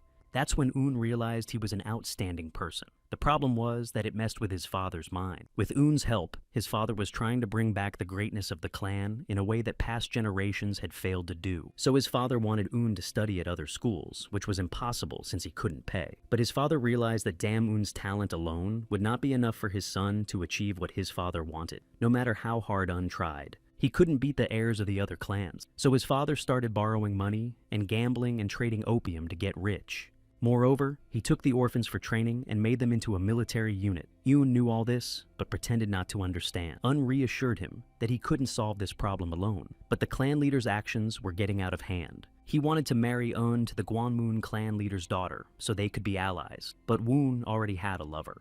They had sworn eternal friendship since childhood, and promised to marry when they grew up. Then Un fell in love with this girl, and they both looked forward to a bright future together. He asked his father to call off the engagement, but neither he nor the Guanmun clan agreed. With his head down, Un asked Yeon if he knew what happened after that, and Yeon asked Un if he thought he was trying to intimidate him. Grabbing his head, Un said he'd better do it.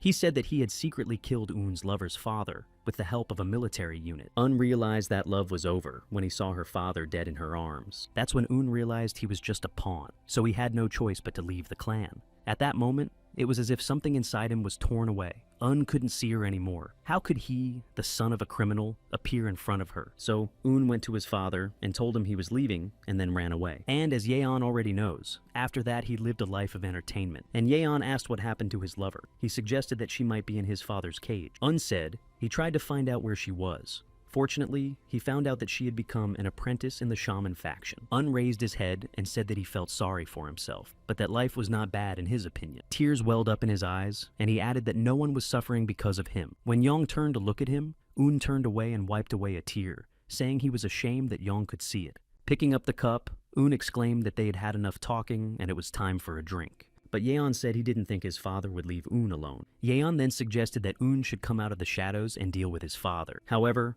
Un whispered that it was impossible. Then Yeon suggested that he should go with him. Un replied that then Yeon would become an enemy to the clan and its allies, and then his father's squad would try to deal with him. Yeon picked up the cup and drank and then stood up. Un asked where he was going, and Yeon drew his sword from its sheath, and Un clarified why he did it. Following that, Yeon swung his sword. From that swing, a hole appeared in the wall next to him. Un even moved backward. After that, Yong asked Un once more. Un said that he could be killed. Turning to Un, Yong said that he himself could wipe out the Sama clan from the face of the earth. Holding out his hand to him, Yong said he needed him, and that power, fame, and wealth awaited him. He added that he would give him everything even after they had restored justice. So, Young smiled and asked Damoon if he trusted him with his future. In the morning beside the wagon, Yong introduced Un to his companion. He still couldn't get Brother Yeon's words out of his head. Then he asked if he could answer the question after they left the cave. Yeon answered of course, and Un said that they would need more than just their fighting skills to get out of the cave. However, Yeon answered him that his friends would handle everything. He knew that Jong-ga should find the location of the cave.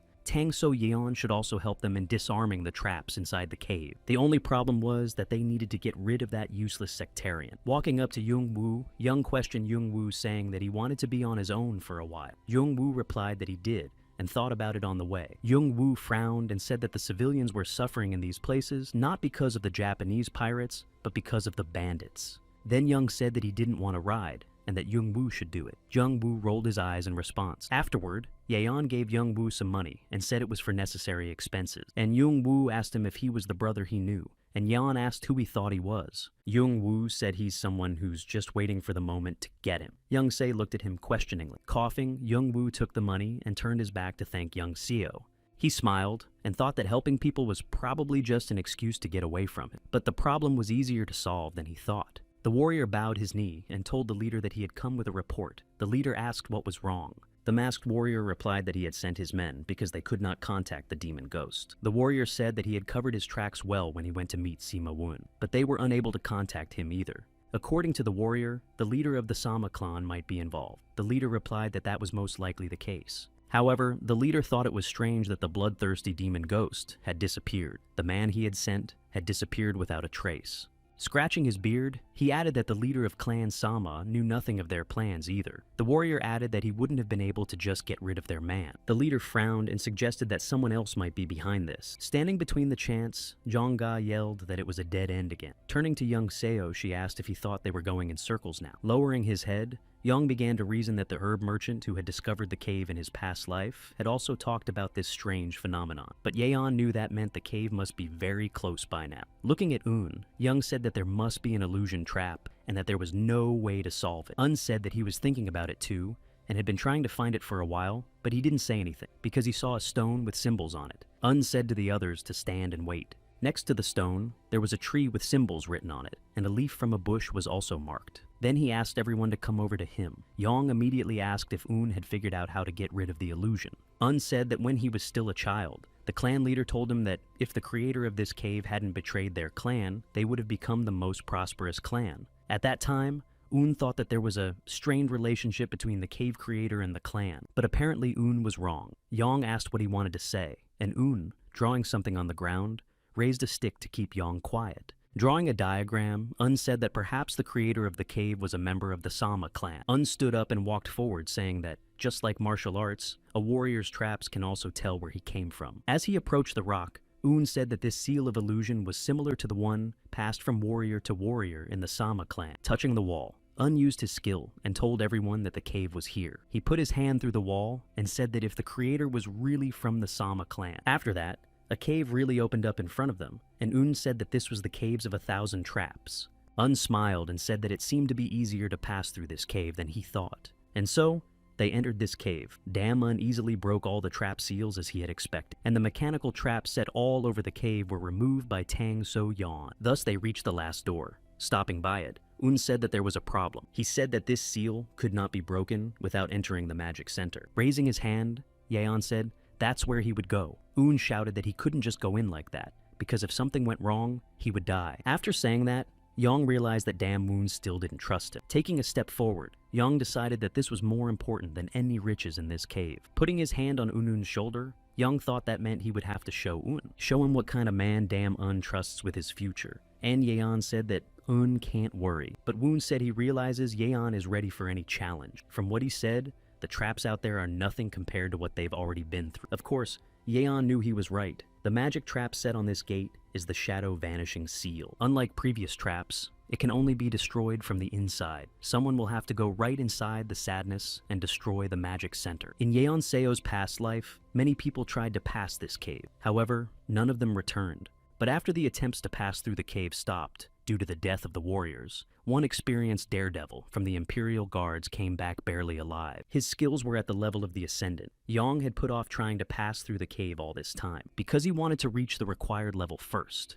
However, the warrior didn't tell him what he had to go through, and Yang didn't know what was waiting for him there. But if this trap could practically destroy a warrior of this level, it might not be easy for Yang. With a smile, Yeon thought that he couldn't just give up because of this. Passing by Un, Yeon said that if the seals could only be broken by destroying its magic center, then he would do it too.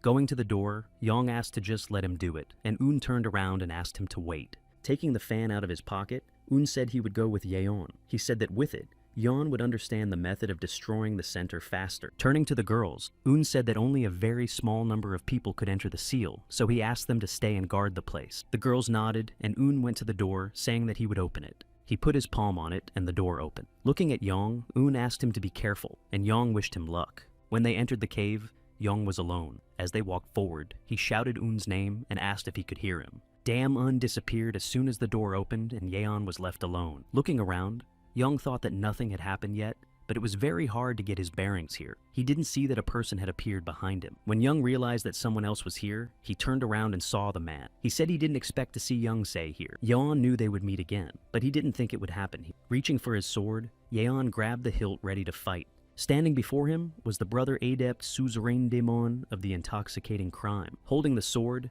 Young swore because he had not yet reached the level he had in his previous life. Therefore, he wouldn't be able to defeat the illusion of the suzerain now. Smiling, the suzerain said that they hadn't seen each other for a long time and that Young had nothing to say to him. In response, Young said that the fact that the suzerain acts like he knows him gives away the fact that he's not real. However, Yeon thought that it couldn't be that suzerain knew him in this life and that it was an illusion created by this magic trap. Raising his hand, Suzerain said that he was happy to see his younger adept brother again. He then asked why Yeon Seo looked more scared than happy. Lowering his sword, Young Seo said that it seems that Suzerain has a nasty temper in this life as well. The Suzerain said it's only natural that he's a memory. Analyzing his opponent, Yeon Seo concluded that Suzerain was an illusion without a real physical body. However, what would happen if he died at his hand? Suddenly, there was a shout from his brother, and behind Young's back appeared Un, who asked if he was here. With an outstretched hand, Yeon asked Un not to come close because it was too dangerous, and Un stopped.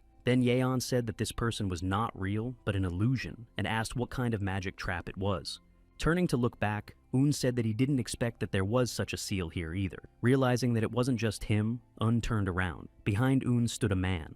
It was the leader of the Sama clan, his father. The Shadow Disappearance Seal recreates your most sworn enemy from your memories. Now, Young understood why he had this demon as his suzerain. But for Dam Woon, it's the leader of the Sama clan. And Yang asked if it was an illusion. Couldn't they just ignore it and pass it by?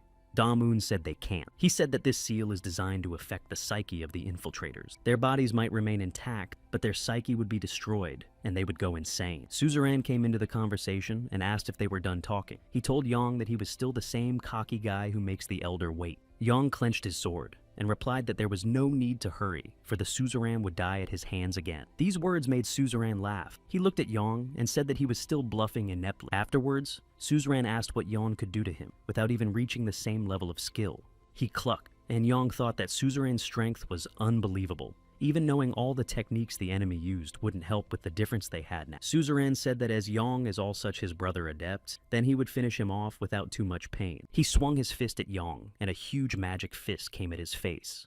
At the last moment, Yang bounced to the side, and Suzerain's attack passed him by. Looking at Yeon, who was crouching on one knee, Suzerain laughed and said that he was amused to see Yeon's Seo wound rolling on the floor. He told Yeon to turn around, and when Yeon looked to the side, he saw his opponent right next to him. By making a fist, Yeon blocked the enemy's attack. Stepping back, the suzerain told Yang that he was doing well. Looking at him, Yeon realized that the opponent had decided to play with him. Jumping up, Yeon decided that now was his chance. With a swing of his sword, Yang used the waning moon crescent attack. Before he knew it, Yang was already behind him with his sword raised. However, the sword passed through the opponent, and Suzerain asked if this was her best attack. Pushing the weapon away, Suzerain turned his head and said it was disappointing. Watching him, Yeon clenched his teeth. Turning towards Yang, Suzerain owled his fist. He shouted that he would teach Yeon how to fight. He punched Yeon, and he flew back a few meters. Yeon realized that his opponent was reflecting all of his moon phase attacks. At that moment, Young Se decided that it was time for him to use King Fist's white lightning body arm. This strike was called the Dragon Strike. However, the Suzerain said it was like being bitten by a mosquito. And then, Suzerain kicked Yang in the face. Of course, his image is based on Yeon's memories, but it also reflects the attacks that Yeon has learned in this life. Once again, Yeon was hit in the face by his opponent. The blow was strong, and Yeon fell to the floor and rolled onto his back. As he got up, he leaned on his sword and thought that if he was lucky, he wouldn't be harmed by his opponent's attacks thanks to the white lightning technique. At this moment,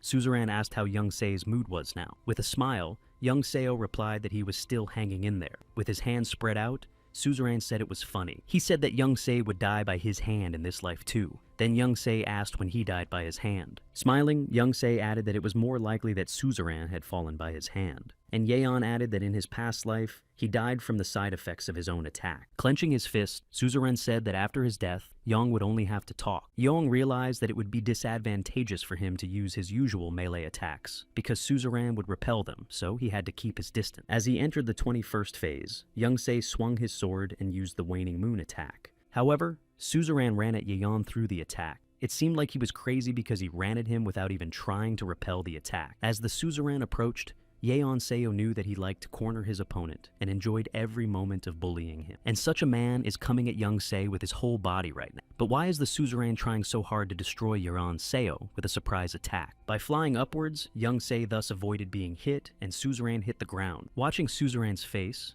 Yeon thought why he was so persistent. A thought came into Young Se's mind that he didn't understand something. The way Suzerain is trying to threaten him. Grabbing Yeon's face, Suzerain said he understood. Throwing Yeon to the ground, the Suzerain began to beat him. Suddenly, Dam Woon intervened. Turning to Yeon, Un called out to him. However, his father said behind his back that it was over and Un should surrender. The father said he didn't want to take his son's life. Un asked how much longer he would be acting like a caring father. Un turned to his father and said that he would not change anything by killing him here, and so he would take his father's life. Suddenly, Suzerain yelled out what Un was doing. Un turned around and saw a steel sword in Yang's hand, and Yang told his opponent that now he understood why the Suzerain wanted to end the battle so quickly. The Suzerain shouted that Yeon was a crazy bastard and asked if he wanted to use that attack again. However, Yeon decided that it was a battle with his own memories anyway. He only needs to destroy the opponent before the attack destroys him. Smiling, Yang used a burst magic attack and said that he would now take Suzerain's life again. Who would have thought that Young Se would use that cursed attack again? Explosive magic attack is one of the 6 skillful attacks of the demon sect. This very attack destroyed the demon Suzerain, and then himself in his past life. And Yeon asked, the suzerain decided to attack him suddenly because he was afraid that Yeon would use it. Right now, Yeon is only fighting him inside his mind. Yeon said that apparently suzerain realized that his body wouldn't be harmed if he used this attack. In response, suzerain shouted that Yeon couldn't destroy him just by using one of his skill attacks, because he wasn't as strong as he was in his previous life. The suzerain was right, since the power of this attack is directly related to the strength of the attacker. The attack won't be as strong as in his previous life. But Young told the suzerain that judging from his chatter, he was still nervous. Standing up, Young thought that there wasn't much time left before the side effects of the attack started to affect. Therefore, Young must concentrate all his strength. As he accelerated, he lunged at his opponent. Raising his fist, the suzerain shouted, "How dare Yeon!" And now their forces are in contact. Raising his sword, Yong flew up and swung it over his opponent's head. Both opponents were thrown backwards by the shockwave. Squatting down on one knee, Young-se braked. The suzerain was reflecting the attacks as if he wasn't worried about his life at all. Perhaps it was because he realized that he was just a memory. Then Yong decided that he couldn't drag this out any longer, and he needed to finish him off as quickly as possible. Raising his head, Yong saw that suzerain was attacking him. As he landed, suzerain destroyed the floor beneath him and yelled that Yong was trying to threaten him with such bastardized skills. After being wounded and flying backwards, Yong realized that he could no longer maintain his advantage. After catching up with him, the suzerain stabbed Yong in the stomach. Yong's eyes opened wide. With a smile, suzerain said that Yeon was finished. But suddenly Yeon grabbed his hand and turned to his brother Adept. With one hand holding his sword and the other, Yong drew his sword and asked if suzerain had said that he specialized in slashing attack. This attack tears the flesh and breaks the bones of the enemy. As he prepared to strike, Yong said that he would remind him. And so, Yong managed to land a decisive blow on his opponent. The suzerain coughed up blood. Grasping his side, Yong thought he was ready for the Adru, but the pain was still unbearable. If it wasn't for the art of white lightning, he would have died long ago. Yong knew that if the battle had been real, he would have died in this life as well. He needed to return to his previous level as soon as possible. Looking around, Yeon saw that Dam Woon was barely getting by. Yeon decided that he needed to deal with the leader of the Sama clan and destroy the magic seal center. Suddenly, Yeon clenched his teeth because a cough of blood was coming out of his chest. These were the side effects from this attack. Falling to his knees, Yong cried out in pain. Meanwhile, in the cave, Jongga turned to Tang So and asked why they still hadn't come out. At that moment, there was a rustling sound behind her, and she turned around to see Yeon Seo holding Dam Woon. Tung Seo approached them and gave Eun's hand to her, and Jongga asked what was going on inside. Yeon replied that they would tell everything after they rested. Collapsing on the ground, Yeon thought that he really almost died there. If the creator of the cave was planning a trap that directly affected a person's mind, then the level of the warrior was completely irrelevant. Looking at Dam Won, Yong wondered how to explain it to him. Dam Won sat silently by his side. Once inside the treasure cave, everyone was excited. They couldn't believe that Jung Ki-ja had left all this here. While the girls were looking at the weapons, Dam Woon walked over to Young Seo and asked if they could come out to talk. When they came out, Yeon said that the offer Young Seo made to him, he accepts it. Kneeling on one knee, Eun said that from now on, he would serve Yeon as a mentor. Smiling at him, Yeon said he will do his best to make sure Eun doesn't regret it. And Eun said that now, as his subordinate, he wanted to know something. He asked who Young-se was. The question Young-se was waiting for finally came out. Dam Woon witnessed everything that happened inside the seal. Of course, Young-se didn't know what Eun had heard, but it was hard for him to understand anyway. Yeon suggested that perhaps Young Seo was a member of a demonic sect, and added that since he had already decided to serve him, it didn't matter who Young Seo had been in the past. However, Yeon replied that he was the 5th disciple of the heavenly demon. Eun replied that he was right. Yeon said that he had been a disciple in his past life to be exact. Eun didn't understand him, and asked what that meant. Young Se replied that he had already said that he had already died, and then returned to the past. With a frown, Dam Woon replied that it was impossible to believe such a thing. Young So thought to himself that that was why he didn't tell anyone, because no one would believe him anyway, not even his teacher. And Dam Woon thought that even after everything he had seen inside that trap, how could he believe such an unbelievable confession? When Yeon said that Dam Un might not believe him, Un didn't let him finish and said that he believed it. He said that from the very first moment they met, things happened that he couldn't explain, but after Young Se's words, everything fell into place. Dam Woon asked if Young Seo knew him from his past life, and that's why he decided to help him. Yeon Seo confirmed it, and Dam Woon asked what kind of person Young Seo was in his past life. Yeon said that the person Dam Woon saw inside the trap, it was the 2nd disciple of the heavenly demon, Asuzerain demon of intoxicating crime, and in Dam Woon's past life, he was his subordinate. Hearing this, Dam Woon stammered and clarified that he was part of the demon sect, and Yang replied that it was probably the demonic entity that had been planted in his clan that had lured Dam Woon into the sect. Laughing quietly, Dam Woon replied that he didn't even know how to process all this. Lai Yong thanked him for believing him and apologized for hiding it all. Raising his hand, Dam Woon said that if it wasn't for Yong, he would have been part of the demonic sect or died inside the trap. What kind of life he would have lived then? Yan said that the title of mentor was too burdensome for him, and decided that Dam Woon could address him as before. Dam Woon asked if it was customary for a follower to call someone he followed a mentor. Yang replied that it sounds simpler than it is. He said that in order to live in the invisible demon cave, he spoke respectfully to everyone, but then he couldn't get used to it. Then Yeon said that Un could speak respectfully, but without a title. Yan said that Dam Woon should not call him mentor, but just call him leader.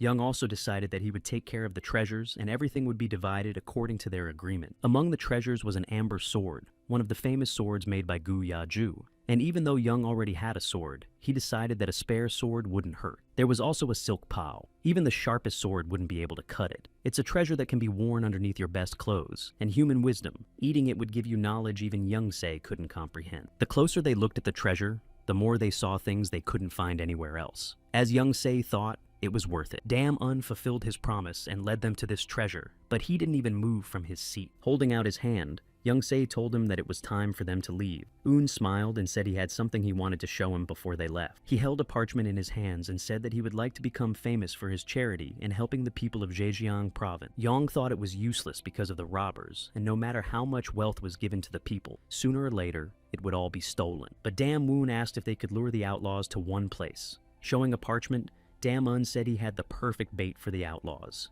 Looking around, Dam Un said that when they took all the treasures out of here, they would fill it with forgeries and he would spread rumors of untold riches. It would be a legend about the treasure left behind by the ancient sage. After thinking for a while, Young Se asked if it was because the robbers were robbing the villagers that Dam Un decided to draw their attention to something else.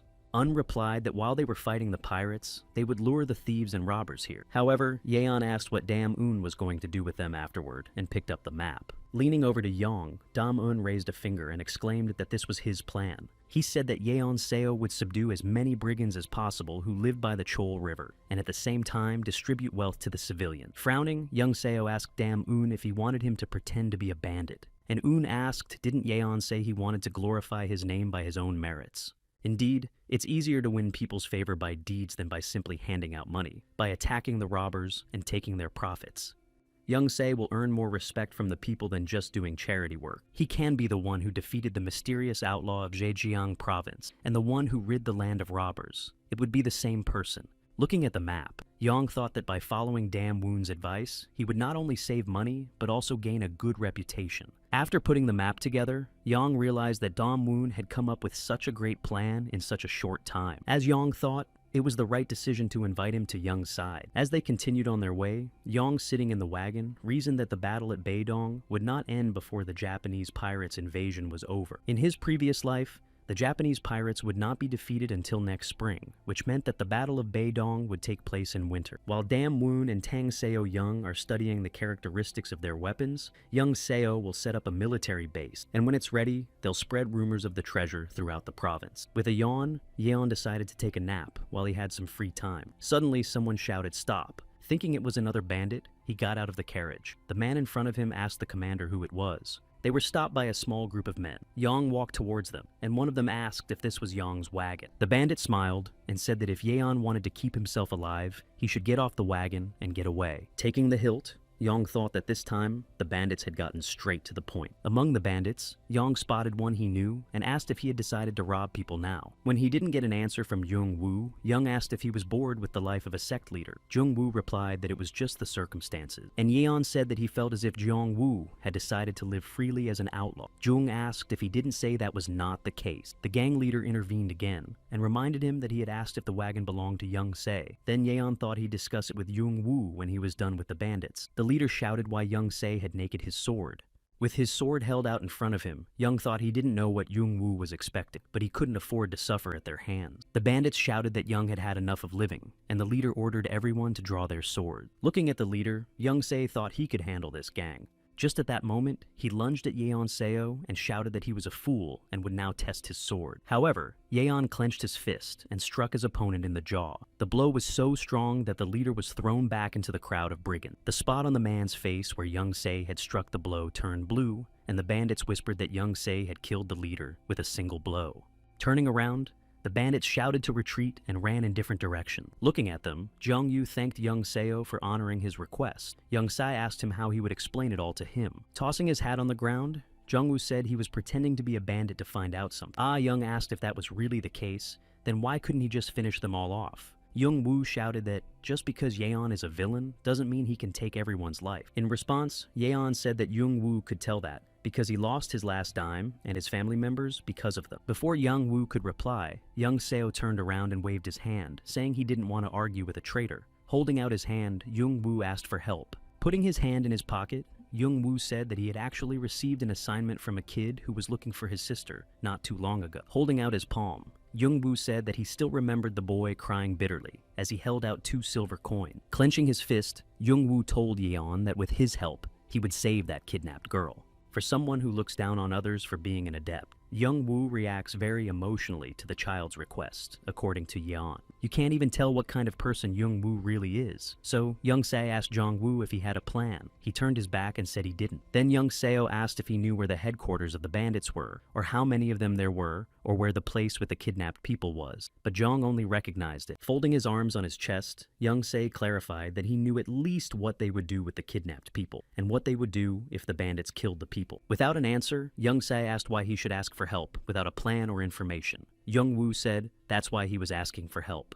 With a wave of his hand, Young-se replied that he didn't know and would only agree if Young-woo gave him his reward badge. Young-woo said that if Young-seo needed it, he would give it to him and swore on his life. With one eye open, Young-se thought that they would still face each other if they continued to be enemies, and this way he could get it for helping him. So, Young-sai said that if it came to fighting evil and helping the injured, he would help Jong. He folded his hands and thanked him happily. Smiling, Young thought that he would have to fight the bandits and demonic sect adherents alone, and that he would gain experience, which was good enough. In the bandit village that night, there was a commotion because they were attacked from the eastern gate. Young-woo, who was watching on the roof, knew that while the bandits were distracted, he needed to free the people quickly. The guards guarding the house were also worried. One asked the other what the attackers would do to them. Another asked what 5 men would do against 100. He added cheerfully that they were still eating free bread, and at that moment, Young-woo landed between them.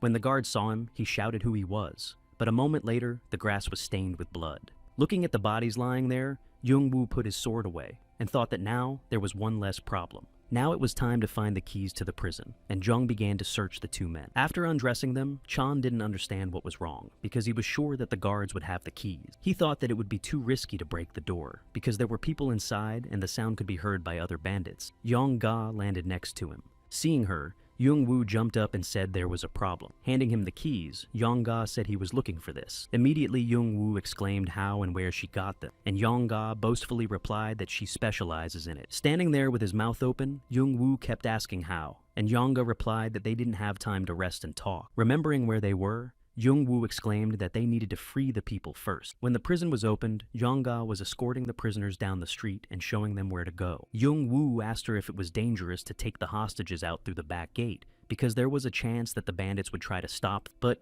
Young-ga replied that there was no need to worry about that. Young-woo asked why. Yong-ga looked away and said that he would understand when he saw it. Tak-seo stood at that back gate and told the prisoners to pass through here. The poison bandits were lying on the ground, barely alive. Dam-un smiled and said that everything went according to plan. Young-woo looked at him and asked about the plan. Raising his hand, Un said that in case the bandits decided to follow them, he had set this seal trap on this road. Looking at Un-tang-seo and Yong-gu, Jong-woo thought that these 3 were definitely unusual people, and how Young-seo had found such talented people. Suddenly, Young-woo assumed that if no one would follow them, then all the other bandits would rush towards brother Yeon-seo. In the next moment, Young-woo disappeared and shouted that no matter how strong Young-woo was, he couldn't handle 100 bandits. As he rushed through the village, Young-woo thought that there were only a couple hundred bandits left, and prayed that Young-seo would be okay. Running to the main gate, Young-woo shouted Young-seo's name, and then noticed him sitting on a pile of bodies. There was only one question in Young-woo's mind as Young-seo smiled, and asked if they had already rescued the hostages. Then Young-woo thought that when everyone praised him as an outstanding warrior, he thought he was special. But now, looking at Young-seo Woon,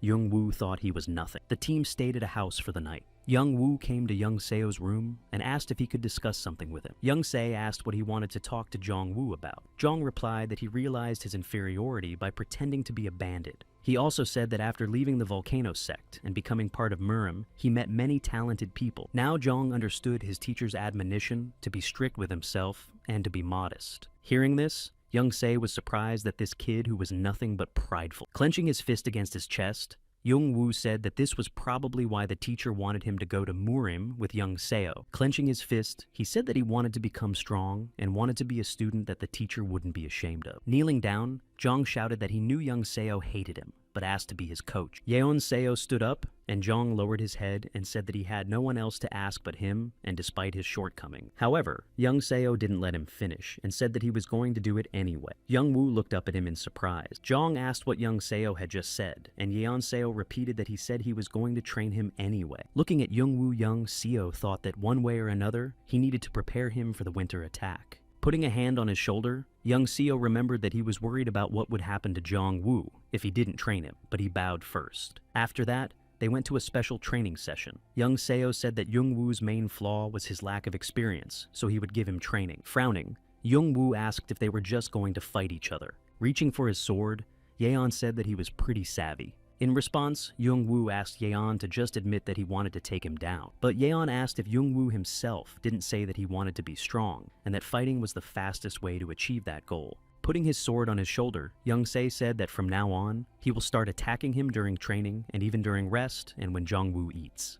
And Yeon warned that Jong should always watch what's going on around him. Pulling his sword forward, Young Se said that if Jong wanted to make up for his lack of experience in a short period of time. In the next moment, Yeon was already in his face and said that there was no other way to train. When Yeon attacked him, Jong ducked down. Yeon shouted that Jong needed to pull himself together, and he grabbed the hilt of his sword. As he drew his sword, Jong swung, but Young Se jumped up and stepped aside. To Yeon, such an attack was obvious. Young Seo attacked Jong from the back, and he fell face down on the floor, coughing. As Chan stood up, he saw that his nose was bleeding. This disheartened him, and he clenched his fists. Turning around, Chan shouted that Yong had attacked him from behind like a coward. Pointing his sword at him, Young Se said he had 30 seconds to retaliate. Then he added that if Jong didn't get up, he would be beaten up. Before he knew it, Jong was screaming for what? But Yeon kept up and told Jong to fight without recoil because he needed it to make up for what he lacked. Also, Yeon said that if he didn't, Jong might die. As he listened to this, Jong wrinkled his nose in anger. In order for Young Woo's skills to improve, he needed to deal with unexpected attack. Rubbing his fists, Young Se thought that he needed to make him stronger before winter. When Young Se reached out to him,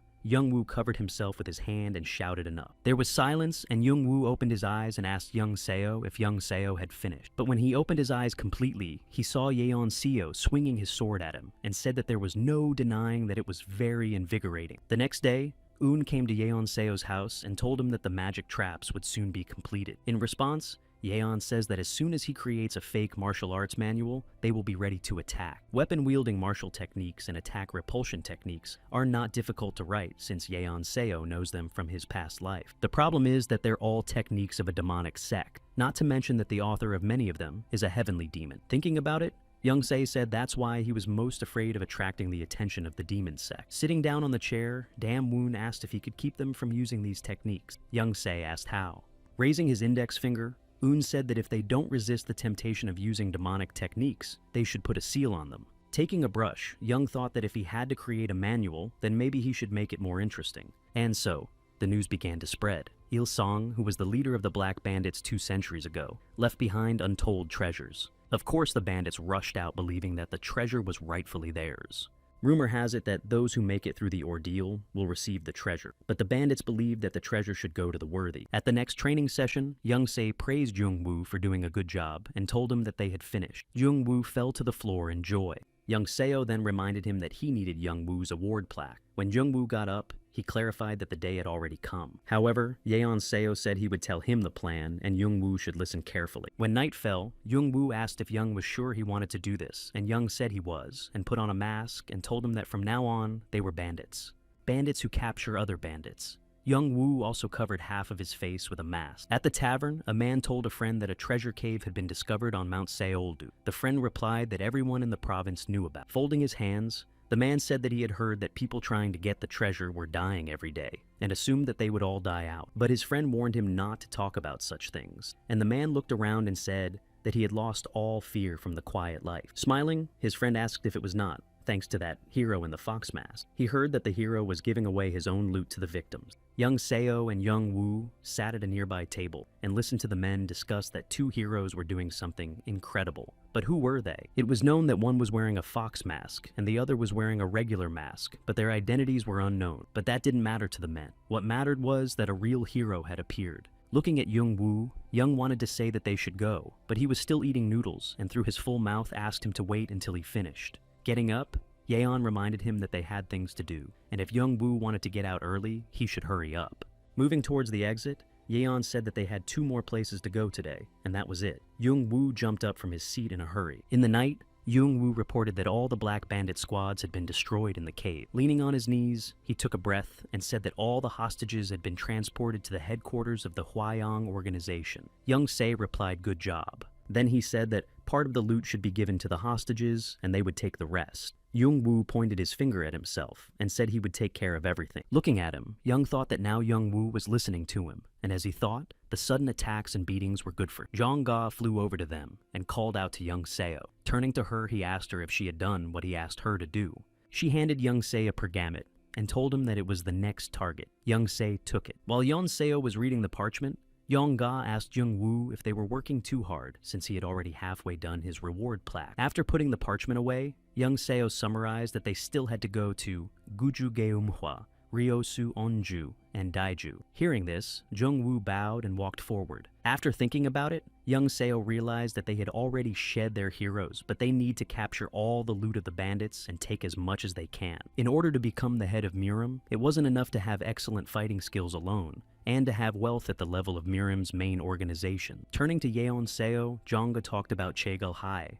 She said that Chegal Hae was trying her best to hide her existence, so Yongga was unable to get any useful information. But if the HAE community couldn't get information, then Youngse couldn't do it. With a hand on Youngse's shoulder, Jonga asked him if he wanted to know something interesting. Jonga said that not long ago, someone from the Chagall clan made a great contribution to the fight against pirates. Showing 2 fingers, Yongga said that she thought it was Chegal Hisei, and that the clansmen called him the Earth Dragon. Usually when it comes to a woman, they call her a phoenix. Youngse realized that Galhai got the nickname Earth Dragon, so she's fighting pretending to be a man. Youngse realized that the future hadn't changed after all. He was worried that the date of the battle and its details would be different, but Youngse didn't seem to have to worry about that anymore. Jungwoo approached them with a bag. Youngse told him that they were going to the next place, Daeju. A boat approached the ship, and the pirate told the arrivals to leave their weapons in the boat. As the pirate looked around the ship, the warrior thought that for pirates, they had a pretty good organization. A man appeared in front of him and greeted him, and the warrior noticed that he spoke good Chinese,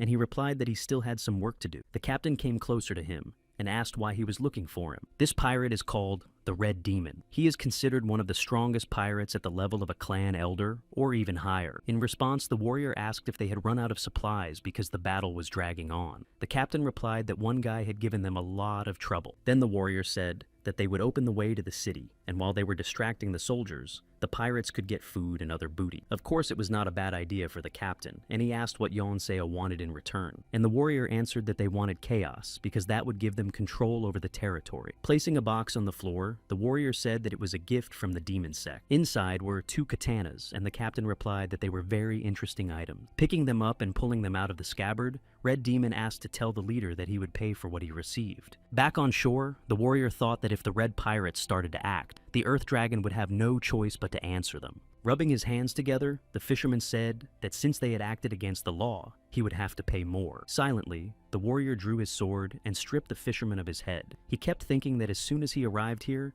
they would capture him and send him to the demon sect. The fisherman fell into the water, and the warrior thought that the Chigal clan would think that he had been kidnapped or killed by Japanese pirates. The sect would get him instead of Damun, who had magic, and their lord would probably be happy about it. He walked along the shore from the bushes and was joined by the rest of the group. The warrior said they would follow the Japanese to Daiju. On the Korabola, Galhai asked the aide if that was all, and the aide said yes. Reading the parchment, she couldn't believe that the heiress of the Tak clan and the apprentice of a blade master would follow such a person. This is quite unusual. Galhai kept wondering who young Seo Woon was. A subordinate ran up to them and told them that they were in trouble. Gal Hai turned around and asked what was wrong, and he told her that there were a large number of pirates in Daiju waters. In response, Gal Hai exclaimed that they were now in a position to move out. She thought that they had already taken control of the territorial waters and the battle was over. Clenching the hilt of her sword, she thought that now the pirates were coming at them again, and that was not in her plan. Then she asked if the warriors had notified the authorities. Lowering his head, the Solet replied that they had, but it would take time for the Imperial troops to arrive. Gal Hai began to wonder if the pirates had decided to attack Daiju when there were no Imperial troops in the area, and when they had already relaxed their surveillance. It was clear that someone had helped the pirates. Turning away, Gal Hai ordered Warrior Ha to inform the soldiers. He clarified she wanted to order an attack. She replied that with their numbers, they would not be able to resist the pirates and should wait for the Imperial troops. But if they were too late, the villagers would suffer. In Daiju, walking down the street, Young Se said that the attack was easier than he expected, and that the loot was good too. Young Woo whined that he was tired and needed a day off. He added that Yeon promised him, and Yeon clarified that if he cheated him. Young Woo replied that he'd hurry up and run to the guest house before Yeon changed his mind. Suddenly, there was panic on the street that Japanese pirates had arrived. People were running and shouting that they had to evacuate. Young Woo and Young Seo jumped on the roof to scout the situation. Looking at the ships, Yeon Seo remembered that the army had recently defeated them, and the pirates were retreating, and perhaps it was time for the finale. Turning to Yeon, Seo Jung asked what they should do. Yeon replied that they would do what they had to do, and the pirates would be taken care of by the Imperial troops. But Young Woo asked if the civilians were in danger. Yeon replied that it seemed like the pirates were just intimidating them, but not hurting them. It was clear that the pirates just wanted to collect as much profit as possible and escape before the soldiers arrived. Suddenly, Young realized that if they had come to rob people, he abruptly turned around and looked towards the forest. Immediately, Young decided he'd better go and check it out for himself. In the same instant, he rushed in that direction that Chong only had time to open his mouth. Jumping out of the forest and into the pirates' camp, Young Se stepped in front of them. Turning to him, the pirate asked who else he was. Young Se thought back to Shaoxing, Jaxing, Australia, and now Daiju. All the money he had saved up with great labor. Burnt scraps were flying in the air. Raising his sword, the pirate shouted that the enemy should be taken dead. But after saying that, lightning flashed around Yeon. In a moment, the three were gone, and Young Se's sword was stained with blood. At that moment, Young Woo came to him and asked him what it was all about and why the warehouse had burned down. Young Se asked him to move the stuff to a safe place.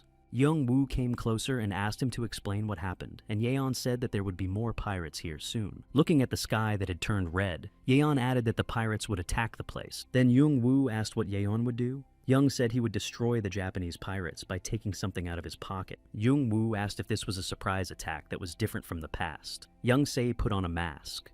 Without answering anything, he flew upwards. Young Woo shouted his name after him. Rushing through the forest, Young Seo thought that at first he didn't care what the pirates were up to. However, how dare they touch his belongings? Young decided that he would repay them tenfold, and then the pirates would be held accountable for harming Young Se. He drew his sword and attacked the pirates. Meanwhile, in the city, the pirates were putting everything in the cart and hurrying their ally. As they approached the cart, the pirate laughed and said that he had taken a lot. His comrade praised him and said they should hurry to the boat. But at that moment, Young Seo landed right on the back of one of the pirates.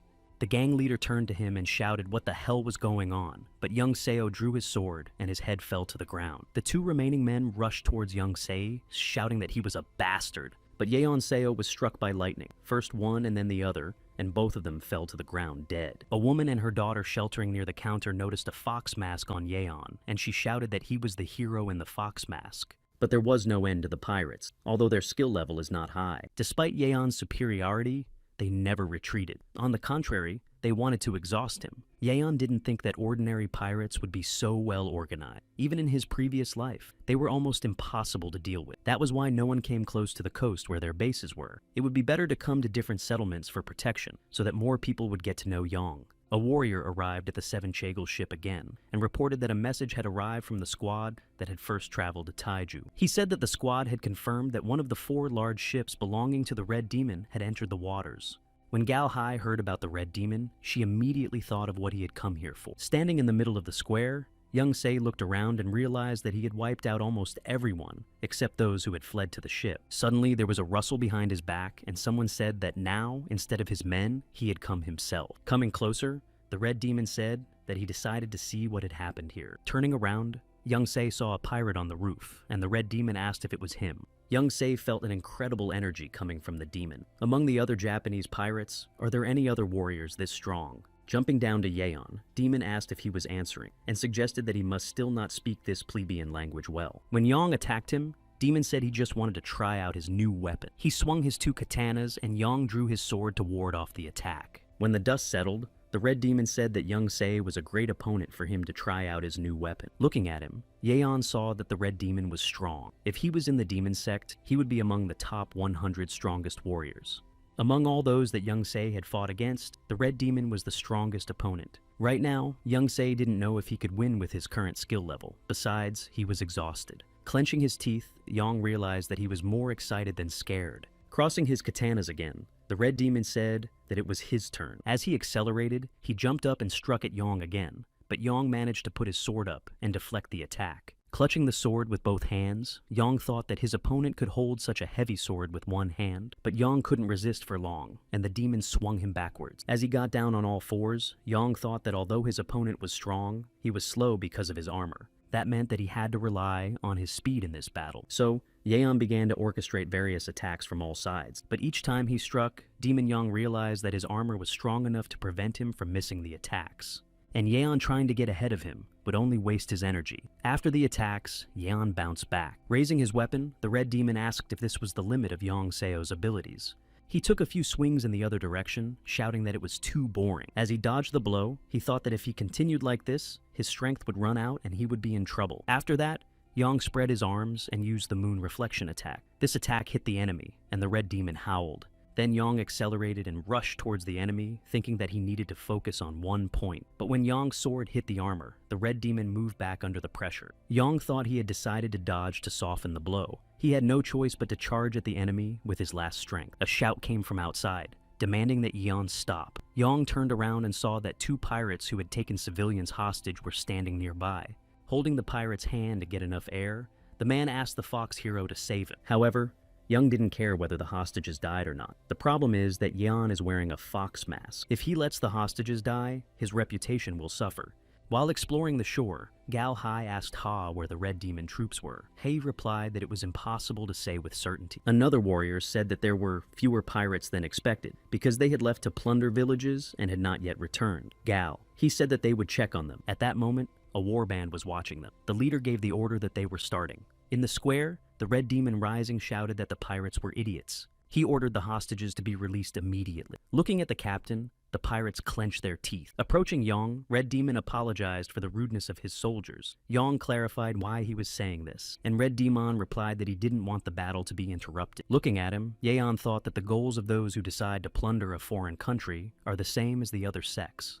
Pulling out his sword again, Demon said that it had been a long time already. Raising his katana, he said that that was why he would do anything to end this fight. He then swung and attacked Yang. In response, Yeon also raised his sword and deflected the blow, but suddenly the opponent was already close by, swinging his sword over Yeon's head. At the last moment, Yang raised his sword to deflect the blow. The ground beneath Yang's feet began to crack under the demon's pressure. The enemy was incredibly strong. When Yeon was able to push him back, the demon jumped aside. Yang thought to avoid his attacks and find weaknesses. Again, he raised his katanas, but Yeon grouped himself and didn't hit his enemy's weapon. The demon did not hesitate and changed the path of the strike, and Yeon had to duck and bounce. The Red Demon's movements became even faster. Now Yeon is trying to conserve his energy, but he wouldn't be able to break through its armor without a strong attack. Looking closely, Yang thought that it might work. Raising his sword, Yeon used the moon reflection attack. The Red Demon didn't even move and said it was the same attack. Raising his head, he shouted, "Did Yang really think it would work?" At this moment, Yang approached the enemy and pointed his sword at the armor. However, the demon made a U-turn and the sword flew into the wall of the building without hitting it. Turning to Yeon, Demon said that it was a good attempt, but he knew that Yeon would hit him right here. While he was talking, Yang approached him again with a fist that fired lightning bolts. The Red Demon thought that Young Seo was attacking the crack in the armor, but Young Seo's aim was different. This attack would penetrate even armor. It causes internal damage instead of external damage. The seventh wave of the Fist of Power. The punch was called Organ Ripping. When Yeon struck, sparks flew from the enemy's eyes. When it was over, the Red Demon was on his knees, saying that it was his fault and he should be executed for it. Looking at the enemy's weapons, Yang concluded that the armor and katanas were very unusual. Suddenly, Yang noticed two red characters on the blade of the katana. He recognized them and wondered where he got the sword made by the demonic sect. After picking it up, Young-se asked the demon from whom he had gotten the katana, and the demon replied that a man had come to him and given him the sword. When Young-se asked who it was, demon wanted to answer, but at the same moment, an arrow pierced his chest. When he looked up, he saw an archer on the roof. He wondered why, but the archer disappeared after a few seconds. In the mountains, Gal Hai had already been surrounded by that time. The military officer told the Earth Dragon that he would not take his life, but he needed to follow it. Frowning all, he reasoned that the sudden return of the Japanese pirates and the demon ship, it seemed that they originally wanted to capture him. The warrior in front of him said he could see the dragon trying hard to understand everything, and added that if he went with them, they would tell him everything themselves. There was a rustle behind them, and the warriors looked around. They told the leader that the fourth had returned to them. The leader also turned around and said that the fourth had to follow the red demon, and asked why he was here. Suddenly, all the warriors fell from the arrows that hit their chests.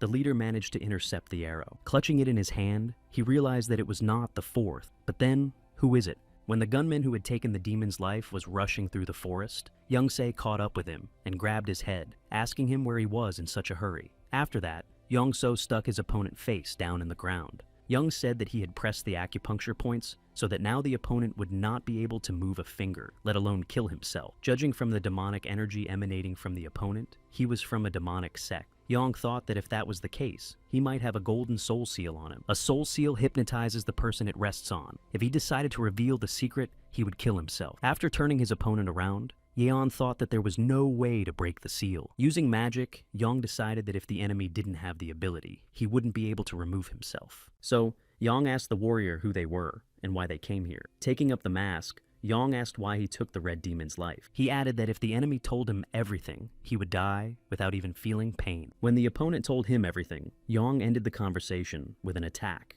Then he put on his opponent's cloak and mask, thinking that he never imagined that they would use Japanese pirates to kidnap the dragon. He thought that they probably wanted to avert suspicion when they started looking for the kidnappers. Smiling, Yeon decided that they would not be able to do that, unfortunately. When Yang added Dam Woon to his squad, events began to unfold differently from his previous life. If the Earth Dragon fails, Young-se doesn't care, but if the fight against the pirates goes the other way around, in that case, Young-se will have to save Jagal Hai, and then her family will be in his debt. As soon as Yeon took off his hood, Gal Hai recognized the hero in the fox mask. The leader of the opponents had also heard about the hero. Clutching his sword, the leader said that Yeon could have saved his life if he had just passed by. Swinging, the leader shouted that they were now forced to destroy him. But Yang also drew his sword and repelled the enemy's attack. He realized that the leader's skills were on the verge of reaching the zenith level. The leader flew upwards, deciding to attack in this way, and Yang had already put his sword in front of him to defend himself. Although it wasn't the strongest opponent Young-se had ever fought, he wasn't an ordinary warrior. Reflecting the blow again, Young-se thought that he should avoid direct confrontations until he knew the weaknesses of the leader. With a swing of his sword, he threw his opponent several meters backwards with a shockwave. The leader shouted as he slowed down, wondering if Yang thought he could fool him with such attacks. Seeing 3 needles flying at him, the leader was shocked that his opponent was using a demonic attack. Reaching out and intercepting the needles, the leader said that Yang had cast an illusion to distract him and was now using the demonic attack. And the leader asked why a hero like Yeon was fighting like a coward. Hearing this, Yeon's eyes opened wide. He swung his sword and shouted how Yang would respond to this. Extending his arm, Yang intercepted the same needles. However, they stabbed into the armband and punctured it. After that, Yeon fell to his knee. Seeing this, the leader called Yang an idiot because he blocked the poison attack with his hand. Walking up to Yeon's Seo, the leader asked what he was hoping for. Everyone else silently watched them. Returning to his opponents, the leader said that only if Yeon didn't have immunity to poisons, he wouldn't be able to survive. Suddenly, he put his sword to his throat behind his back and said that he knew it himself. Afterward, Yang whispered to the leader that he was immune to poison. When the last enemy had fallen,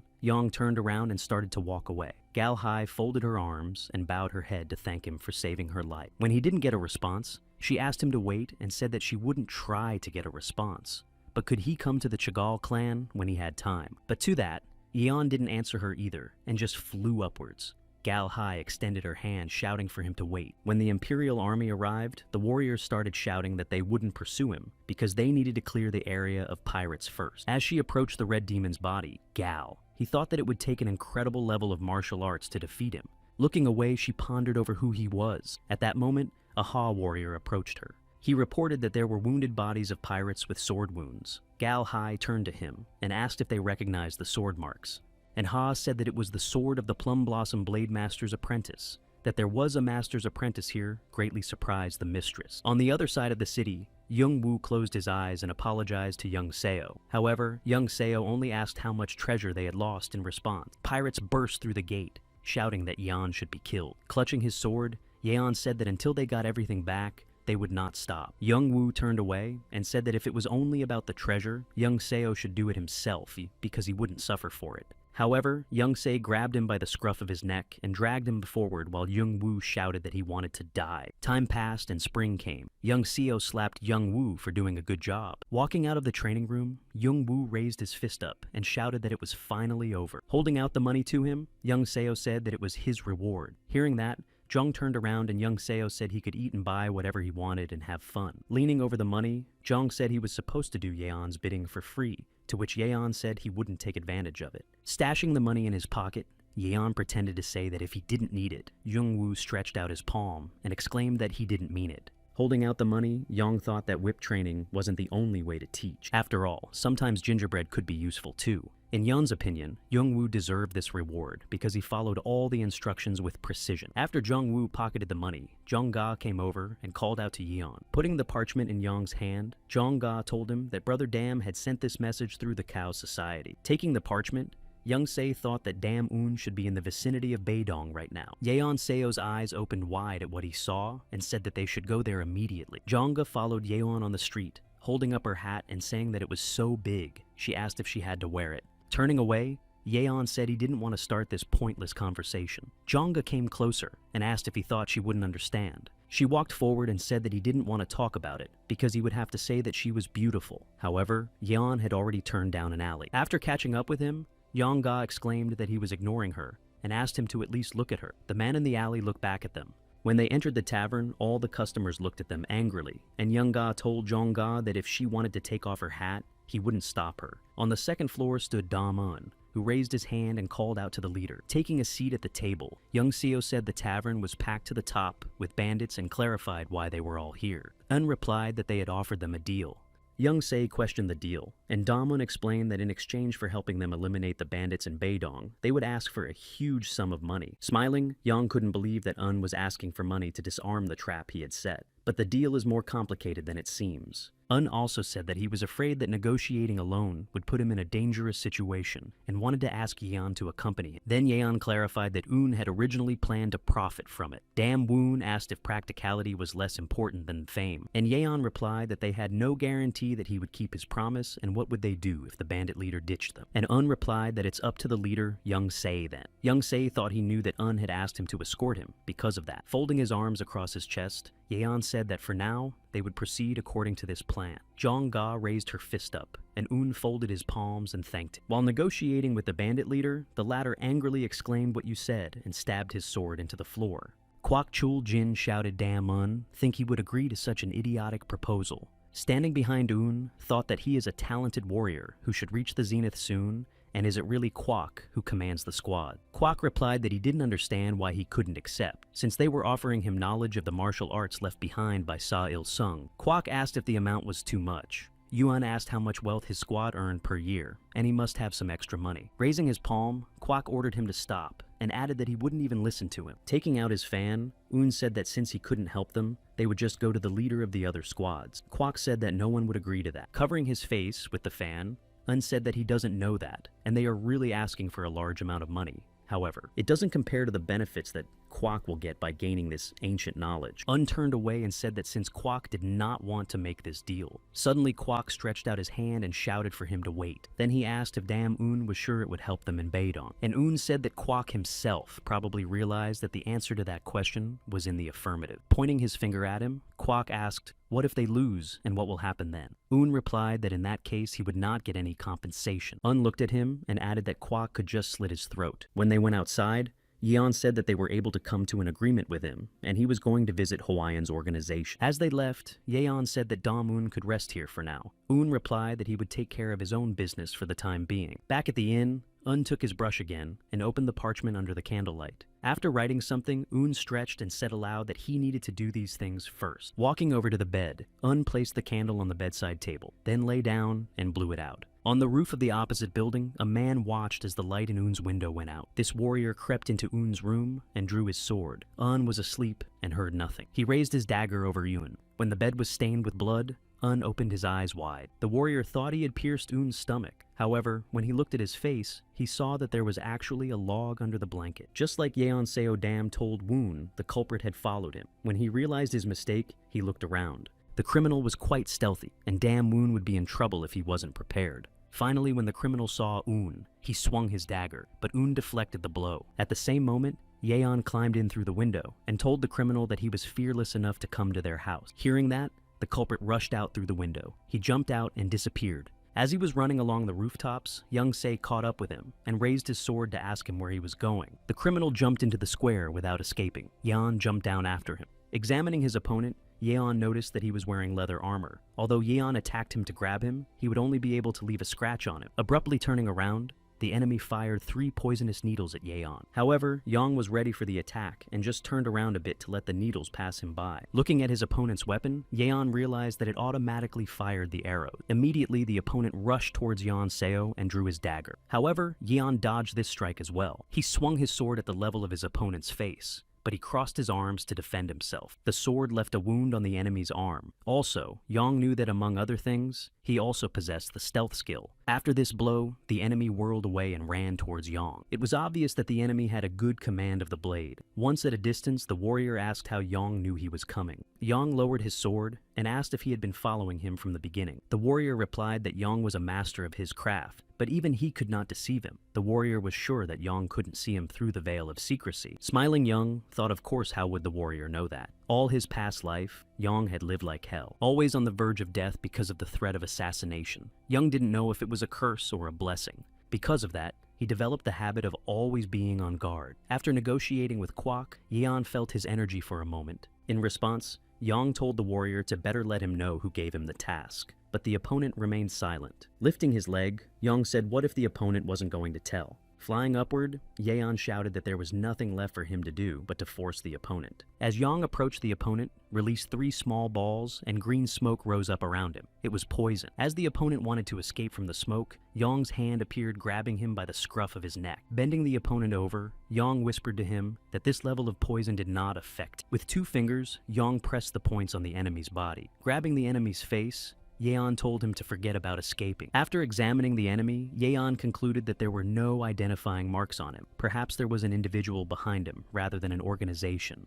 With an outstretched hand, Yang closed them into a dome so that no one could overhear their conversation. The warrior looking at this said that it was unbelievable. Looking at Yang, he asked who he was, adding that it was amazing that there was a warrior with such talents and strength as Yang. Grabbing his opponent by the shoulder, Yang asked again, who gave him the task to kill Brother Dam? The warrior replied that he couldn't say. Raising his hand from which lightning bolts were shooting, Yang said that he would speak now. Before the hand touched him, the warrior shouted that it was the Society of 5 Ghosts. The massacre of Woon was ordered by the head of the society. Then Yang began to think that the Society of 5 Ghosts had a feud between him and the Western Province's squad. They probably wanted to prevent the Western Province from winning the battle at Beidong. Looking at the warrior, Yang decided that he could be useful. Deciding to look at the enemy's face, Yang took off his mask. The opponent told Yeon to stop. After taking off the mask, Yeon's eyes went wide and he thought about why this guy was here. It was Seo Ho-sung. After defeating Salma's squad single-handedly, Ho-sung visited his own parents and, hiding his identity, asked for the name of the child he was looking for. That's how he found out that the child's name was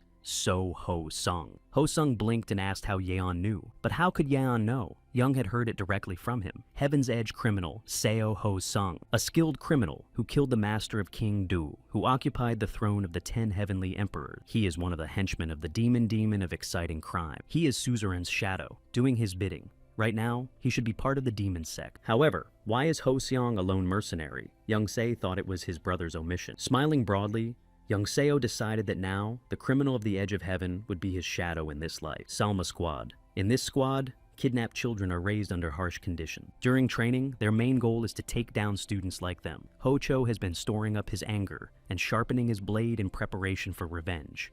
As soon as he reached the rank of warrior, he destroyed the entire Psalm squad, both leaders and other warriors.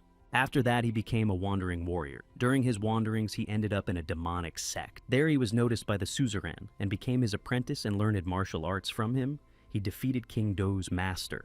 But Ho Sung lost his life during an unsuccessful attempt to crime the master of the Plum Blossom Blade. Falling to his knees, Ho Sung asked Yang what he would do to him now. If in this life, Yang would allow Ho Seon to take the demonic path, Yang So would give the weapon to the suzerain himself. Yang couldn't let that happen, so he told the suzerain that he would spare him, but in return, he would have to join Yang's squad. Standing outside the cave, Kwok shouted that it was the same Baden. Damoon replied that it was. He said he would go through first to disarm the magic traps, and Kwok and his squad should follow in his footsteps. Turning to Ho Sung, Yang said that he could decide whether to follow or not, but even if he didn't, Yang wouldn't take his life. Yang thought that if he forced Ho Sung's loyalty, it might lead to bad results. So, Yeon decided that he should gain Ho Sung's trust, since Yeon planned to give him a very important assignment later. When they entered the cave, Young Se told Damun that he thought they were not moving very fast. In response, Dam Woon said he would try to make it take 3 days. Yong clarified if there was a good reason for that.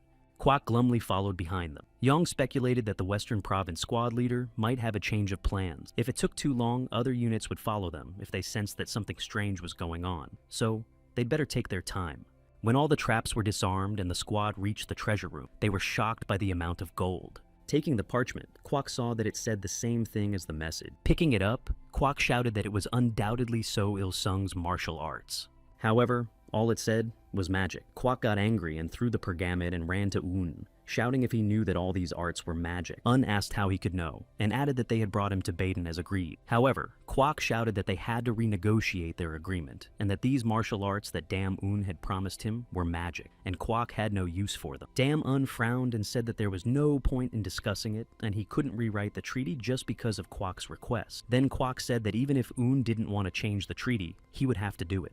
Raising his hand, he added that this was unless Un wanted to die right here. Sighing, Un said that it would be easier to negotiate with the bandits.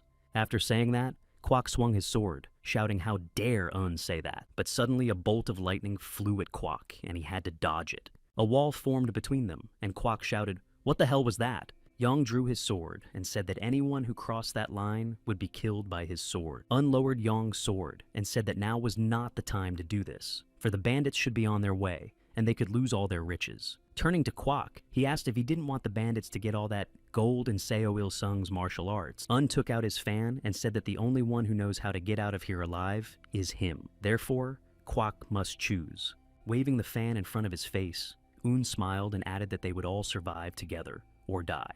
In a tree watching the cave, 2 bandits were discussing that 2 organizations that hated each other had decided to unite. The other bandits in the rocks were talking about how they couldn't let the Western Province's unit get their hands on Seo Il-sung's martial arts. The bandits near the cave were discussing that if the Western Province squad was destroyed in the morning, they would be replaced by the secret society of the 5 ghosts. With a grimace, the bandit mocked the 5 Ghost Society. "You are so cool." Suddenly, a voice behind them said that the joke was apparently funny, and asked if they would tell it to everyone. The bandits turned around and saw Quack. After they were done with them, Kwok told his men that the bastards of the community wouldn't get away with it. Yan suggested they think about revenge when they got out of the ambush. On the other side, a new group of Western provinces ran out at them. Yoon looked back and said that they would cover them, so Kwok should run fast. As they all ran away, Kwok said that there were too many enemies and they should take another road. However, Young clutched his sword and told Kwok not to worry and just keep running. Right as they ran, Yi-Yan swung his sword and destroyed everyone who got in their way. Watching this, Kwok thought about what would happen to him if he didn't agree to the treaty, and what would happen if Kwok crossed that line. Seo Hong, who had been silently following Yeon, watched the situation carefully. After making sure that Young Sai was distracted, Seo Hong grabbed the hilt of his sword. The blood spurted as Ho Sung slashed the throat of one of the bandits who had caught up with them. When Young Sai looked back, Ho Sung thought that Young Se trusted the mercenary who had come to kill him to watch his back. When they met the bandit group, a fierce fight broke out between Kwok's squad and them. When it was over, Kwok apologized to Yeon for their actions in the cave. Yeon replied that it was okay, and they should keep their end of the bargain. Punching himself in the chest, Kwok said that he swore on his name as the leader of the Sword of Wisdom sect, Kwok Cheol Jin, that he would keep his promise. He also suggested that they come over for a drink sometime, to which Yeon and Un just smiled. They went their separate ways, and Un asked the leader if they should go too. raised his finger and said that they seemed to have something to talk about in private. Young Se and Ho Sung tensed up. Turning around, he winked and said that they happened to have a bottle of liquor in their carriage and he would bring it for them. As they walked along, Yong thought that Ho Sung was the one who would have to do a lot of things for him secretly so that Yong could become an elder of the alliance. Crime and espionage are a given for such secret missions, and there's no one better than Ho Sung. The problem is that Ho Sung was able to get the title of Heaven's Masked Criminal because of the secret valley techniques given to him by his second apprentice. Ho Sung can't get them unless he infiltrates the demon sect. However, that doesn't mean there's no way to get them. The legendary thief, who is said to have stolen all the treasures of the Central Plain, their problem may be solved if they retrieve them from the tomb, since they can find secret techniques that could replace those in the Valley of Ghosts in his past. Yeon is not sure if the raid was successful since he died before it happened, but he does know the location and how to get there. Handing the bottle to Ho Sung, Yeon figured he couldn't get his hands on the treasure map or the sacred artifacts needed to open the tomb. So, winning Ho Sung's loyalty must be the first priority. Suddenly, Yeon asked this because of Ho Sung's parents. Hearing this, Ho Sung frowned and looked at Yeon. And Yeon said that he knows that he anonymously sends the money he earned from his wanderer job to his parents. When Ho Sung reached for his blade, Yeon said he didn't need to be so wary because he wasn't trying to threaten. With no time to rest, he couldn't go near his parents because he was afraid. So, he took care of them in his own way. A brother student won Ho Sung's loyalty by taking his parents hostage, but Yeon decided he wouldn't be like. Yeon said he would make sure to pay Ho Soon well and guard his parents well. Turning around, Yeon added that if he didn't keep his promise, Ho Sung might take his head off. In the city, people were discussing that the Earth Dragon who had contributed a lot to pacify the pirates was the best, and it was obvious. In the tavern, people were arguing that the drunken cloud dragon who quickly completed the raid on Seo Il Seong's cave was the best. With a wave of his hand, the man said that Earth Dragon was merely performing a task assigned by his clan, and Cloud Dragon had personally benefited from the raid. He said that they were nothing compared to the fox-masked hero, who did such heroic deeds just to protect the citizen. In his opinion, the hero even defeated one of the 3 great pirate generals, a chained ogre with a double blade. Listening to this, Yong said that the streets were filled with talk of the Earth Dragon, the drunken Cloud Dragon, and the fox-masked hero. Wiping his mouth with a napkin, Un asked why he was called Drunken Cloud Dragon in this life too.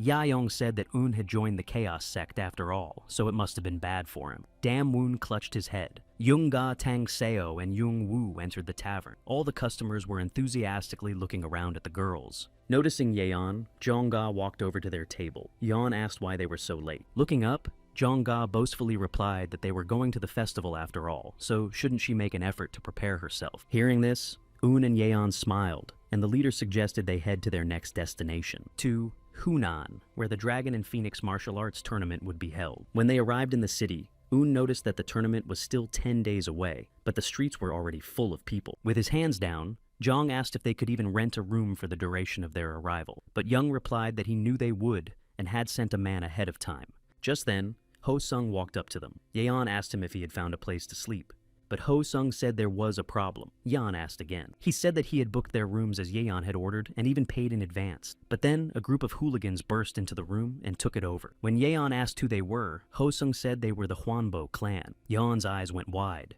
This is the great Marima clan, one of the 5 great clans. The current fist god who will pass the title to the master in the future is the former head of the clan. They saw such a beautiful side of the Murima order section, representatives as soon as they came here. This is why people need strength. After passing by, Yeon ordered Ho Sung to show the way. However, the clan was ambitious to take away what belongs to Young Se. They entered the guest house, and Yeon asked Ho Sung to show them where the rooms were. To be on the safe side, Ho Seon asked if Yeon Seo was sure if they would have trouble with the Murima alliance. But Yeon told him to keep it in mind for the future. He said that he hates to have what belongs to him taken away from him. After that, Ho Sung leads Young So to the rooms. Yeon turned to those inside. A voice came from behind the door asking who's there, and Yeon replied that he's the one who rented the room. The person inside replied that he was busy. Just when Yeon thought he was being cheeky, a man came out of the other room and said that they had rented the room earlier. He introduced himself as Yu Gong Hun, the head of the Hwangjiang squad of the Hwangbo clan. He said that the gentleman was in a bad mood and they could talk to him. In response, Yong said that they would have to release those commonates because they had been taken by them. Gan replied that this was impossible and they could return the money. Young then asked why he should give up his room. Gang asked if Young thought it was fair to send someone to take his place when people were flocking from all over the world. Young clenched his teeth and thought what the hell he was talking about. And since Gan has no excuses, he just decided to talk nonsense. And Yeon asked if they decided to take over their teams just for such a stupid reason. Turning away, Gan said that the room was given to them, according to all the rules. He said that the owner had also agreed. Young thought that the owner probably had no choice but to agree with the warriors. Grasping his head, Young realized that their conversation had failed. Then Young thought they had no choice but to beat them up and kick them out. So he told Gan that since no one would give in to each other, they would have to decide by force who was right. So Gang asked him seriously, and Young asked Gang if he thought he was joking. Looking at him, Gan said that if Young backed off now, he could avoid the embarrassment. Opening his kimono, Young-se said he would bet silk po on it. The master, who had been listening to their dialogue all this time, jumped out of the room at this phrase because he couldn't believe the bet. With a smile, Young asked what bet he would make. After that, everyone went out into the forest to fight. There, Ho-sung asked if Yeon was worried because he was a relative of the Hwanbo clan leader. Yeon replied that there was nothing to worry about, and they had a reason to fight them. Young looked around and added that their companions would be witnesses. Meanwhile, the gentleman in front of him exclaimed that he was lucky to get Silk Pao. Looking at him, Young thought that no one probably knew that he was the future Fist King Hwangbo Jin. He had gotten famous by performing well in the competition of the best Murim warriors and then proving himself in the battle between the sects. However, Young Seo never crossed paths with him on the battlefield because all his merits were fabricated by the Murima Alliance and the Hwanbo clan. Simply put, he is a coward with fake medals who hides behind connections and power. Pointing his finger at Young, Bo Jin shouted for him to take off his silk pao. Yeon looked at him questioningly. Bo Jin said that the terms should be equal and asked if Yeon was afraid to fight without him. Young couldn't believe that Bo Jin would rebuke him for being a coward while wearing gauntlets with protective plates. Even Youngwoo isn't that brazen. Tapping on the grip, Young said that it's not very comfortable to undress here. Raising his palms, Yeon suggested just fighting to 10 points. And if Bo Jin got them first, he would win. In response, Bo Jin questioned, and Yeon said he was giving him a break, but even so, he wasn't sure. Clenching his fists, Bo Jin shouted that Yeon was a coward and didn't believe he could beat him so much that he refused to take off his pao. But Yeon replied that Bo Jin has a long tongue and sighed. This made Bo Jin furious, and he called Yeon a bastard who doesn't value his life at all. Ho Sung, who was standing nearby, thought that Bo Jin was really the descendant of the clan leader because he had the same energy. Taking his hat, Ho Sung thought that even though he knew that brother Yeon was strong, they couldn't even take on such an opponent together. Looking at Young, Ho Sung didn't understand why he had offered such a high bid. Bo Jin swung his fist and shouted that if Yeon didn't want to die in pieces, he should get out of the way. Yeon replied that he was bored. The ground under Bo Jin's feet began to crack, and he shouted that Yeon had decided to dig his own grave. Running at him, he yelled for Yeon to not even think he could survive. No sooner had he added that he would start with Yeon's face than he drew his sword and just swung it at his opponent, knocking him aside. Ho Sung clearly didn't expect this, and his eyes opened wide as his opponent fell. Getting up, Bo Jin asked how it happened. Yeon said 9 more.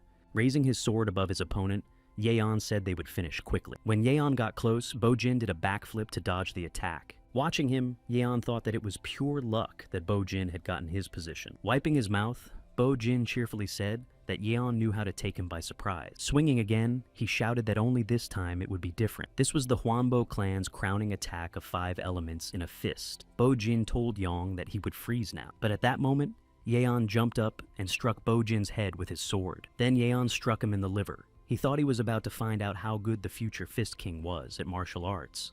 Yeon's attacks were instantaneous, and he struck one after another. Bo Jin had time to cover himself with his armored hands. Then Bo Jin received a sword strike to his stomach. Yeon, on the other hand, thought that no matter what, they were brazen bastards. From another blow, Bo Jin flew back to his subordinate. Looking at him lying there, they shouted "Mr." and Bo Jin only coughed. Standing in front of him, Yeon summarized that there was only a second left. Rising up, Bo Jin shouted why his subordinates stood as if they were standing still.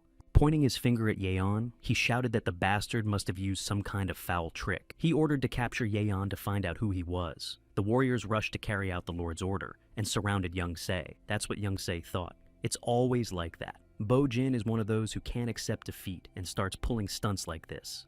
And those people are the backbone of the Hwangbo clan. In Yeon's opinion, the Murima clan has a bad future. In Murima, power and influence are more important. Young raised his foot high and struck the ground, causing the opponents to lose their balance. Young's lightning bolt struck all the opponents. Young was glad that he didn't even have to use his sword. Attacking Bo-jin's main subordinate, Yan used the rock-shattering fist. Crossing his arms, the warrior hoped that he would be able to avoid the blow, but the blow was so powerful that he was thrown back into the rock. As he approached Bo-jin, who had just gotten up, Yang asked him if he had forgotten his bet. Not receiving a reply, Yeon reminded him that he had bet Silk Pao and Bo-jin his mitten. Clasping his hands together, Bo-jin shouted that it was a gift from the clan leader for his coming-of-age ceremony. Then Yeon asked why he should pay attention to it. Bo-jin asked if Yeon wasn't afraid of the Hwanbo clan's revenge. Yeon was plunged into a sense of deja vu because he had heard something similar from another person. And Young asked Bo-jin if he thought it was fair to take away the rooms in the inn without accepting the results of the duel, and now threatened him with his clan. Looking at the lying warriors, Yi Yong asked if they were the pride of the clan. He then asked if Bo-jin was afraid of being expelled from the clan for not defeating a warrior. Holding out his palm, Bo-jin asked young Seo to wait and explained that they had a good reason to occupy their rooms. He said that they had some very important guests coming, and they couldn't receive them in the rooms of a cheap guest house. Yi Young clarified what kind of important guest it was. Bo-jin said it was Seo Hyun Gom and Fist of Courage, an elder of Murim and one of the most important people of Murim. And Bo-jin asked now that young Seo understood. He started to say that if they found out what Yeon was doing here, he would be in big trouble. Yeon thought it was really important to have strong connections. Bo-jin yelled that now Young realized what he had done, but Yeon said that he had to deal with the winnings and he would keep the room mitten. Bo-jin called him a crazy idiot and asked if Young didn't realize the consequences. Yeon replied that what Bo-jin was implying wouldn't happen because his men were there for him. He said that she was the daughter of the Tang clan leader and a disciple of the Plum Blossom Blade Master. Opening his mouth, Bo-jin asked how these two ended up here. Young only smiled. Taking up the hilt, Yong said that it was time to deal with the rest. And Yeon asked if Bo-jin might not want to give up his gauntlets peacefully. Looking at Dongjong Lake, Young thought that he didn't really need Bo-jin's mittens, and just wanted to make him angry. He knew that Bo-jin had probably already told the elders what had happened. Yeon wondered what would happen now. Since Yeon had an excuse, he could relax. Someone walked up to him and asked if he was Yeon's Seo Woon. Turning around, Yeon saw the person behind him and thought it was amazing how fast a guy with such a fat ass was. In front of him stood Seo Hyun Gom, the elder of Murim. This is Young Se's purpose in life. A man who is the embodiment of injustice and abuse of power, yet is still respected by the people. Folding his hands, Young Se said he welcomed Elder Murima. Seo Hyun approached him and told him that he had heard that a scion of the Hwanbo clan had treated him harshly. Yeon responded by saying that they had a little fight. Seo Hyun said that Bo-jin's security team was weak to say the least. Putting his hand on Yeon's shoulder, Seo Hyun said he wasn't going to tell him off. Yeon looked at him. Laughing, Seo Hyun said he was amused to see the old man angry. Looking at him, Yeon thought that Seo Hyun might want to get closer to him. Maybe he doesn't get along with other people in power, or perhaps he knows that there is a disciple of the Plum Blossom Blade Master in Yong's squad. After thinking about it, Yeon decided he would have to be nicer to Young-woo for a while. Seo Hyun said he would like to talk to Yeon and asked if he had a moment. Yeon Seo smiled and said that he would be willing to make time for him.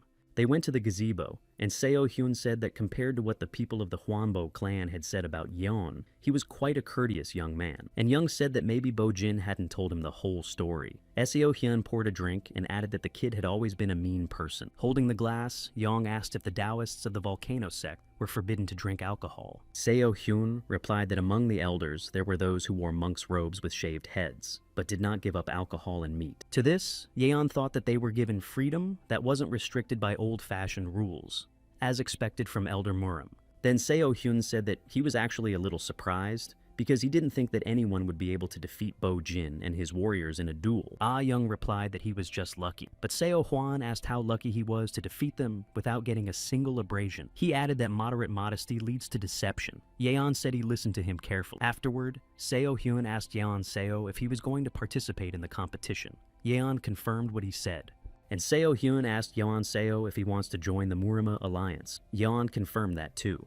Then Seo Hyun said he would answer honestly. Then he asked if Yeon Seo wanted to join his faction. He said that with Yeon Seo's skills, he would be the best at the competition, and he could even win the competition. The problem is only one person. Because Fist of Courage doesn't like young Seo, he won't be able to show his skills to the fullest. Seo Hyun also added that if it were him, he would try to reform young Seo. However, Fist will just cut off all paths to the top.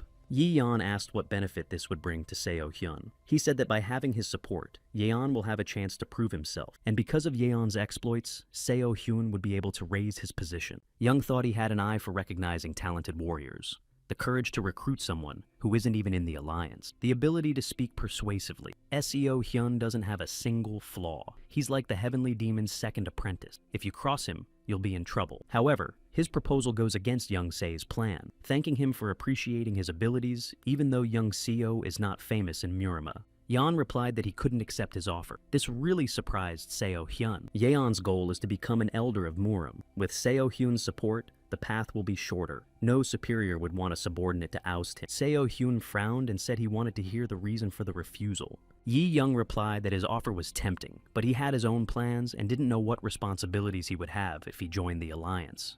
Putting the stack on the table with a clatter, Yi Yong said that he could definitely promise one thing. Wiping his mouth, Yeon said he wouldn't join the faction. Seo Hyun replied that it was surprising. Immediately, Yeon said something that tickled his curiosity before he could ask. Seo Hyun said he was glad to see a warrior with unwavering principles. When Yeon thanked him, he said that their meeting was fated, and that's why he wanted to give a gift to Seo Hyun. He reached into his pocket. Yeon handed him the money and said that the gift was small, but would Seo Hyun accept it? Looking at it, Seo Hyun asked if it was money and asked where Yeon got the money from. Young stood up and held out the money and said he shouldn't belittle himself for having more money than he thought. Taking the money, Seo Hyun admitted that he was sorry when Yeon rejected his offer, but now he doesn't have that feeling. He looked at Yeon and said that he hoped they would have a good relationship in the future. Just as Yeon thought, the bribe worked. Smiling, Yeon replied that he would really hope so. He knew that one day such an investment would bring him a big profit. Then Yeon added that he would like to ask Seo Hyun something, if it was okay with him. He replied that he couldn't receive such a gift and not fulfill the request. As he stood in front of the house, Yeon Seo thought about the fact that today he would meet an important person that he wouldn't have met without his relationship with Seo Hyun.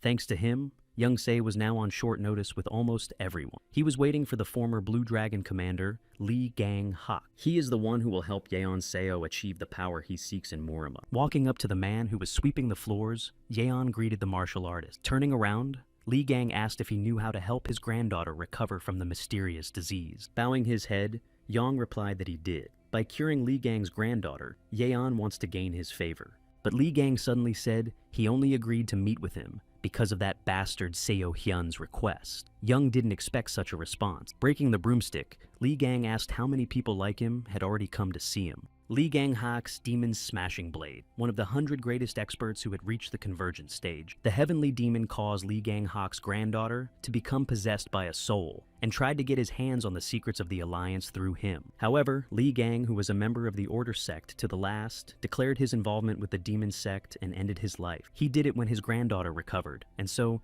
Yeon decided to gain his trust by curing his granddaughter and creating his own support group for himself. However, Yeon had a bad feeling. Lee Gang said that even the great doctor from the Murim Union couldn't find out the name of her illness and refused. So how can Yeon, a person who is not even a doctor, be able to help him? Yeon replied that it's not a disease a doctor can cure. Yi Young said that his granddaughter had fallen under the power of soul possession because she was practicing the wrong chi accumulation technique. After hearing this, Lee Gang was shocked, and Yi Young summarized that he knew a cure for the disease. Putting his hand on his chest, Yang asked him to take him to his granddaughter first. Suddenly, Lee Gang attacked him, and his fist was right next to Yeon's face. However, Yeon leaned over at the last moment and was able to avoid the blow. Bouncing to the side, Yeon shouted out what Lee Gang was doing. Raising his head, Lee Gang called Yeon a bastard and asked who he was. Looking at him, Yeon realized that something was wrong. Lee Gang should be willing to even grasp at straws to cure his granddaughter right now. So, why is he acting so hostile? Lee Gang said that not long ago someone came to him and said the same thing. That surprised Yeon. Then Yeon asked if it was the demon sect. Lee Gang didn't understand how Yeon knew that. Clenching his teeth, Yeon thought it was bad because Lee Gang had already made contact with the demon sect, and he might take Yeon's life to keep the secret. Afterward, Yeon replied that it's not too late, and Lee Gang can cut ties with the sect and he will take care of the treatment. But Lee Gang asked how he can trust him when he just met him for the first time today. Young asked if he trusted the sect more than him. He argued that Seo Hyun introduced them, but Lee Gang called him an old raccoon who uses the treatment to bait him and catch the sect. Yi Young replied that he swears there's nothing like that here. Lee Gang asked if Yeon could prove it, and Yeon said he could prove it by curing his granddaughter, but Lee Gang said he couldn't do that because he could take her hostage. While listening to this, Yeon thought that the only thing that matters to Lee Gang now is to save his granddaughter's life. Therefore, he must surely choose the safest way. There is no other way but to defeat by force and show him that she is curable like Yeon did back then with the HAO Society. However, there is no master with Yeon now. He thought he didn't stand a chance against Lee Gan, who had reached the convergence stage. But Lee Gang doesn't have his special Dadao weapon with him. In that case, Yeon grabbed the hilt. After attacking him, Yeon thought he might have a chance. Lee Gang prepared his fist. He swung, but Yeon went the other way, and Lee Gang missed. Afterward,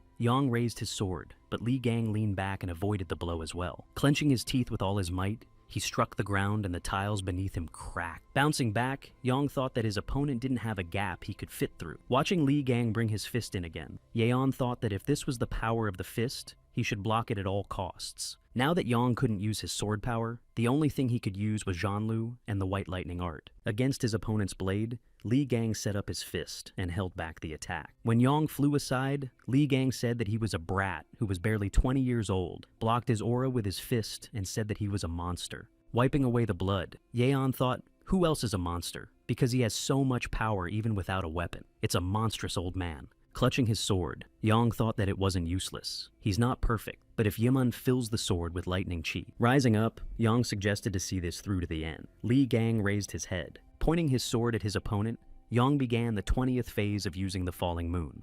Then, he swung his fist using the thunder fist strike of the first phase. Following that, Yeon used the rock-crushing fist. Lee Gang's fist and Yeon's fist made contact. The pressure was so strong that there was an explosion, raising dust all around. This frightened the guards, and they all rushed to where the head of the manor was. Surrounding Yeon, the guards shouted that he was a scoundrel who had attacked the head of the manor. They said that he would have to pay for it with his life. Looking at them, Yeon thought he was in trouble because he planned to get it over with before the guards arrived. But suddenly, Lee Gang ordered the guards to be quiet and told them that Youngsae was his guest. Lee Gang's hand was trembling, and he said that he kept saying that he had an apprentice, and it looked like he had finally found someone with broken channels. Smiling, Lee Gang added that Yeon had used a sword instead of fist holds, so he didn't immediately recognize him. Hearing this, Youngsae clarified that he knew Master Dugujin, and Lee Gang replied that it was as expected from the current successor of the Heavenly Lightning School. He said that long ago, he had briefly teamed up with Dugujin while rescuing the great monk of the Eternal Cloud. Be that as it may, he continued to roam the Central Plains in search of a disciple. Standing up,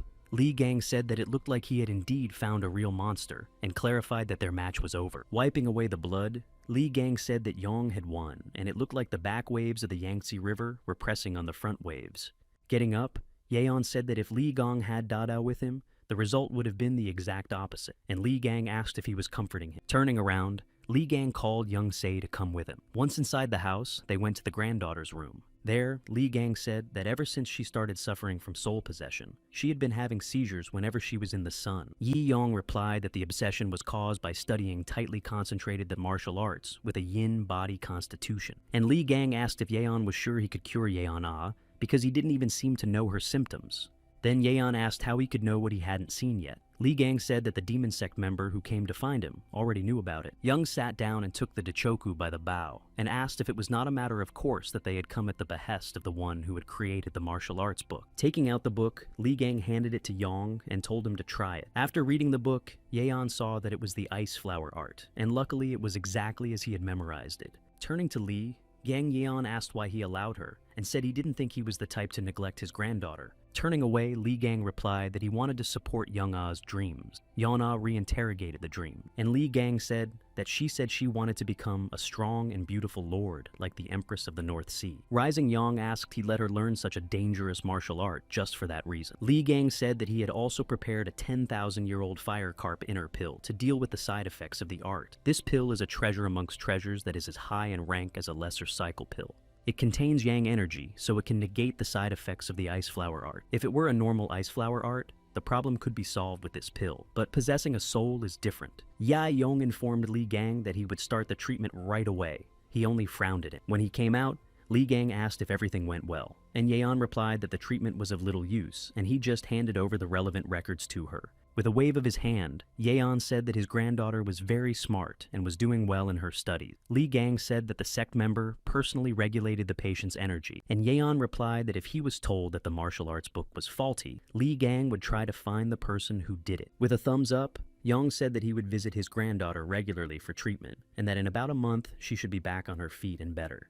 When Li An thanked him, Yeon said he wasn't doing it for free and would have to pay for rejecting his offer. Scratching the back of his head, Li Gun said he regretted it and had no excuse. Lastly, Yeon asked Li Gang not to let the rumor spread that he was treating his granddaughter. Li Gang asked what the reason was, and Yeon said that the Ice Flower art was one of the 5 martial arts books written by the Heavenly Demon. Yi Yong had treated 3 people who had fallen victim to soul possession thanks to these books. And Li Gang summarized that Yeon wanted to keep Heavenly Demon in the dark until he could save the other 2 as well. Yang also asked him to tell him about the demon sect members who came to him and what they looked like. Li Gang asked why he was asking that, and Yeon replied that the only ones who could cure a soul from being possessed by books were the Heavenly Demon and the 4 disciples. Frowning, Li Gang asked, what about Young Se himself? With a wave of his hand, Yeon replied that he was an exception. After thinking for a moment, Li Gang said that that person had no special characteristic to speak of. He said that they were wearing gray cloaks and white masks covering their faces. Upon thinking about it, Yang realized that they were carefully hiding. Li Gang added that on second thought. He said that the man took off his glove when he treated Young Ah and had a tattoo of a snake on the back of his hand. He added that he wasn't quite sure because he saw it in passing, but Young Ah smiled and said that was enough. When Yang returned to the room and told him everything,